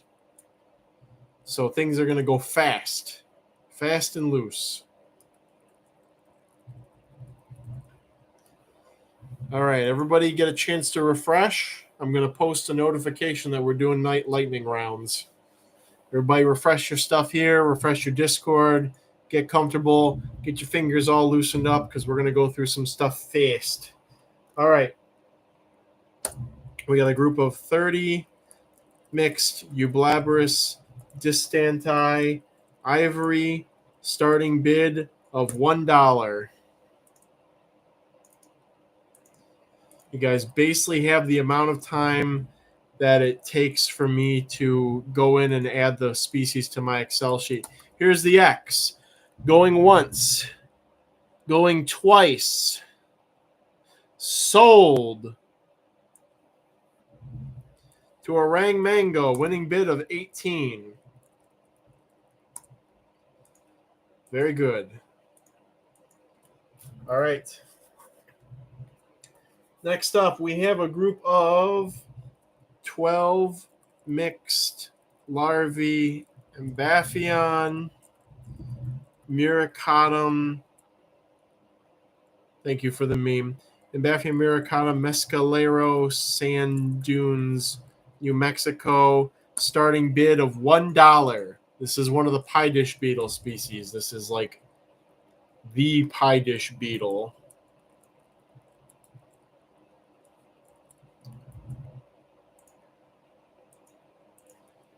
All right, here's the X. Going once. Going twice. Sold to Orang Mango again with a winning bid of $18. Seems like that's a sweet spot for some of this stuff.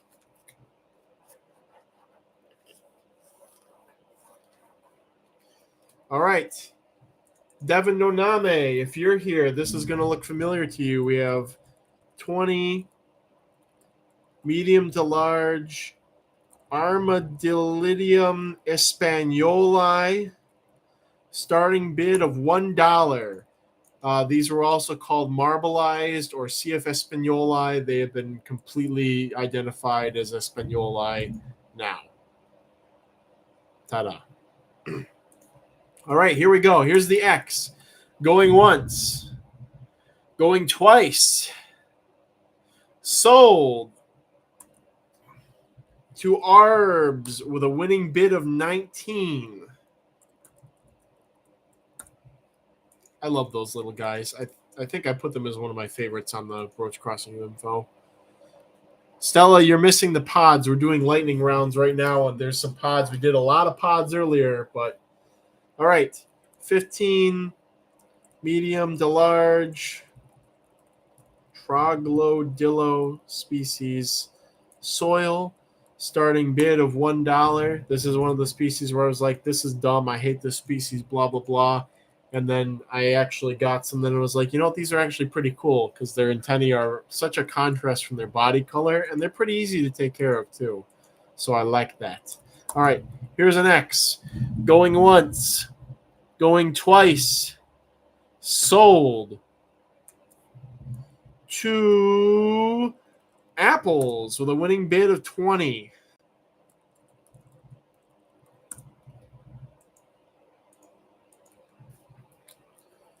All right.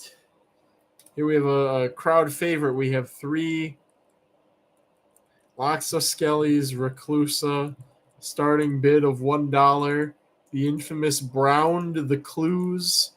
I think when I looked at this group last, it was 1 adult male that just matured, 1 subadult female, and then 1 unsexed individual when I had last checked on them. All right, here's the X. Going once. Going twice. Sold to, gonna do a control R. Looks like Luch, though. Looks like Luch. Might not be Luch, though.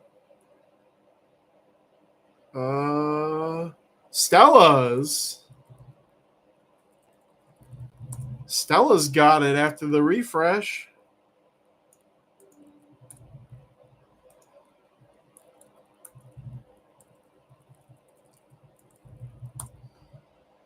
You've beaten a man to his recluses, to his Brown the Clues.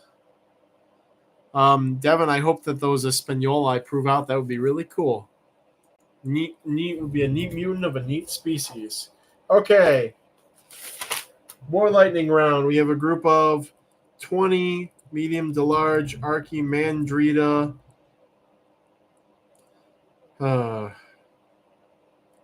Tessellata. Starting bid of $1. So, guys, it's becoming. There's a good chance of it becoming very clear that our hobby Archimandrita tessellata are not actually tessellata, and that they're marmorata, and that now we actually do have tessellata. So if that gets confirmed, which it might within the next month, that will be reflected on Roach Crossing in the future.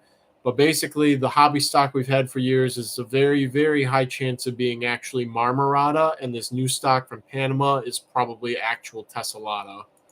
So, okay, here's an X for the Archimandrita. Going once. Going twice. Sold to Beetle Pixel.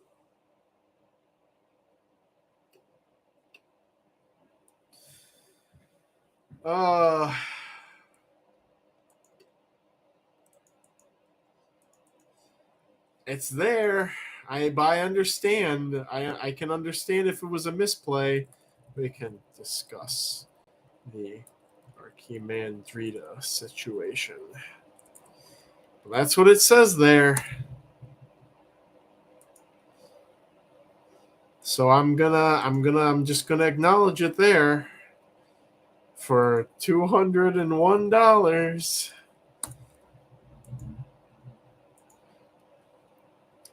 What a day. Somebody say oops, yeah, the emojis. That's a something.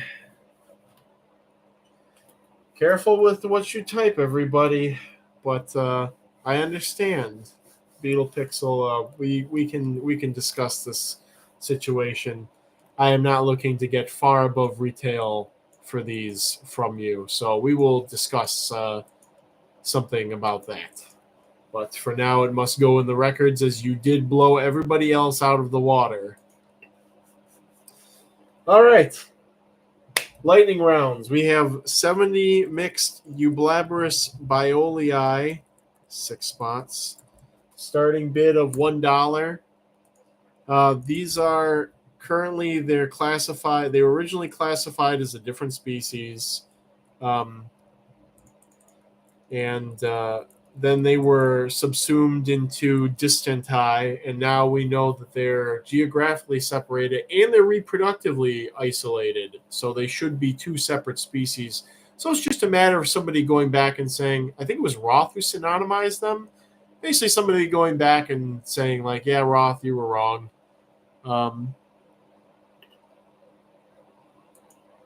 But Beetle Pixel did not retract the bid either, so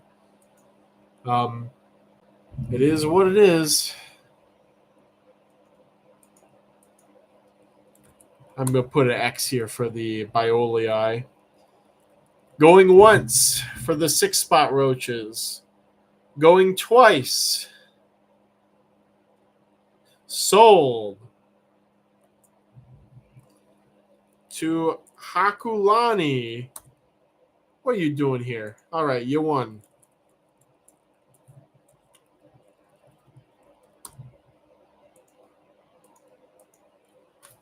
All right, we got to keep up this pace, though. Next up, we have a group of 100 mixed Nocticola species Malaysia. Starting bid of $1. This is a good group. I want to see you guys fight for this. I want to see some blood in the chat, of course, in Minecraft. I want to see blood in Minecraft.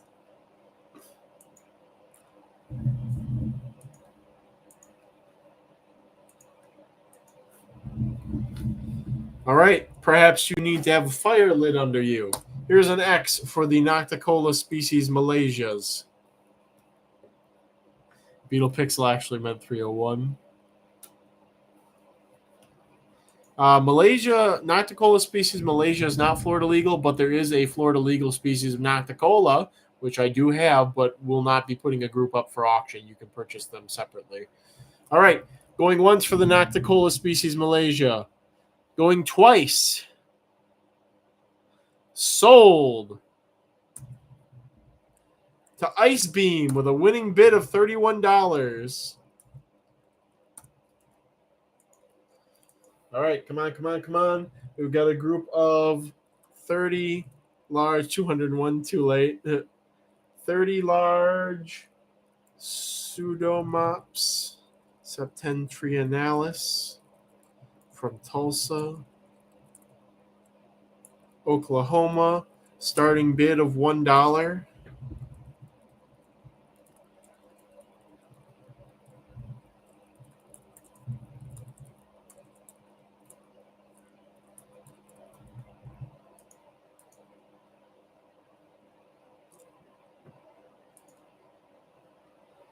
I like Alan's way of thinking. All right, here's an X for the Pseudomops group. Going once on the Pseudomops. Going twice.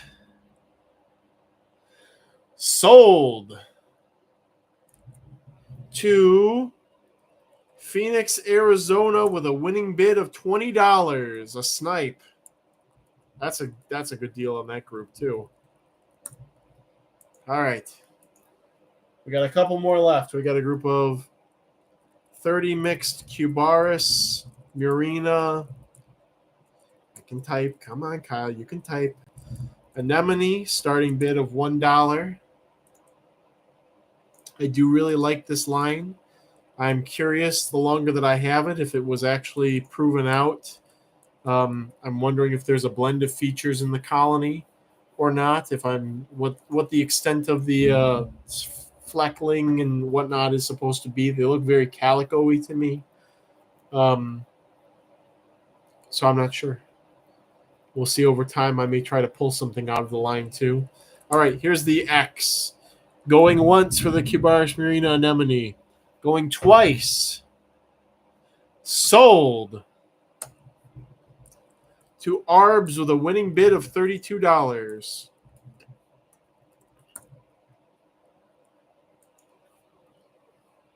All right, here's another good one. We've got a group of 30 plus because they're breeding. 30 plus mixed Venezillo Pisum, Everglades, Florida. Starting bid of $30. This is another one of my favorite isopods, and I swear, in just the right light, they have a blue tint to them, and not like Procellunites do, but like an actual deeper in the tissue blue, and just the right light. You would have to see them in person. They are delightful, tiny little guys. All right, here's the X for the Venezillo Pisum. Going once. Going twice. Sold to Stella's Springtails with a winning bid of $60.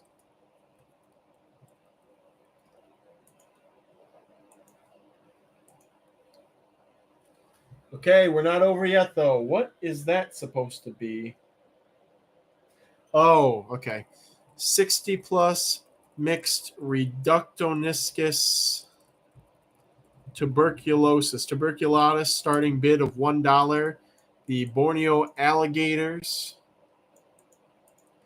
as they have been called. Tuberillo borneanus was another name, another also kind of less flattering name.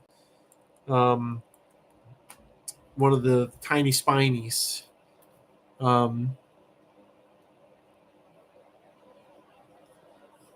meant to bid 21, but the power went out as I was looking at my iPad, tapping it out. I have those. What am I doing? All right, here's an X. Reductoniscus tuberculatus, going once. Going twice.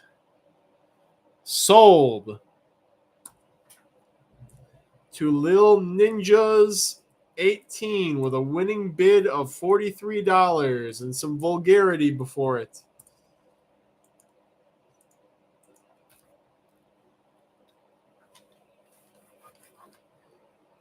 All right. We have a group of 30 mixed Porcellio, Levis, Dairy Cow, starting bid of $1.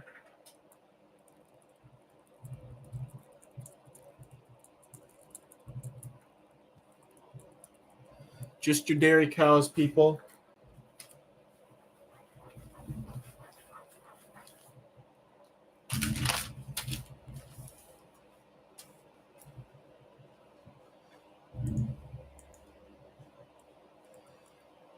Super jealous. All right, here's the X.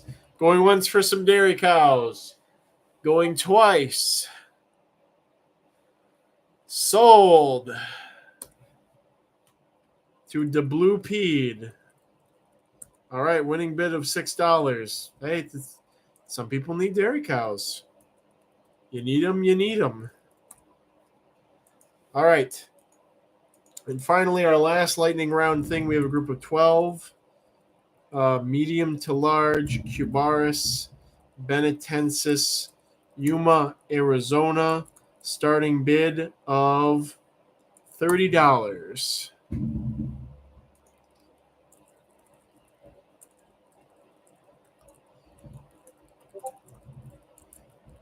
What was once coveted is now common in the hands of those who can breed it. All right, here's the X for the Benetensis. Going once, going twice. Sold. To Bark Toos with a winning bid of $41.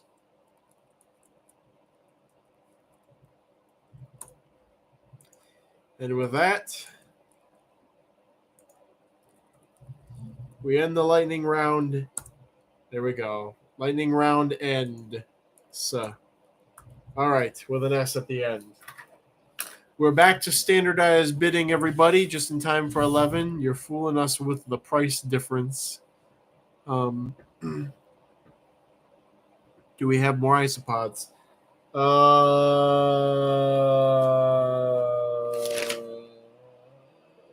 No. We're done with isopods. We are on to MISC stuff. We're gonna do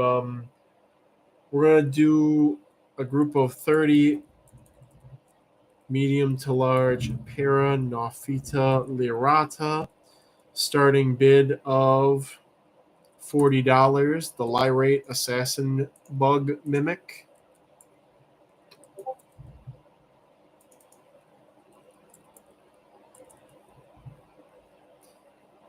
Lovely little guys, maroon in color. Seem to mimic some sort of Southeast Asian assassin bug.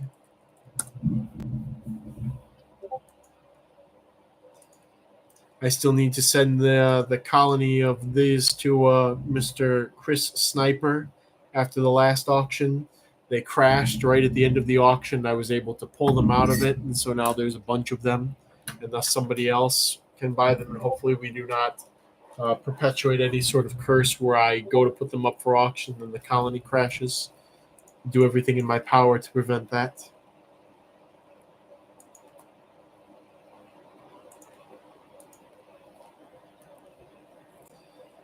All right, I'll put an X there for wrapping up bids, as I do not wish to be here all night. I'm dying.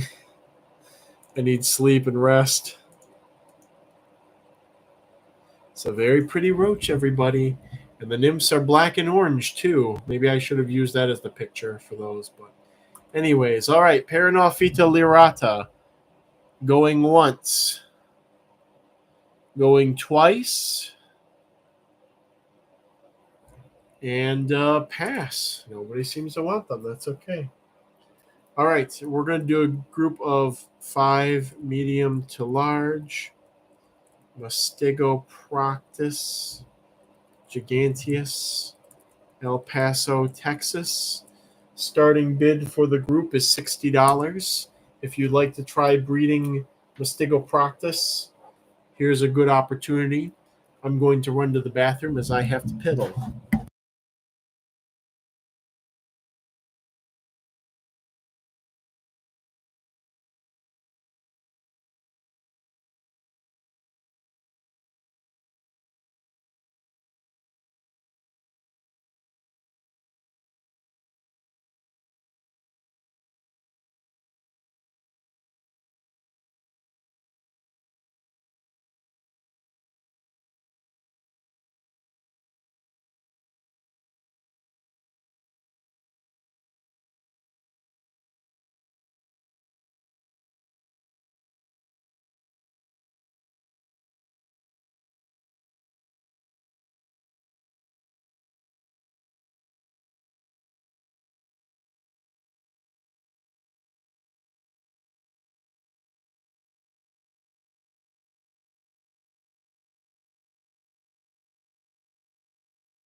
All right, here we are.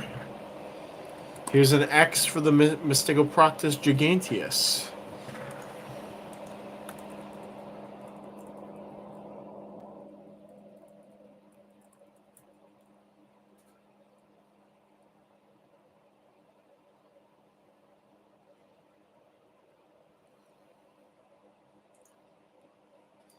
All right, going once. Going twice. Sold. To Ectrol with a winning bid of $60.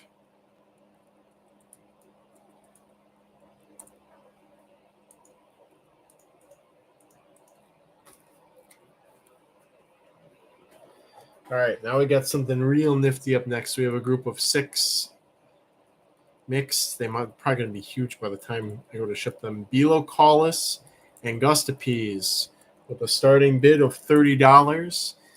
There was somebody, 1 or 2 people who probably who bid on these at the spring auction last year, and I was unable to send them because the colony crashed. Well, they have since rebounded, and if you still want some, I'm happy to sell you some at your winning bid price before. If you're out there and you remember who you are, because I have forgotten. But if you want them, let me know, because they're doing spectacular now. Oh yeah, image of the objective best animal. This is peak animal, and this is what science says is peak animal, and nobody can say otherwise.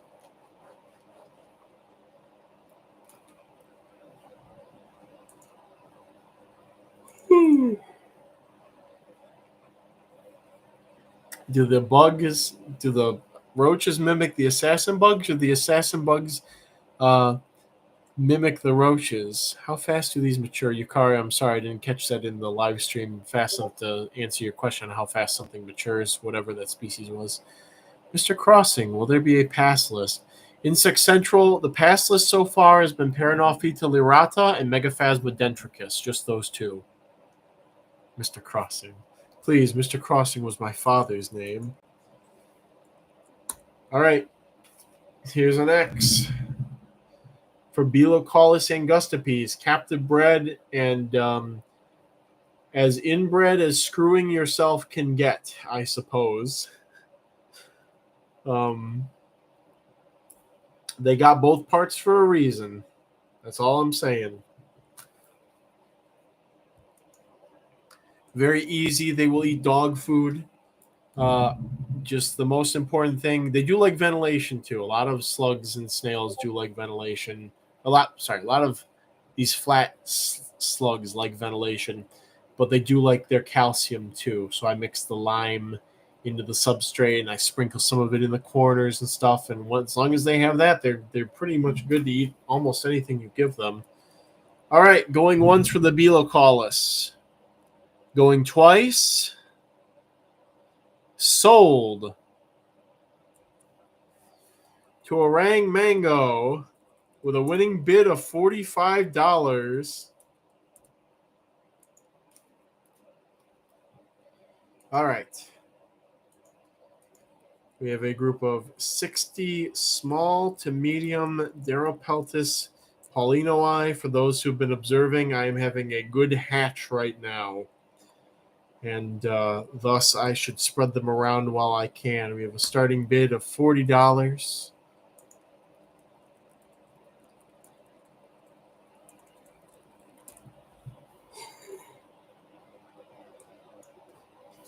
Dare I go and grab the old Roach crossing photo that is not as pleasant as the Marshall arachnids photo that is located next to it on Google image search?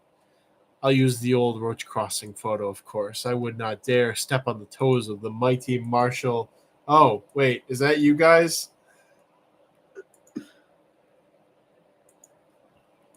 I see Marshall Rack Jess. Never mind. I'm going to do the ultimate spiteful move. I'm going to use your own photo against you.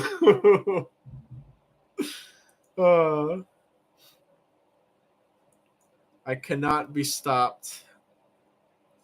I am beyond your grasp, the grasp of punishment. All right, here's the X. As I do the ultimate faux pas. You dare use my own spells against me, Potter. uh, Yukaria says, "Do you have care tips for the assassin mimics? Everybody who hasn't had any luck. High air humidity, half moist, half dry enclosure, and medium ventilation, medium to high ventilation, depending on how humid the room is." Oh, that's a great picture, Jojo. All right, going once on the Darapeltis. Going twice. Sold. 2. Oh, Ice Beam got in there the last second. Let's see how this is when it refreshes.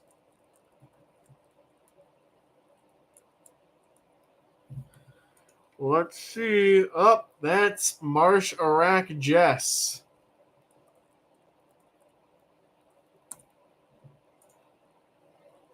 With a winning bid of 40 bones.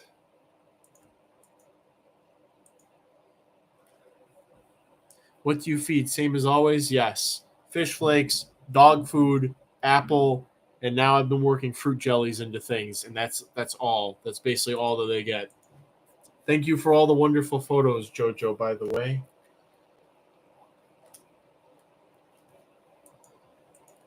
All right. We have a group of 20 mixed Blabberus, Colossus, Ecuador. I'm not going to get into this now, but our Blabberus Colossus are actually probably Blabberus Parabolicus, but I'm not going to start using the new terminology until the pages are done and everything's explained there because it's just going to be too confusing. So this is the artist formerly known as Blabberus Colossus. Wow, this is still going crazy. That's a square meal right there. It is still, we are still here. We're almost done though. We're down to the last 5, 6 things, and since we're ahead of schedule, for once, we're ahead of schedule. I can't believe it. If anybody has any requests for something else you might want me to put up to auction off, this would be the time to ask for. I want to buy a bunch of Germans. I don't know if you're being serious or not. All right, here's the X for the Blabberus Colossus Ecuador. Again, probably not actually Blabberus Colossus. Seems more likely that they are actually Parabolicus. And that our Parabolicus, both of our Parabolicus are something completely different. All right, Blabberus Colossus Ecuador. Going once. It's a nice medium large size roach, guys. It's a nice roach. Going twice. And sold. Bob Harrison. Thank you, Bob. You will not regret getting these. They're nifty. That's all I have to say about them, though. They're nifty.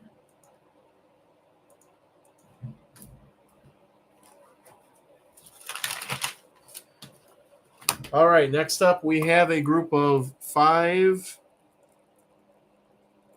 adult pairs of Gramphadorina portentosa LLE mahogany with a starting bid of $70. And one of these males is gigantic. He's already done his part in the colony, so I don't feel bad parting with him. But one of the males is absolutely. I always wanted nifty roaches. I let that comment slide, despite Alan's policing. I'll let that one slide. Here you are, with more than enough LLE mahoganies to start a colony. That's for sure.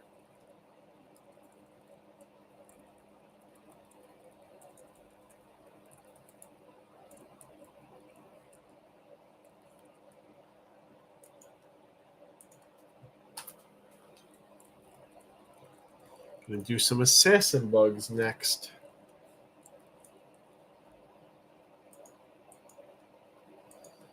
All right, no comments on the LLEs. You guys are making Dan cry. Assassin bugs are being left in the dust. No, we're going to do some assassin bugs after this, Roach. Venezillo Arizonicus to complete the Cali Hobby native duo.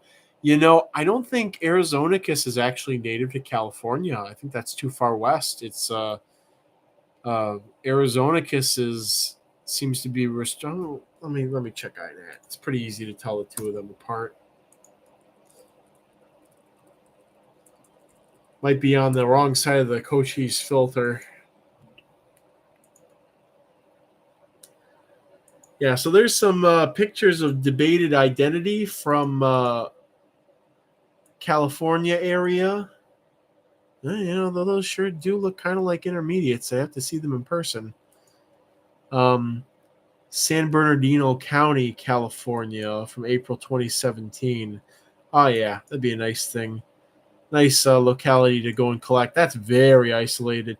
Anybody out in San Bernardino County, if you're there, Venezillo Arizonicus, there's a spot on INAT with a locality I would love to collect and keep going in captivity. Might be intermediate between the Cubaris benetensis and what have you. But, well, that's news to me. Yeah, that'd be cool. There's a preserve right near there. I'm not sure if they're actually in the preserve or not. If they're on the preserve, obviously don't go breaking any rules. But if they're not, have at it. But yeah, actual Arizonicus are very localized. All right, here's the X for the Portentosa LLE mahogany. Needs to bring kissing bugs. Jose Nunez, that's where I'm from, but never seen him. We'll have to talk more about that, Jose. Send me info. I'm about 20 minutes from San Bernardino. Well, it's on INAT. There's a mountain range with a campground that's up in south of the Mojave National Preserve. And if that area is up for grabs, there are Venezillos in them there hills. We'll just put that there if anybody wants to look at it. They definitely look different from the Cubaris benetensis in the desert areas. That definitely looks more like Venezillo Arizonicus, but it might actually even be its own species. All right. Going once on the LLE mahoganies. Going twice. And pass on the mahoganies. Astonishing. All right, but I'm not going to cry about it. No crying over spilled mahoganies. We're going to do 12 mixed Zealous Longipeas Montgomery Flea Market. Montgomery, Alabama, starting bid of $30.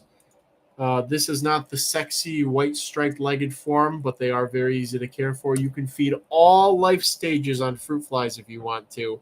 And there's a good chance, I'm not ready to make this statement publicly yet, but there's a good chance that you can you could raise all life stages on Blatellini species Malaysia roaches.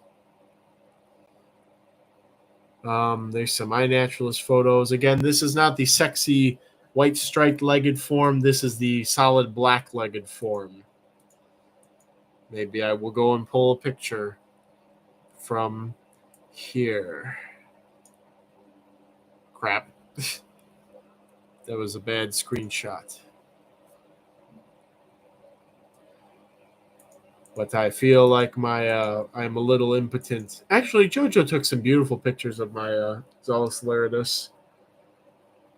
Or Zealous Longipes, sorry. Laridus. I'll collect some of you this year. Chris Sniper taking a stab at the Zealous Longipes. What's the enclosure setup? It's a mesh cube with a bunch of dog food and fruit gel at the bottom. And I blast it with fruit flies and Malaysian roaches, and I spray it with the pump hose every day, once a day. And that's all I do. And they enumerate. Hemipteran mimics other Hemipteran is a true familial alliance. Yeah, that's funny. Zen Monkey has accidentally downloaded Discord again. We'll put an X here if anybody wants these Zealous Longipes. I'm going to try and get a picture. Maybe before the final countdown. I'm going to throw that there. Just for giggles. Again, all life stages can eat fruit flies. They have a sticky substance on their forelegs that stuff gets stuck to. And so they'll just walk around. They'll get like a bunch of fruit flies on their legs, and they'll just sit there and slurp them up one by one, even if they are so small compared to their body. All right. Chris Sniper with a 50 bid. Did I already put an X? I already put an X. Sorry. I'm going to delete the X. No, I'm not going to delete it. All right. Going once. I'm going to wrap it up. Going twice. Sold to Chris Sniper with a winning bid of $50. Chris really loves assassin bugs, I found out. Chris would do so many things for assassin bugs, as I have been informed. He loves them like his children. I like the slay emojis on the assassin bug. Do they dog food and such, or is that for feeders? No, they will not eat dog food, but their feeders will. That is to. I should have clarified. The dog food and whatnot is to feed the fruit flies and the roaches that are in with them. Is why that's in there. All right. Somebody wanted a group of Venezilla Arizonicus, so we're going to do a group of those. We're going to actually do a group of Florida Canyons. We're going to do a group of 12 mixed Venezilla Arizonicus, Florida Canyon, Arizona. I don't think I've made this these available yet, but it's another locality from instead of Sahuarita, it's from, I don't know, like 50 miles away in the grasslands of around Mount Hopkins, out down in Florida Canyon.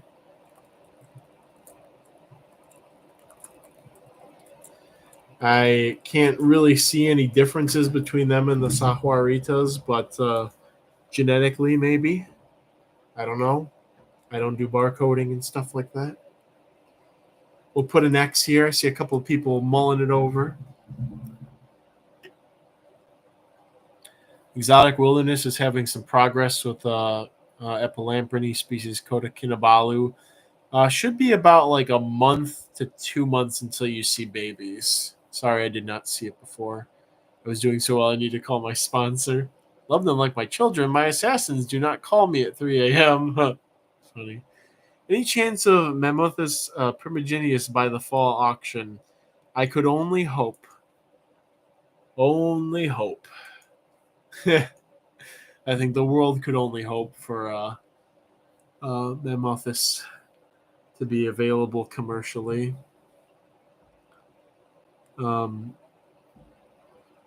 More assassins were auctioned earlier. I even managed to resist those.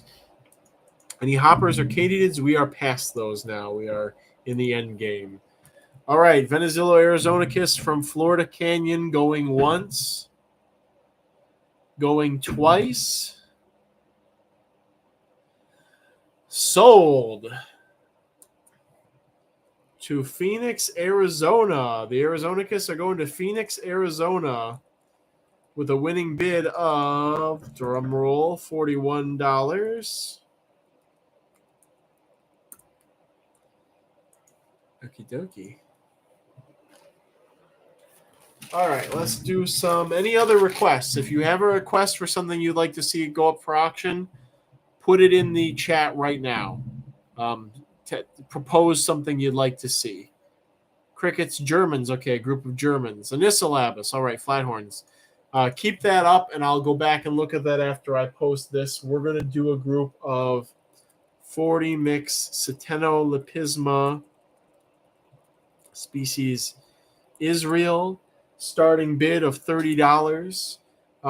This is a species. It's very similar in appearance to Longicaudatum. It could even be Longicaudatum. But we looked at them in the macro photography, and the scale arrangement, unless I was looking at a mature of one species and an immature of the other, the scale arrangement looked very different between these and the laboratory stock of Longicaudatum that I have. So, can you sell Palestine too? No giveaways today, unfortunately. That's a Bugapalooza and another live stream thing. Non-spider arachnids. No true spiders, but I did do some non-spider arachnids. I could put another group of Sinutoides up. I'm going to write this down. So we're going to do some B. germanica. We're going to do some A. insignis. We're going to do another group of Sinutoides for Marshall. Pineapple isopods, please. I could do a very small count of Cristarmadillidium. I can do that. Some Hubbard's angel insects. I sell them by the culture, and I have to split culture, so we won't be doing any of those. Platymerus rhadamanthus. You sell sick bugs now or only after site overhaul? After the site overhaul, but if you want the Megaphasma group, it's unclaimed, so claim it. Phelocragnothus, we're out of. Mantises, pretty much out of mantids until probably could be even after my Florida trip. It could be we may not have mantids until the spring auction. Pick of the puppers. That would be great. Dog pick. That would be a great final auction thing. Earwigs. All right. Maybe I could do Morava. I got to think about it. Hermetica stremosa will not be doing. Lawn shrimp maybe could do +1 on amphipods. Any small feeders, assassin bugs. How much for the unclaimed sticks? I think it was $40 or $30 for 4 of them. We could do another group of Zealous, Longipes, Hemithyrsospora vittata. No. Pseudoscorpions of any kind. No, I have too many cultures that need to go out. Armadillidium, Klugii, Montenegro. Those should I could do Slano, Jonathan, if you want Slanos, but I think I gotta hold on to my Montenegros for now. Anybody? I want to buy Nazig. Oh, we've got some howling going on. All right, here's for the Ctenolopisma species Israel. Here's the X. I think Jojo might have a picture, but again, I do not want to pester the man. He has enough going on. But basically, it's the same as Ctenolopisma longicaudatum, but bigger and darker. So I'll try and find a picture of that.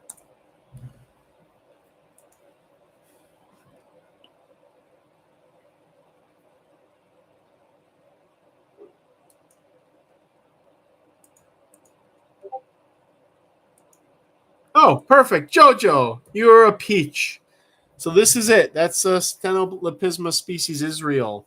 And the scale difference that we had noticed was that in these Israel ones, or at least I had noticed, but Jojo obviously gets to look at the photos before I do, is that the scales are arranged kind of like you would see on a reptile or something, where they're next to each other. They're not overlaid. And on the Longicaudatum, the scales were overlaid with each other. Could be a age thing, or it could be a species difference thing. So, Deropeltis species Masai Mara. No, because I still have to get somebody who won those at the fall auction their group out. So no Masai Mara. I never see Slano. All right, we'll put some Slanos up then. Any other recommendations? We've got a list of about 7 things here that have been recommended. Yeah. Okay. Yeah. So top picture was the species Israel, and then bottom one is the Longicaudatum. The bottom one is laboratory stock, so it should be confirmed to be actually Longicaudatum, but I mean that could be wrong. And the stock up top was collected in Israel, and then has been propagated since like the 80s actually. So all right, we're gonna wrap up the bids on the Stenolopisma. Going once, Going twice. And pass. That's shocking to me, guys. Some people were clamoring for silverfish, but I guess not that loud. My second favorite group of insects. So they're there if anybody wants to claim them. All right, we're gonna do the crowd recommendations. If you recommended something and I have it, blue banana roach, one more culture of big pine key, porcellanides. More people wanting the big pine keys. Silverfish wanters are asleep. Big pine key was already done. Sel Nazig. Oh, she's a poor baby. All right, we're gonna go through here. It has been spoken. We got a half an hour. We got a list of 7 things that I can do from the crowd requests. We're going to do a group of 100 mixed Blatella germanica. What is the locality? Alexandria, Virginia. West Virginia, just regular Virginia. Starting bid of $30. Here's your German roaches if you wanted them. Somebody was requesting them. Here's a good group of Alexandria, Blatella germanica. No known pesticide resistances. Not yet.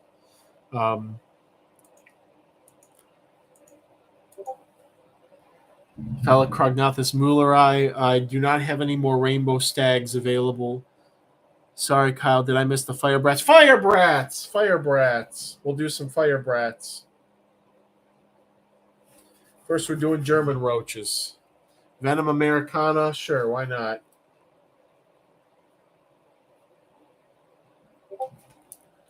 All right. That's it. That's it. We're good. Sun beetles. Nope, we're it. That's it. We're done. We'll be here all night. Here's an X for the German roaches. Somebody who wanted German roaches. Here's your chance. They're right there. They're hanging out.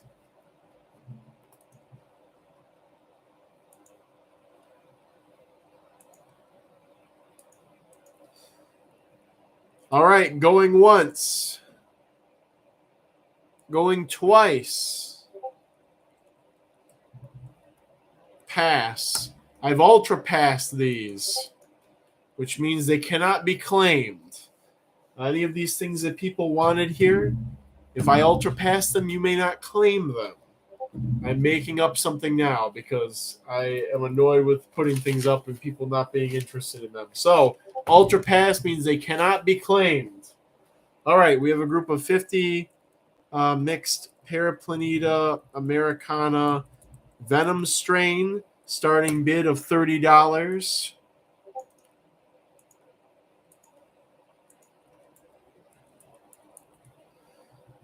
Paraplaneta Venoms.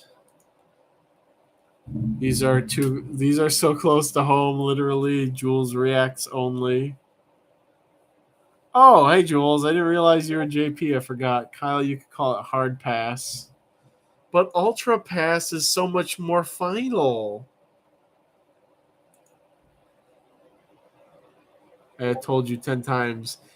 I see many people use abbreviations or have here. We had somebody who was just A for a while. We had a person and then we had just A. There's so many letters. There's like 26 of them. All right, here's the X for the Paraplaneta Americana Venom. These will be ultra passed if they are not bid on. They will be ultra passed. Going once. I'm not even going to close my eyes for this. Going twice.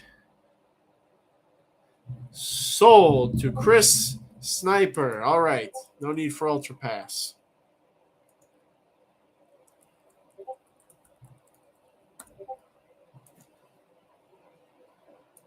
All right. We're going to do another group of 7 Sinertoides Quadraspinosa, Marshall arachnids. Here's a non-spider arachnid thing, Madoo. 7 Sinertoides Quadraspinosa, starting bid of $40, as the group was earlier. Captive bred also by yours truly. Here's a group of. Oh, you called me out like that. Well, it's basically because you have arachnids in your name, and so you requested an arachnid, and thus there's a direct line of thought process there. I have to be incognito. Uber Pass. I like Uber Pass a lot too. I might use that. All right. Here's an X for the Sinusoides. Quadrispinosa. I'm going to go back and edit that to Uber Pass, actually. There we go. All right. Going once on the Sinusoides. Going twice. Sold to Marsharak M. Night Shyamalan. Winning bid of $40. Okay. Let's do a group of 8 mixed Cristarmadillidium muricatum. Starting bid of, let's say, $30. The spiky pineapple isopods. Somebody wanted me to put the spiky pineapple isopods up, so I put the spiky pineapple isopods up. They are there. A small group. You'll have to give me husband info, etc. on these. Pretty straightforward. I would buy a thing of bug bites, though. That has been very helpful, I would say, for keeping them going with the lowest amount of effort. If you do flathorns, I will also get the sticks, assuming I win them. They're on the list. We're going to do some flathorn hissers, some pancake hissers. Insects. I got flightless fruit flies, and they escape and fly around my rooms just because the stores. They could have been contaminated with Drosophila melanogaster from the environment that got in and quickly colonized the colony and mated with the females, and then you end up with babies that can fly. Or it could be, as was said, hide-eye, if they're kept too warm, will actually be able to fly, even though they're a flightless strain.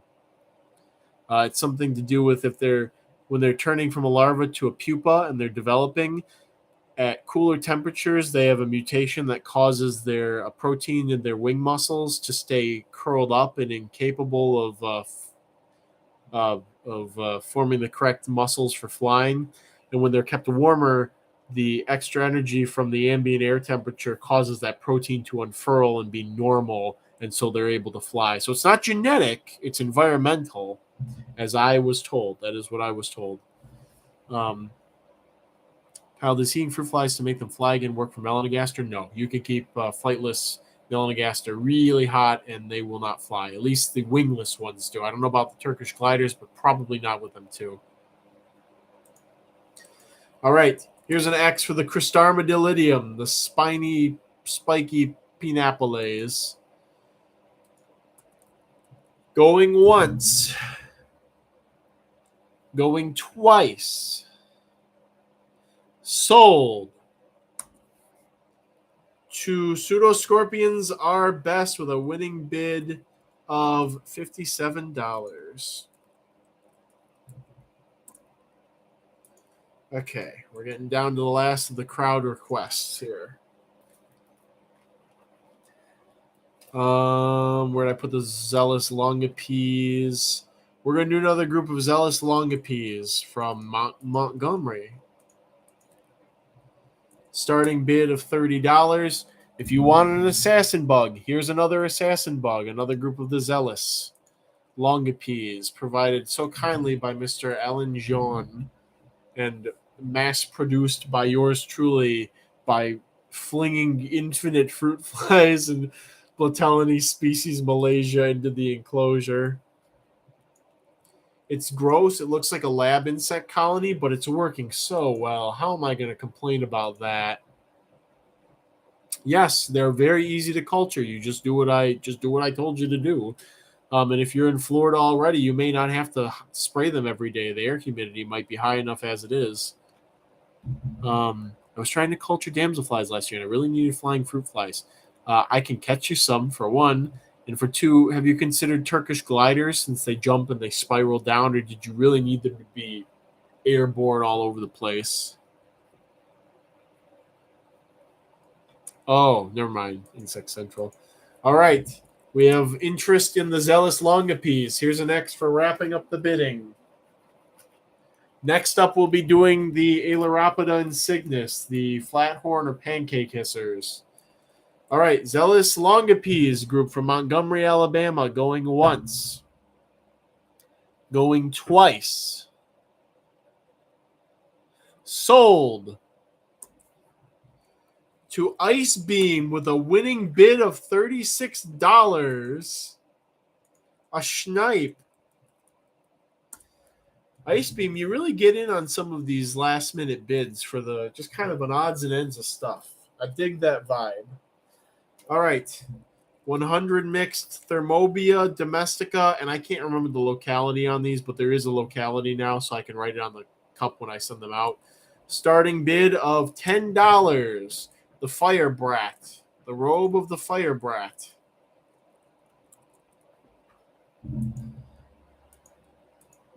We have Fire Brats up for grabs. Thermobia domestica are up for grabs.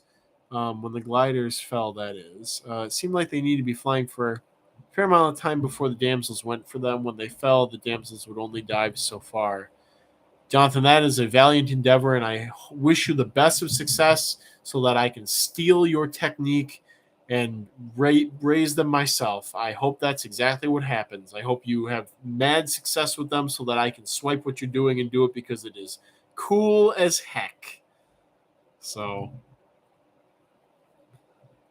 see, I figure when I get the building, I can. There's going to be a phase where I'm going to go nuts. And I'm going to be like, all right, I'm going to breed dragonflies. Oh, I'm going to do this. Oh, I'm going to try and breed stoneflies over here. Oh, I'm going to try and breed an Australian lungfish or something. And that's a very realistic project because I could see, oh, I'll get a big, like, pool pond thing or even a little, like, a kiddie pool or something. And I'll just have, like, a whole thing around it, potted plants, and I'll put aquatic plants in, whatever, release the damselflies. And then I can just toss stuff in to make it a micro enclosed ecosystem, and then they'll just sort of do their thing. Yes, you are welcome to buy other bugs to add to your groups for this as well. Here's an X for the Thermobia domestica. The Fire Brats going once. Going twice. Sold. To Pound and Cake for winning bid of $30. Pound and Cake. Fascinating. All right. So be it.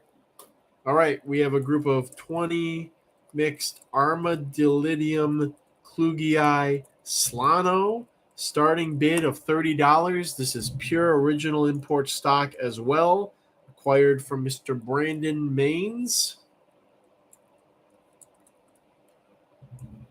Very similar to the Dubrovniks. I have not had them long enough to notice if there are a substantial difference in the coloration. Unfortunately. Eventually, I will probably internalize any differences there are and then give a sales pitch.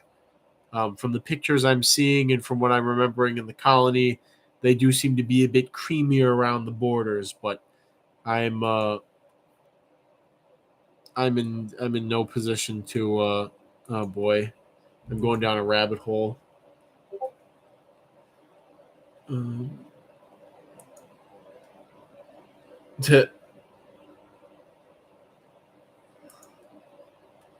Just seeing somebody, it was the Supreme Gecko video with the Klugii, and they freaked out in the video because I guess they thought that the little yellow isopod was a mutant, and it was actually, drum roll please, a Vulgari that came with the stuff that they were shipped as a hitchhiker.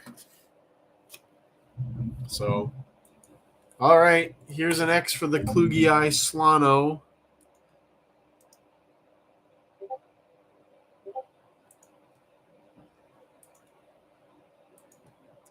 See what's going on in here, Kyle. I think they have Stonefly Artificial Diet if you were interested. Really? Really? Really? People raise stoneflies? All right. Going once on the Klugii slano. Going twice. Sold. 2. Gonna control R.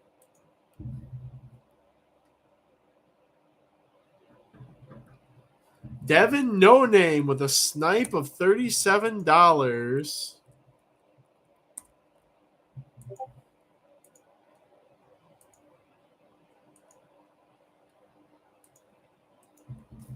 All right. Next up, we're gonna do them pancake hissers. 30 mixed Aileropida insignis. Starting bid of $30 for pancake hissers, aka flathorn hissers. But let's call them Aileropida because it's one letter off from being the Latin name for the genus that pandas are in, and I find that very amusing.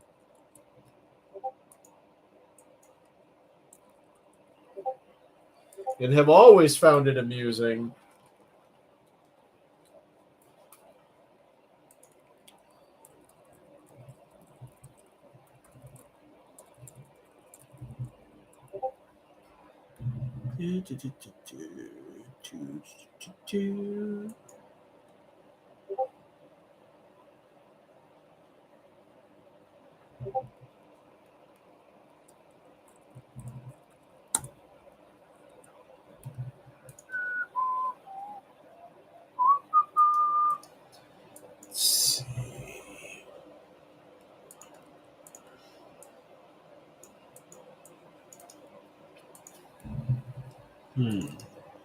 All right, there we go. All right, here's the X for the Aileropida insignis. Kyle, they do have it. I'll send you a pic and a link of the website. It's a reputable site. I use their oak moth diet to raise a brood of geometrid moths. That's phenomenal. Stonefly diet, but like, do they also offer stoneflies? Why would you offer stonefly diet and not also sell the stoneflies? And I could understand that if you were like an isopod or a roach or a millipede or anything that like other people readily sell. But why would you sell a product to something that nobody has?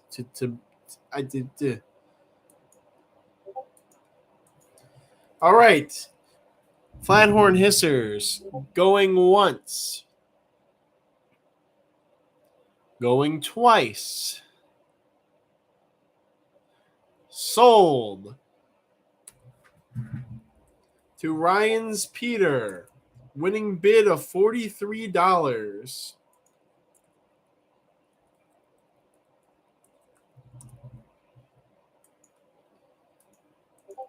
All right, next 15 small Porcelionides, Virgatus, Big Pine Key, Florida.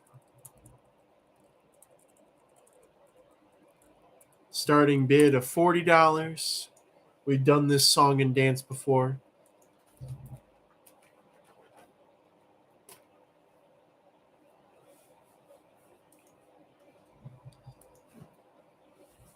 Just texted it. Thank you. I'll check it out after the auction.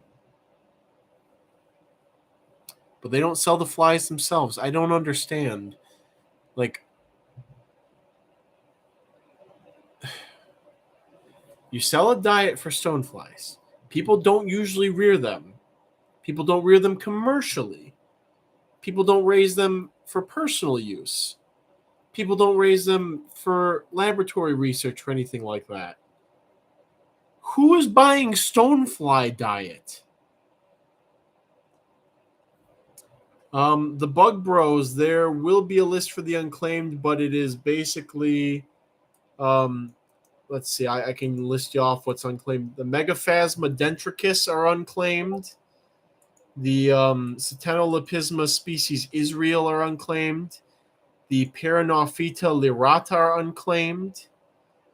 And the Gronfodorina portentosa LLE mahogany are unclaimed.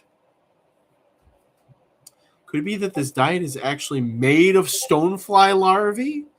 That I would find more reasonable. That it's not a stonefly diet, that it is a diet made of stoneflies. How much for the plasmids? How much for the phasmids? They are 4 small nymphs for $30 from the cedar eating strain. Should probably check it on the auction. Sign me up for the Mesophasma, please. All right. Chris Snyder claims Megaphasma.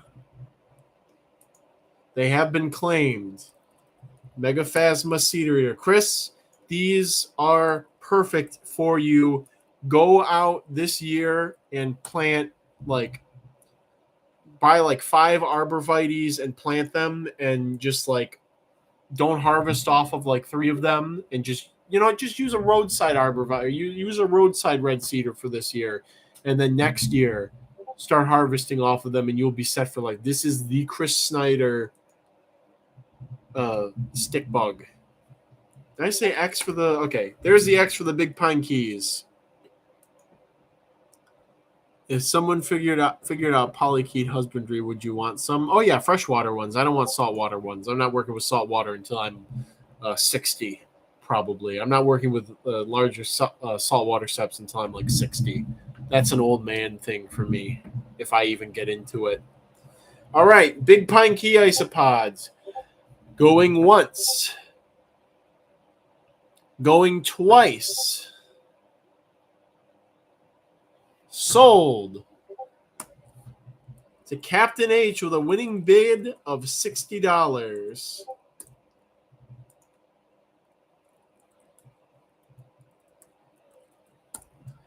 All right, but we're not done yet. This may be a friendly impromptu bidding live stream, but are those big pine pods hard?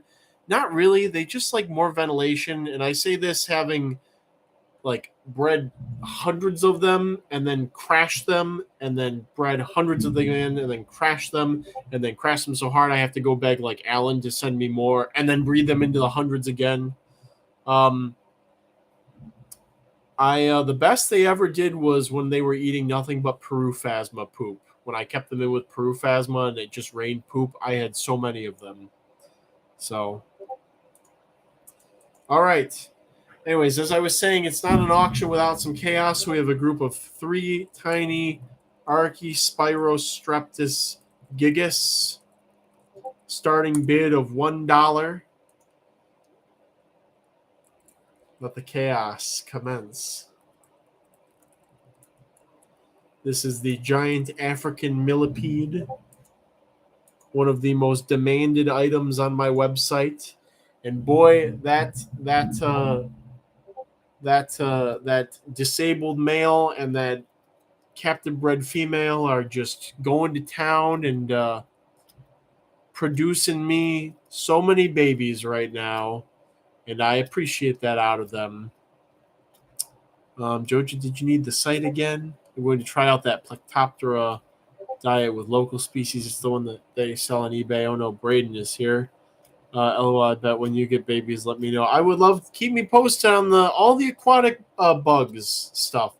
My holy grail for raising aquatic beetles one day would probably be water pennies and riffle beetles. If I could find a way to culture both of those, I'd be very happy. We have some nifty local ones. I just need to get into the streams and look for them. And the more realistic holy grail for aquatic bugs for me right now is those abetus from Arizona, which have evaded me since 2018. I want them. I want to get those big abetus again. I loved them. They were so communal in the wild, and I want to try that in captivity. I almost made it the whole auction without bidding, says Braden. Get it, brother. This is the this is the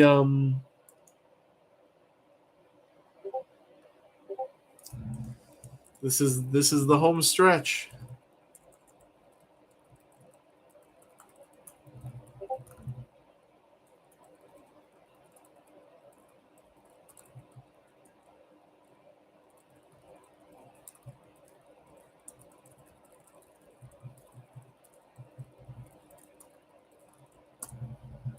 The home stretch. We have one more. The potato. That's the photo to auction.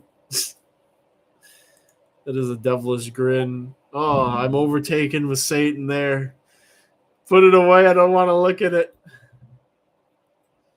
All right. It seems we need to spice things up a bit here. Arbs. All right. Maybe we'll wait a second to spice things up. This is the last invertebrate we are auctioning. Here's an X for the Gigas bids. Wrap it up. And what Discord is going crazy where I'm getting all these notifications? Surely it's not this, right? Is it this? Maybe it was that one. Chris Sniper making some bold but calculated moves. The smooth moves.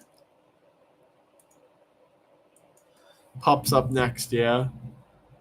It's us. It's you guys. The meme, one of the many meme channels.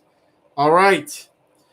Archispyro Streptus Gigas wrapping up the bids, going once. And I'm going to take my time, but my eyes are closed. Going twice. Sold.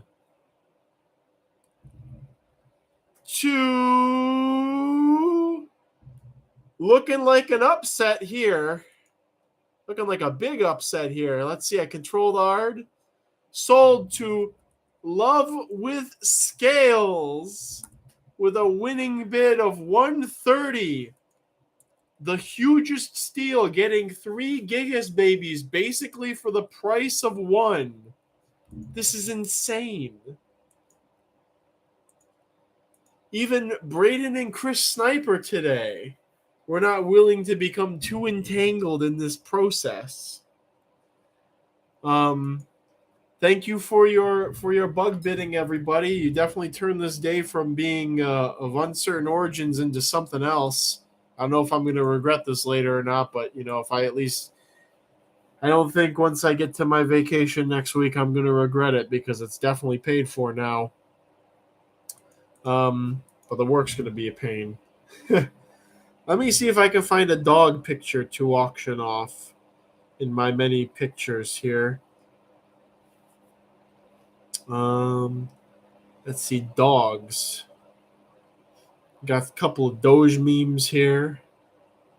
Got a picture of Angela with Nazig. Just in case anybody was wondering how big, just to put some things into perspective, how big Nazig is. Can we have more dog hair? We'll do it at the spring auction.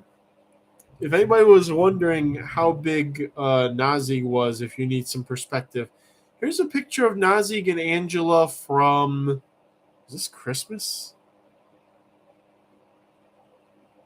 This is Thanksgiving. Nazig and Angela, just so you can see how big Nazig is now. She's huge. She's a chunker. Come on, focus on the chunker. Yeah, right there. There we go. You can see how big Nazig has gotten. She's very huge. And definitely bigger than Victor now. So I could leave it up to like Angela and I's discretion what picture of the pups you guys get. Angela has been very fond of this picture. Obviously, it's not showing Nazig at her full size, but Angela's very fond of this picture, so we could do this one. But I kind of would want to take something special, something a little custom for the. There's also this. This is another good one. We could crop it to make it look a little bit better.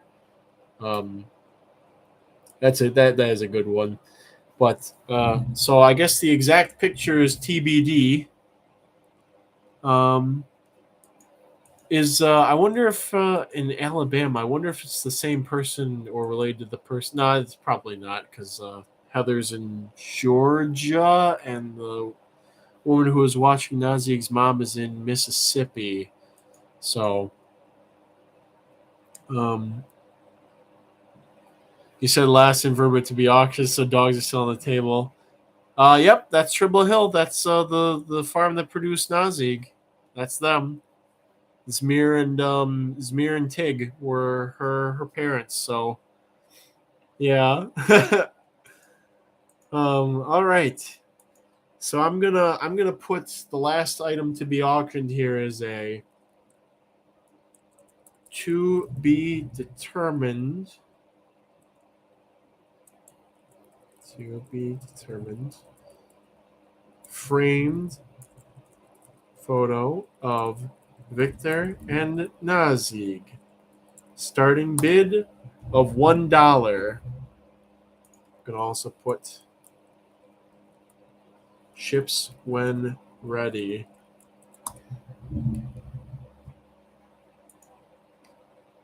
So I'll wait. What size picture? 4x6, 3.5x6.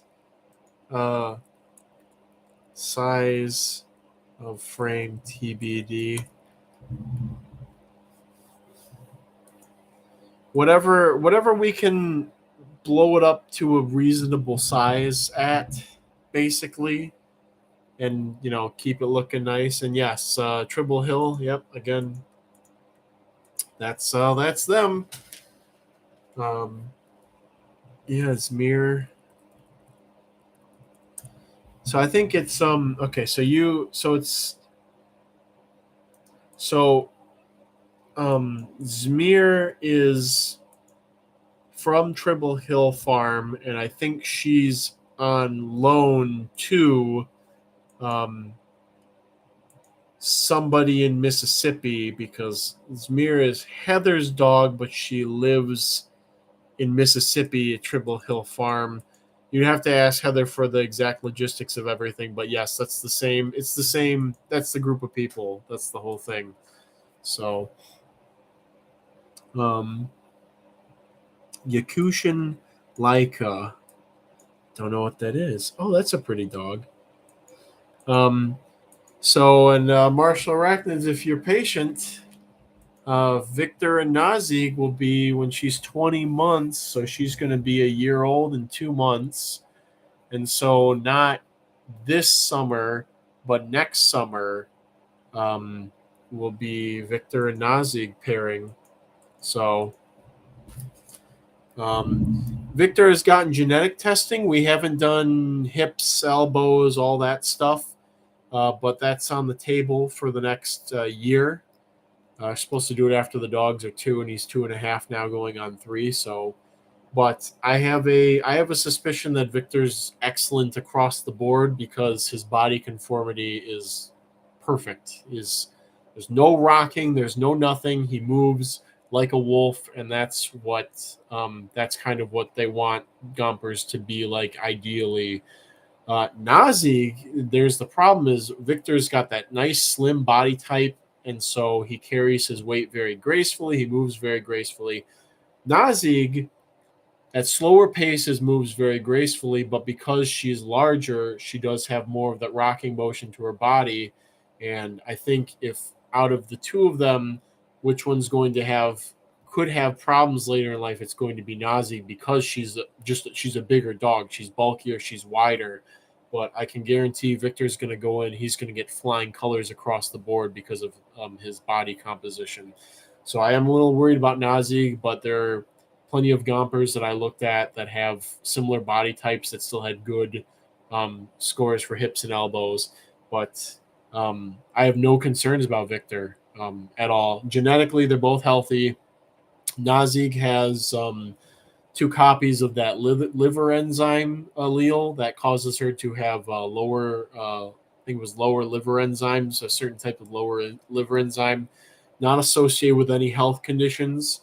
It's just if you go to take the dog in for blood work and their liver, the levels of this enzyme show up as normal for another dog, it could mean that the dog it basically means when you look at the liver enzymes, her normal levels are lower than other dogs. So if they're at normal other dog levels, it means there might be something wrong. So that's the only thing. So, but none of the degenerative myelopathy, nothing like that. Both of them tested negative for that. Victor's just perfect genetically across the board, just perfect. And she's 10 months old now. All right, I'm going to put an X here. I don't want to. I could sit and talk about the dogs all day, and I have. So puppy auction. I think I'm under contract not to do that, but I think what I can do is, if I wanted to, I can auction off first puppy choice rights, but I cannot actually do that with the contracts designed to be part of the Armenian Gomper Club of America are very strict with what you can and can't do with the dogs, and also how you're allowed to sell the dogs too is very specific. Again, for breeding, no dog is allowed to be bred before they're 20 months old by contract.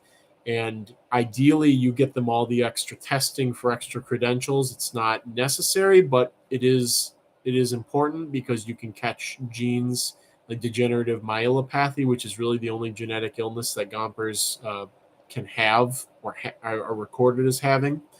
And then you can say, well, this dog's genetics are important other than this, and just a carrier, so it's not going to express. So then what you do is, instead of blindly breeding two dogs that are carriers of a degenerative myelopathy together, you instead breed the het to a homozygous dominant for that, and then you would produce a litter of puppies that are not going to have the degenerative myelopathy, and you can preserve other traits that are in the line that may otherwise be lost if you did not breed that dog.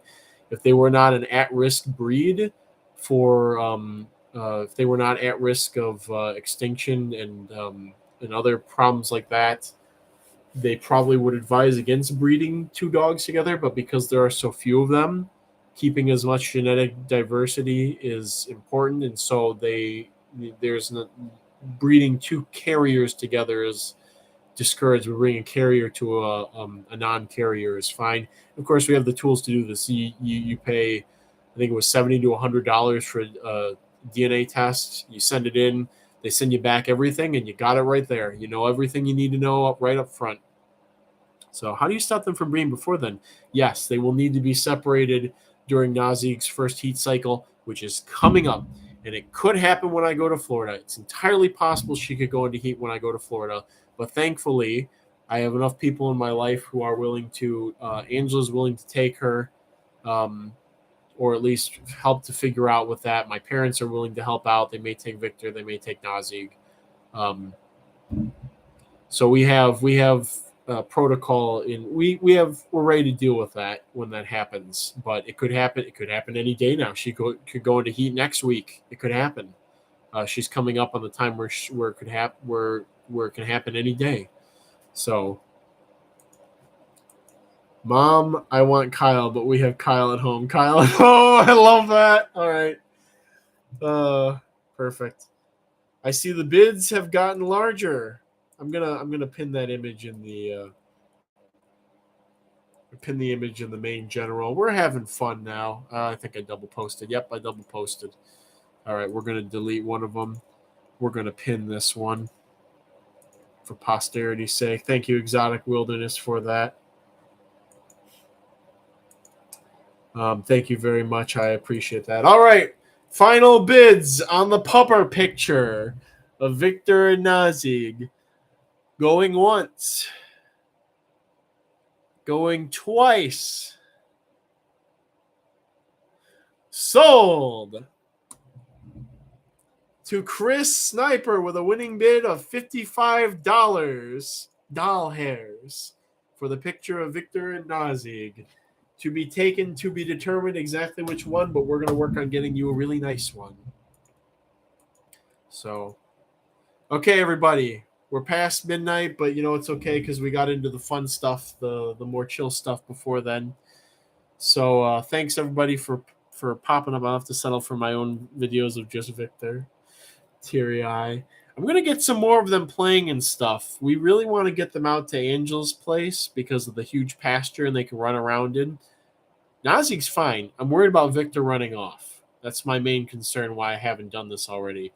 So what I'm going to do before we take him out there is I'm going to starve him for a day because these dogs are pampered. They're going to be fine. I'm going to starve him for a whole day so that the next day I can offer him bacon and little bits of pork and all kinds of stuff and have him be putty in my hands before I take him out there, because that way he will he'll recall when I call him, and I can go out and I can call them in pretty much any time here.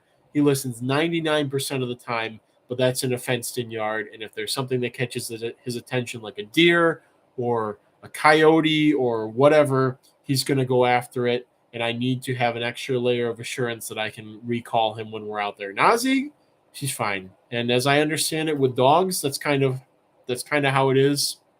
In Armenia, when they keep the dogs, they keep them usually about a group of 8 males and then 1 female.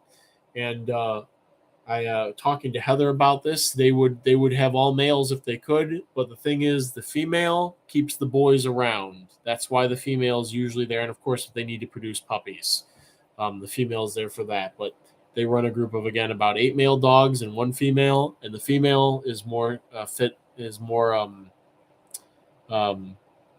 has more sight fidelity than the males do, so she'll keep the males around if they're all acquainted with each other and whatnot.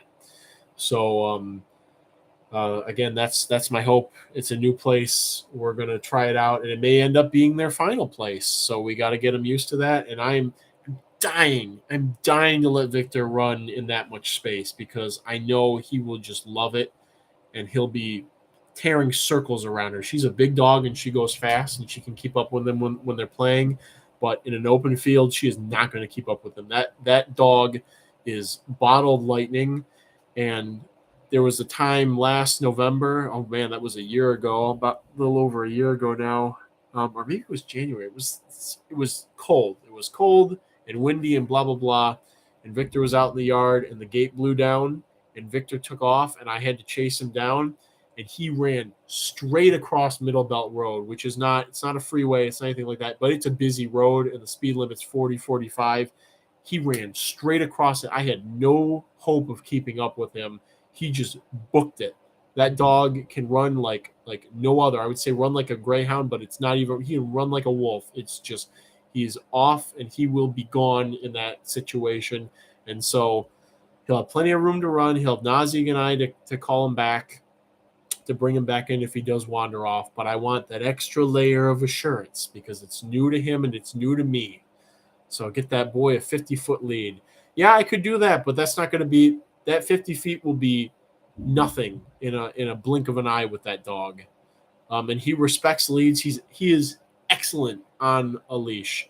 Excellent dog on a leash, except if you go by another dog. If there's another, especially a male dog, then it's a problem. But just walking, perfect behavior on the leash. Perfect dog. Does not pull, does not try to get ahead of you.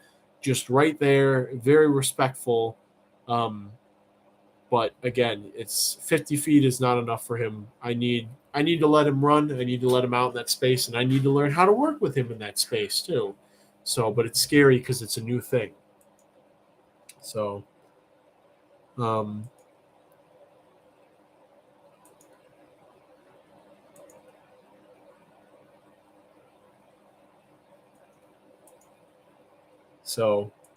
what was I going to say? Anyways, yeah, thank you guys for making this wonderful. Why did you choose this breed specifically? I'm half Armenian. I wanted to know if there were any dogs endemic to Armenia, and I found out, wow, these really big, cool dogs are from Armenia. And then the next thing was trying to find out how I could get one, and I thought it was going to be a lot more difficult than it was, and found out that there was a breeder very close to me, like 50 miles away. And then I went out and I met the dogs and I fell in love. And also the fact that I want to keep livestock. I have livestock currently, and I want to keep hoof stock in the future. And if wherever I'm going to move, if there's space for hoof stock, there's space for coyotes and feral dogs. And so I need something to protect against that. So, and other than that, even if I was not keeping livestock, they're wonderful dogs. Just such sweet temperaments, and so doting, and so attached, and just so wonderful dogs. But if you have just one, you cannot have just one. They are too smart. They are too attached to just have one dog when you have a Gomper. The Gomper needs to be with another dog. It needs to be charged with hoof stock or some other animal that it can bond with like that. So I would never recommend just getting one Gomper and another dog, even a little dog. They're very gentle with little dogs. Victor grew up playing with little dogs down at my neighbor Karen's house. Very gentle with little dogs. But they can't be alone. They have to be with something. They got to bond with something. And so having the two Gompers, other than the fact that Nazik has destroyed my yard, Victor did not destroy my yard, but Nazik did. Other than that, hardly any work. It's half the work of having one dog, half the work of having one Gomper, having two of them. They take care of each other.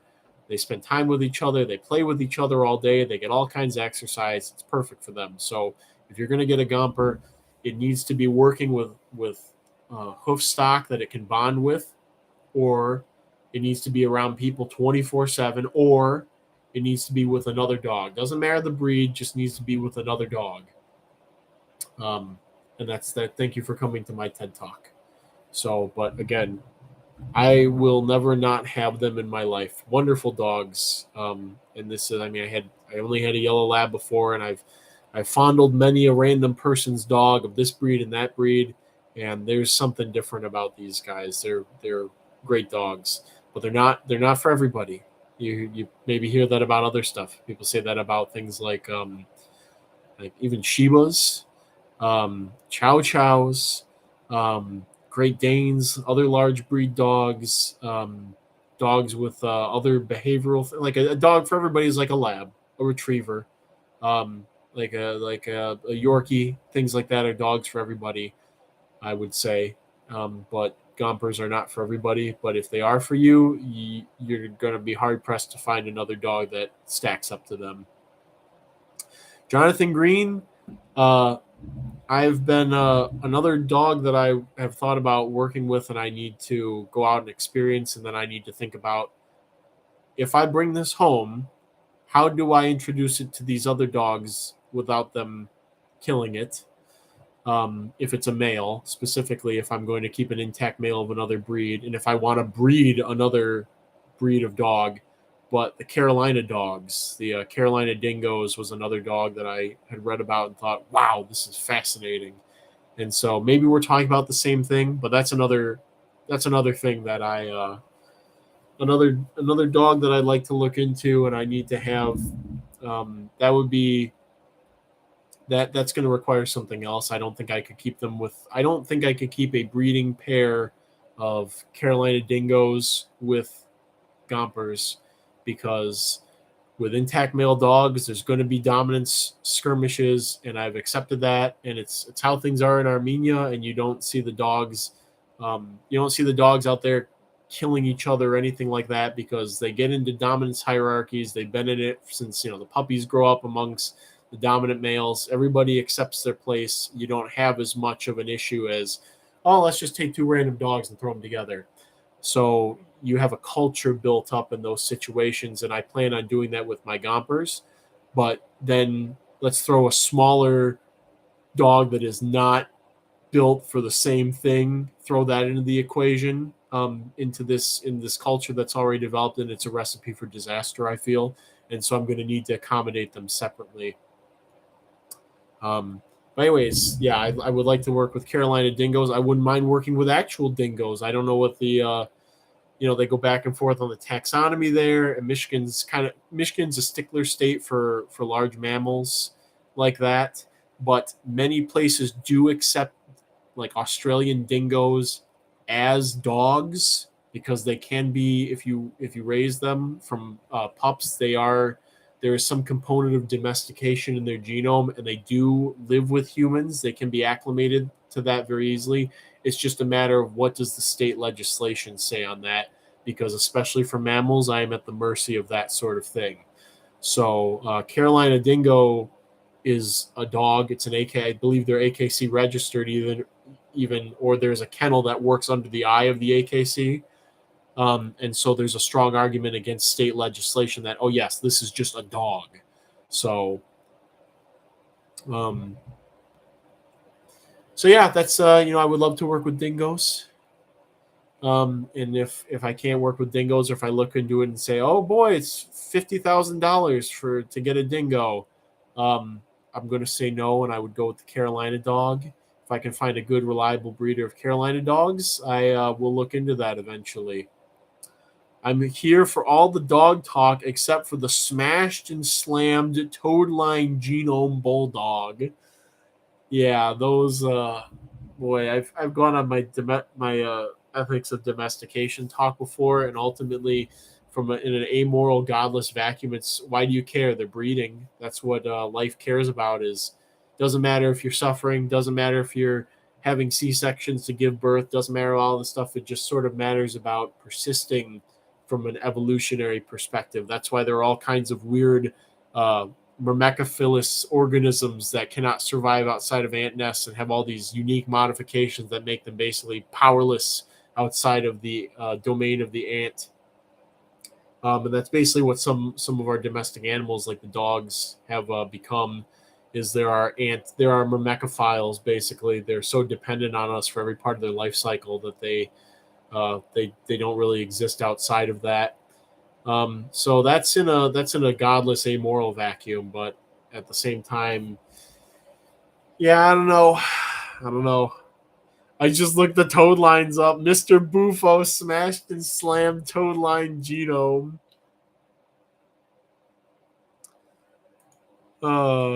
Smashed and slammed bone structure. But yeah, I'll go back on that rant again some other day, maybe during one of the Roach Crossing After Dark. Maybe after the next auction, we might be coming up on another Roach Crossing After Dark with another 500 subscribers. And I think we could get there after the site stuff goes through. My eyebrows asymmetrical. Is this my left eyebrow? They're slightly asymmetrical, but more so than you'd anticipate. I think this is because I sleep on my left side, so all my hair must get like rubbed off when I thrash in my sleep. Or just from being in contact with the pillow. Bizarre, and I only see it now. It could also be the lighting.